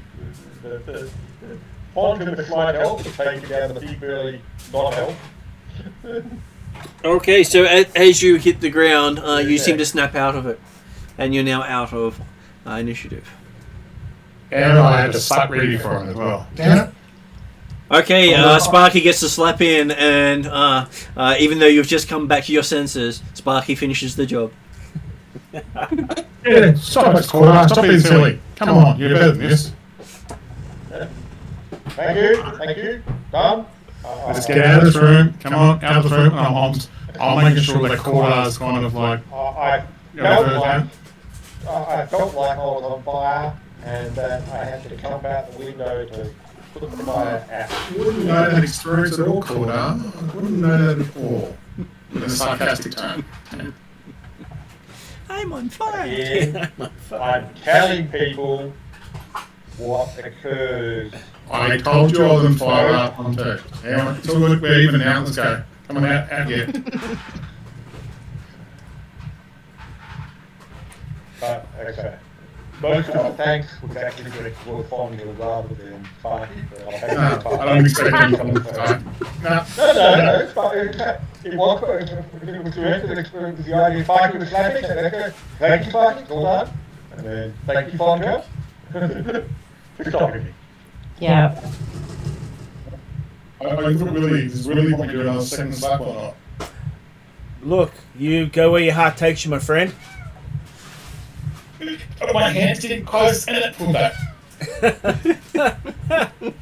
I was so close. I was going to do a 3-action slap, but it's okay. But no, I want to make sure we're all out there and the doors are closed. And yeah. Okay, you make it back into the corridor. And now you have the choice of 23 or 24. Which we'll go for 24 because we're on that side of the room. That side of the bed. Okay, so the door is locked. Oh, wow. Oh. Hang on. And you can hear the sobbing of a woman behind the door. Can Dooza just rip the door? Corda's confirming that. Give me an athletics check for Dooza as Dooza pushes forward as Corda's examining it. Dooza's getting sick of being in this godforsaken house. Can other people hear the sobbing woman? Everyone can hear it. Yeah. Yeah, I can hear this godforsaken woman in this godforsaken house. So did you say I'm tired of all these motherfuckers saying songs. And Kendra hears in the back of her mind, this place is not godforsaken. I'm here. Fondra will share that finding with people, and it's like, oh, don't worry, this place has a god. The book said. Now remember, Fondra, you're not listening to that voice. I cannot help it. Okay, so there's this snapping sound as Cordar's talking to Fondra as you turn around and see that Dooza has ripped the door off the hinges. Okay. And there's another door behind it. I'm sorry, what? As in, like, where it was, or, like, just behind it? You feel as if it was just behind it. Does it look exactly the same as the first one you ripped off? It does. I'm gonna rip it up again. Okay, you throw the door off to the side and go again. Strength check. So we're no longer in Scooby-Doo, we're now Bugs Bunny. Natural 20, so that would be, what, 34 upgraded. Okay, so everyone watches as Dooza rips door after door after door in the space of a few minutes. Seems to have almost littered the corridor with doors. Stop! And when Dooza finally stops, you see that there is no longer a door in the space. Seems to have been over 20 doors have been ripped from that space. Wow. So does that mean it now opens into the room? There's now an open area into the room. Wow. And you feel a cold damp coming out of it. With a full-sized mirror in the dark frame at the far end. Who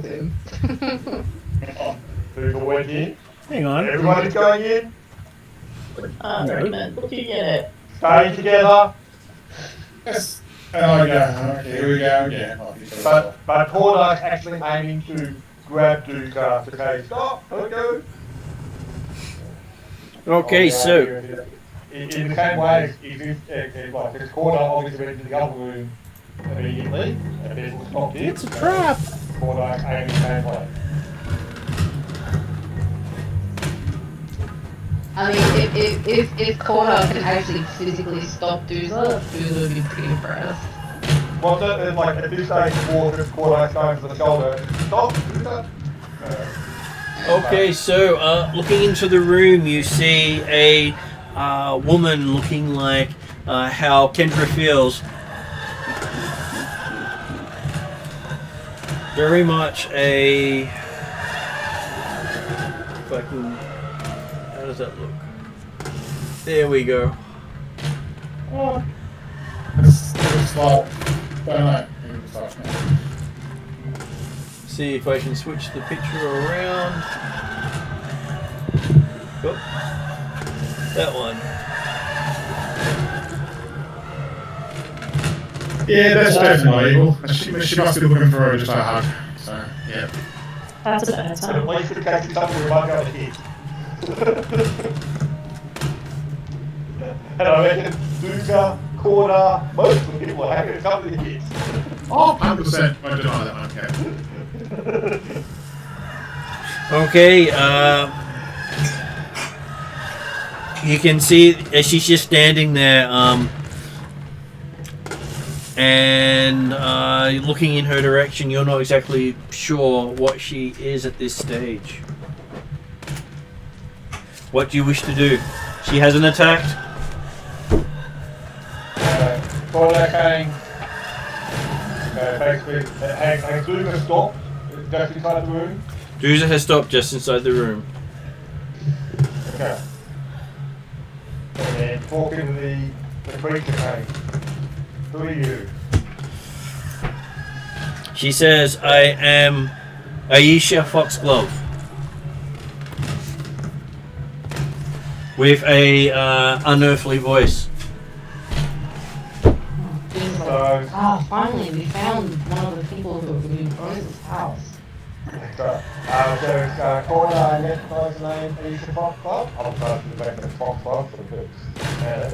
There's like, if you know enough about the family or remember enough about the family to know where she fits in. Okay, so give me what is your character's what's the one am I looking for? What's your character's society score? He's got +6. Okay, you recognize her as the wife of Alden Foxglove that that the others almost went boar hunting with. Okay. Do I know if last I heard she was alive, or Last you heard she was alive. But while you're debating this, she screams out in pain, much like you heard the house before scream out. But this time coming from her. So each of you gets to make a will save. Super. My best save. Hang on. That's my second best save. Fourth was 23 for quarter. 22 for Sparky. 25 for Fondra. I fell miserably. What'd you get? 15. 15. Okay, so those of you who got 23 and higher, because I don't think anyone got 33, you are now frightened too. Sorry, I didn't roll. But I did not get 33, so... Did you get 23? I did get, sorry, did you say it was a will? Will save. 25. Okay. So those of you who got between 14 and 22 are now frightened 2 and paralyzed for 1 round.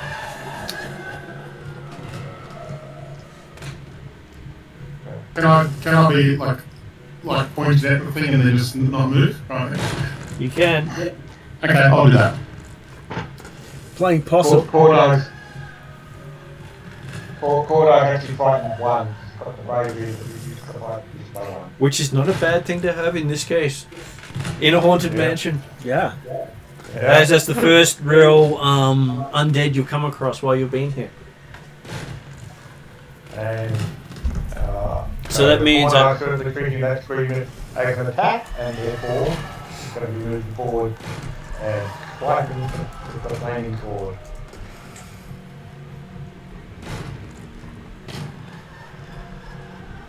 Though she does cry out, "Leave me be! I don't want to be here," is what she cried out. Yeah, I'll put you out of your misery. That is a good way of doing it. Okay, just making the notes down of what people have, because some of you are frightened and some of you are not.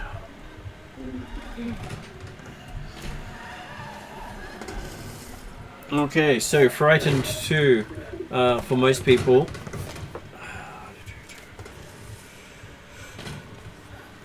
All it is a status penalty on your attacks, so that's not a bad thing.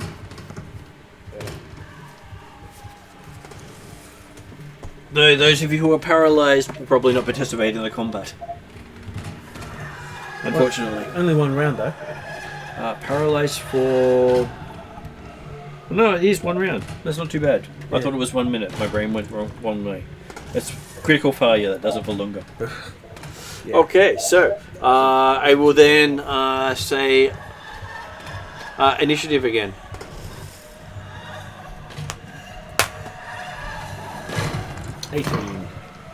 18 for Willie. 30. What did Cordar get? You can initiative and go, so good, I'm on 12. I don't think I've got over 5 by initiative so far this season.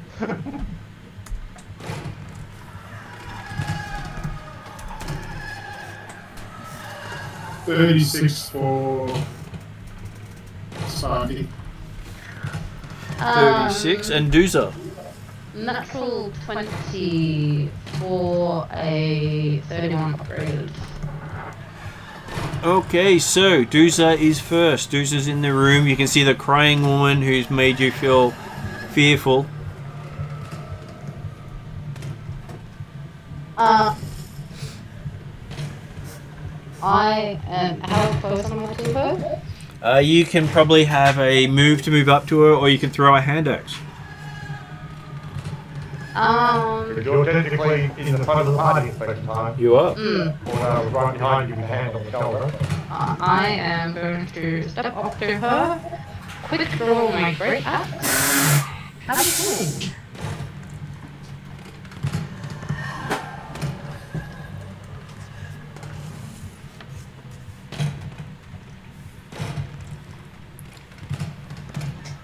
And out of amusement, Her type of undead is one of the few in the game not evil. Really? Yes. Yeah. But no one identified that beforehand. Like I said, when I treated the green as an attack, so... Harry's gone silent in the background and is just not paying attention anymore, so... Because he would usually be our resident go-to ghost guy. Girl. The ghost Now. You mean Buffy? Yeah. No.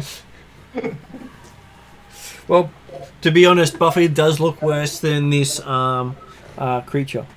Looks worse. Yes. Buffy looks more horrifying than the creature. The skin. Yeah. Keep forgetting that, mate.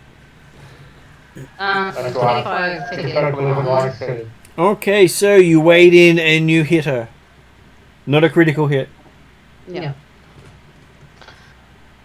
What is my grass? It is 12. Why did I put my 12 on before? 1, 5.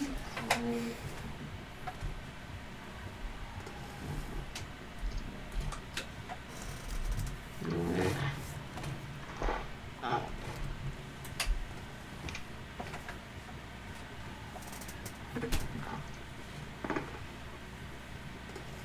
Ooh, nice. Almost max damage. 11 plus 5, 16 slashing damage. Okay, so you slash deep into her.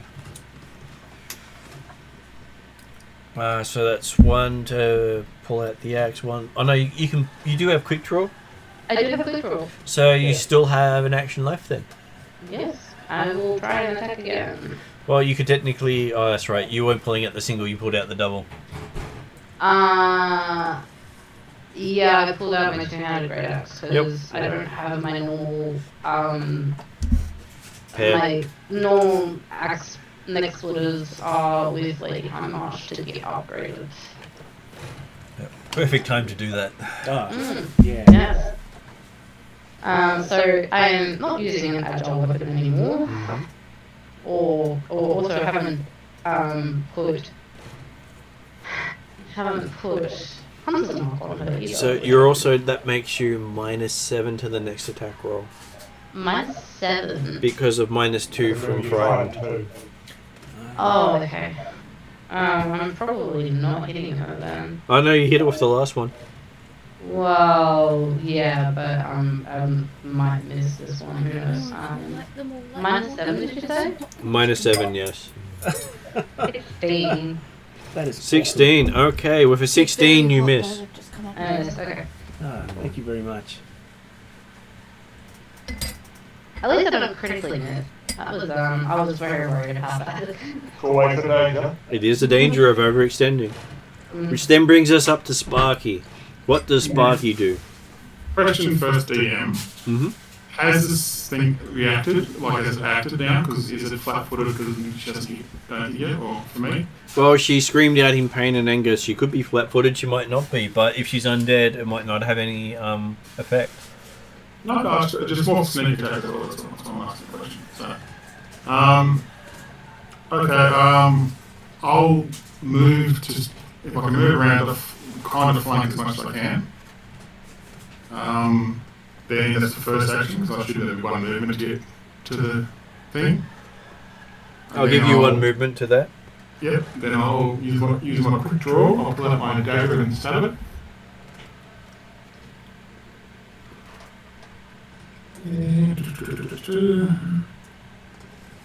That is a 33, I believe. Just want to double check.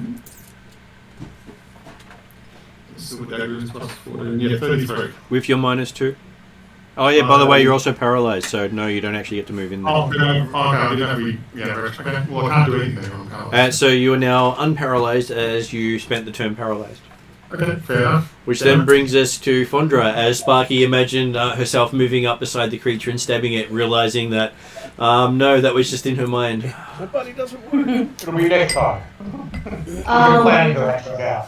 I want to roll sneak attack for the first time. I haven't rolled it at all since. And you realise that you just didn't get that sneak attack off that you really thought you were going to do on her because she'll act before you get a chance to do it. Yeah, no, I sort of check anyway. No, it's just this goes through your head. So Pondra definitely recognizes her as a type of undead. She does. Okay then. Does you want to identify the type? Will that take one action? Yes. Okay, what is your religion skill? Religion skills plus 10. You identify her as one of the rare types of undead that are not evil, known as a revenant. They are undead creatures brought back to life with the sole purpose of killing those who murdered them. Not killed them, who murdered them. Only someone who's a murderer can create a revenant. Yep. Okay. And her sole purpose in life is to kill those who killed her or any who attack her in the meantime. Well, that's us now. And they basically can't be destroyed until either the person who killed them is gone or they have felt like their task has been fulfilled. Gotcha. Are you telling others what you...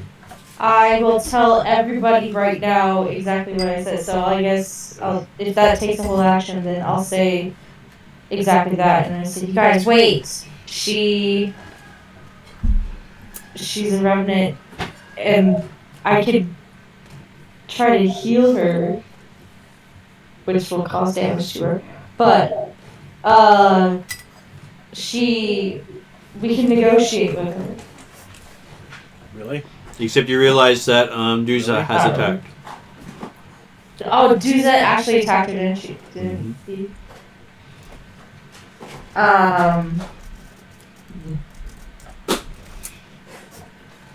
Okay.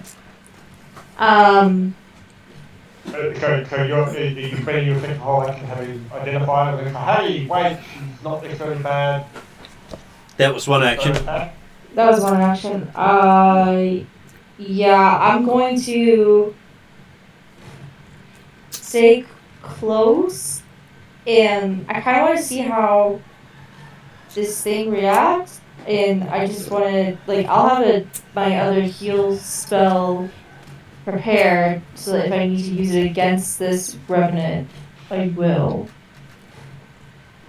Okay, so did you wish to prepare the spell? Because if you do so, that means it must be cast or you lose it, and it would be a single casting spell. So that means you would have to touch the revenant to cast it. I would, yes. So I guess I will just ready an action to move closer, and then I'll do that. But I won't do it right now. Okay, so you're ready in action to move closer to her, but not do anything else? Yes. Okay, so if she does anything, you'll move closer. Yes. Next up is Willie. Willie sort of looks at the party and says, "What do you mean she's irrelevant?" And that's... I'll take up a fighting stance, but I'm sort of looking at the group going, what do you mean? You're paralyzed, aren't you? Nope, sure not. Frightened too. Oh, it was only 5 you're paralyzed, wasn't it? What did you roll? You rolled a... I think mine was 15. Then you are paralysed as well. Am I? Yeah. Ah. Okay, then yes, I'm paralysed. So my character doesn't say anything. You hear a bit of a mumble and a bit of a drawl. But Willie believes she told you all that. Good. He even believes he got into the fighting stance and readied himself. Yeah. Which will be surprised when he's not in the stance on his next turn. Yeah. So then it is up to the creature. The creature does notice turns her head and looks directly at the scarf on Cordar's arm and shrieks in anger and rushes at Cordar with claws outstretched. Okay. So does Duza have an attack of opportunity? Class feature. I do not. Then she I don't moves. think I do anyway. Normally it's It's not common. No. it's very hard to get. And I don't think I've taken any V3. No, I think really only a 5. Okay, so she rushes at Corda and tries to attack him, hitting an armor class 27, 27 is not critical. which is good because, well, I don't really want to rip someone to shreds. And amusingly, she only attacks you because you're wearing the scarf. Yeah.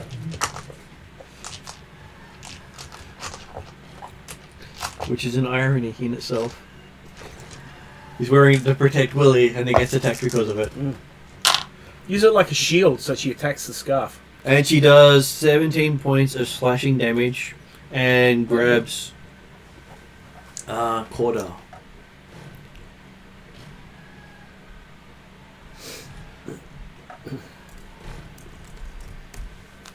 And then spends an action to constrict him.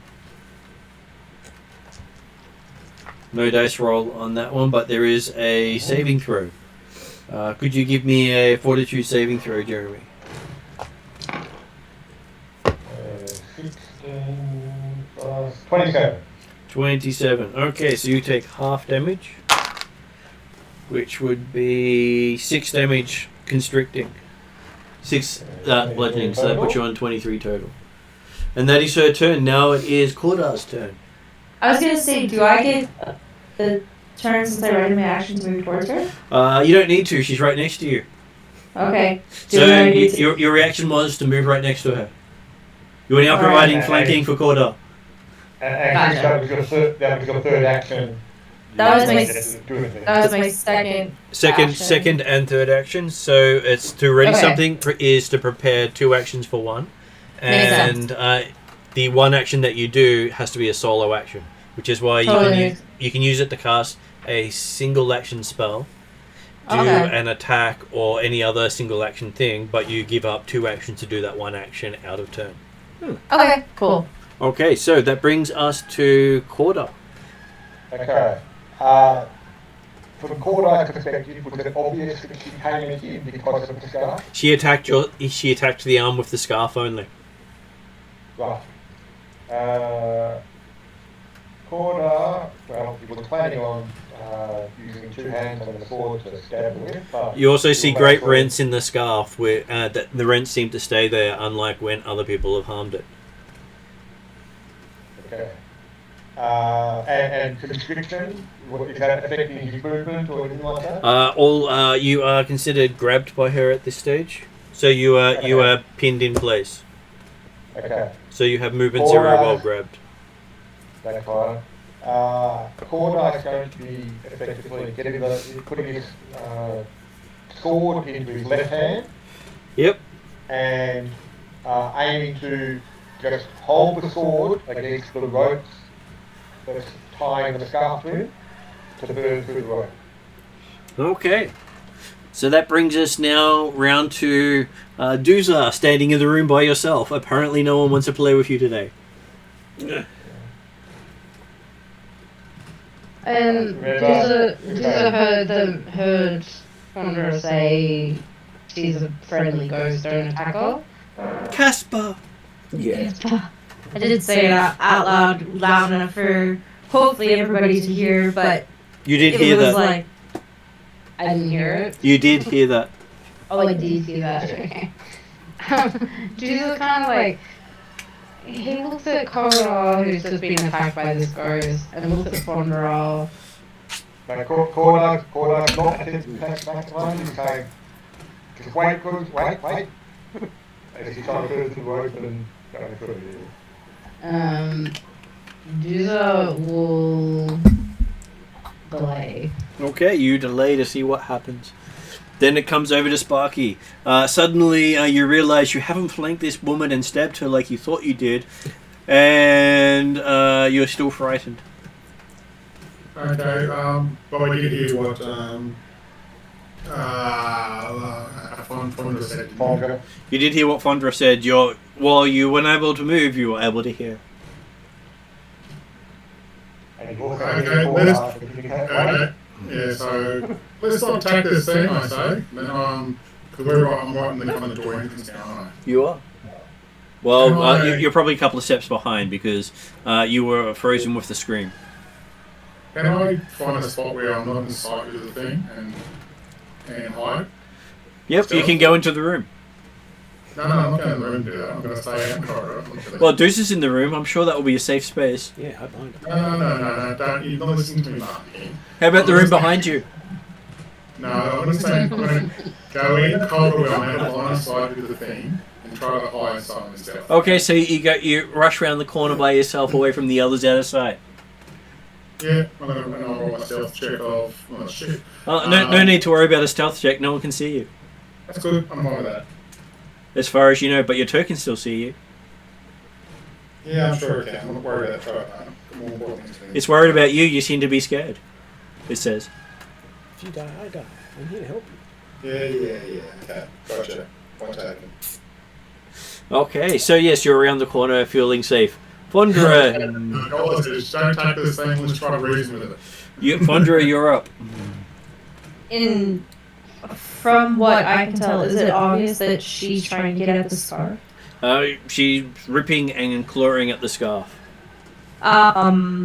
Whatever rope is left, can I try to get it off of Cora? Yeah, so you're using a scimitar, a great axe, I am using my staff. Fireball? Is that what I hear? Nudge it. No, not to hit. Just to nudge it away without touching the scarf. Okay. You help Cora clear the rope. You spend some time doing that. Willie, you feel yourself coming back and realizing you're not even in tiger stance like you thought you were. Oh shit, I drop into tiger stance. You feel far more comfortable. Yes. I look around. Like people are going, don't attack her, her. And she's trying to eat Cora. Eat Cora's arm. Yeah. While clawing at the scarf that's trying to kill you. And you're seeing it get damaged. The scarf that's trying to kill you. Yeah, I'm gonna watch. Katie goes, fuck you, Scarf. Fuck you, Scarf. Fuck you. Okay, so she spends another round attacking the scarf. Now that Corda has made it loose. And instead of grabbing Corda, she's ripping and clawing at the scarf until the scarf is shredded into tiny little burning embers.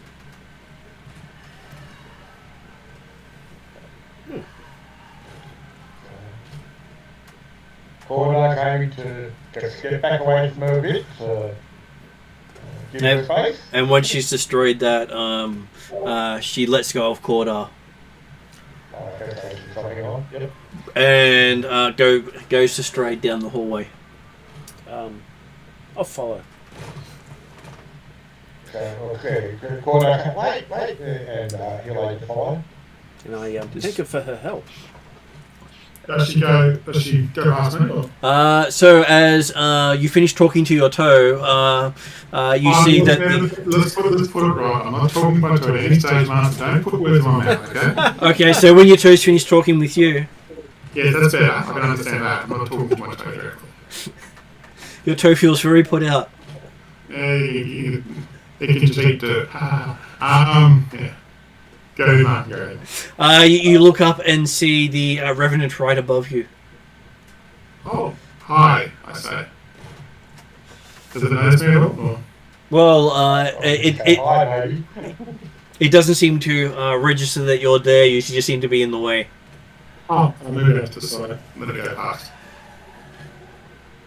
What Kendra also knows about Revenants is they can sense their murderer and seek them out.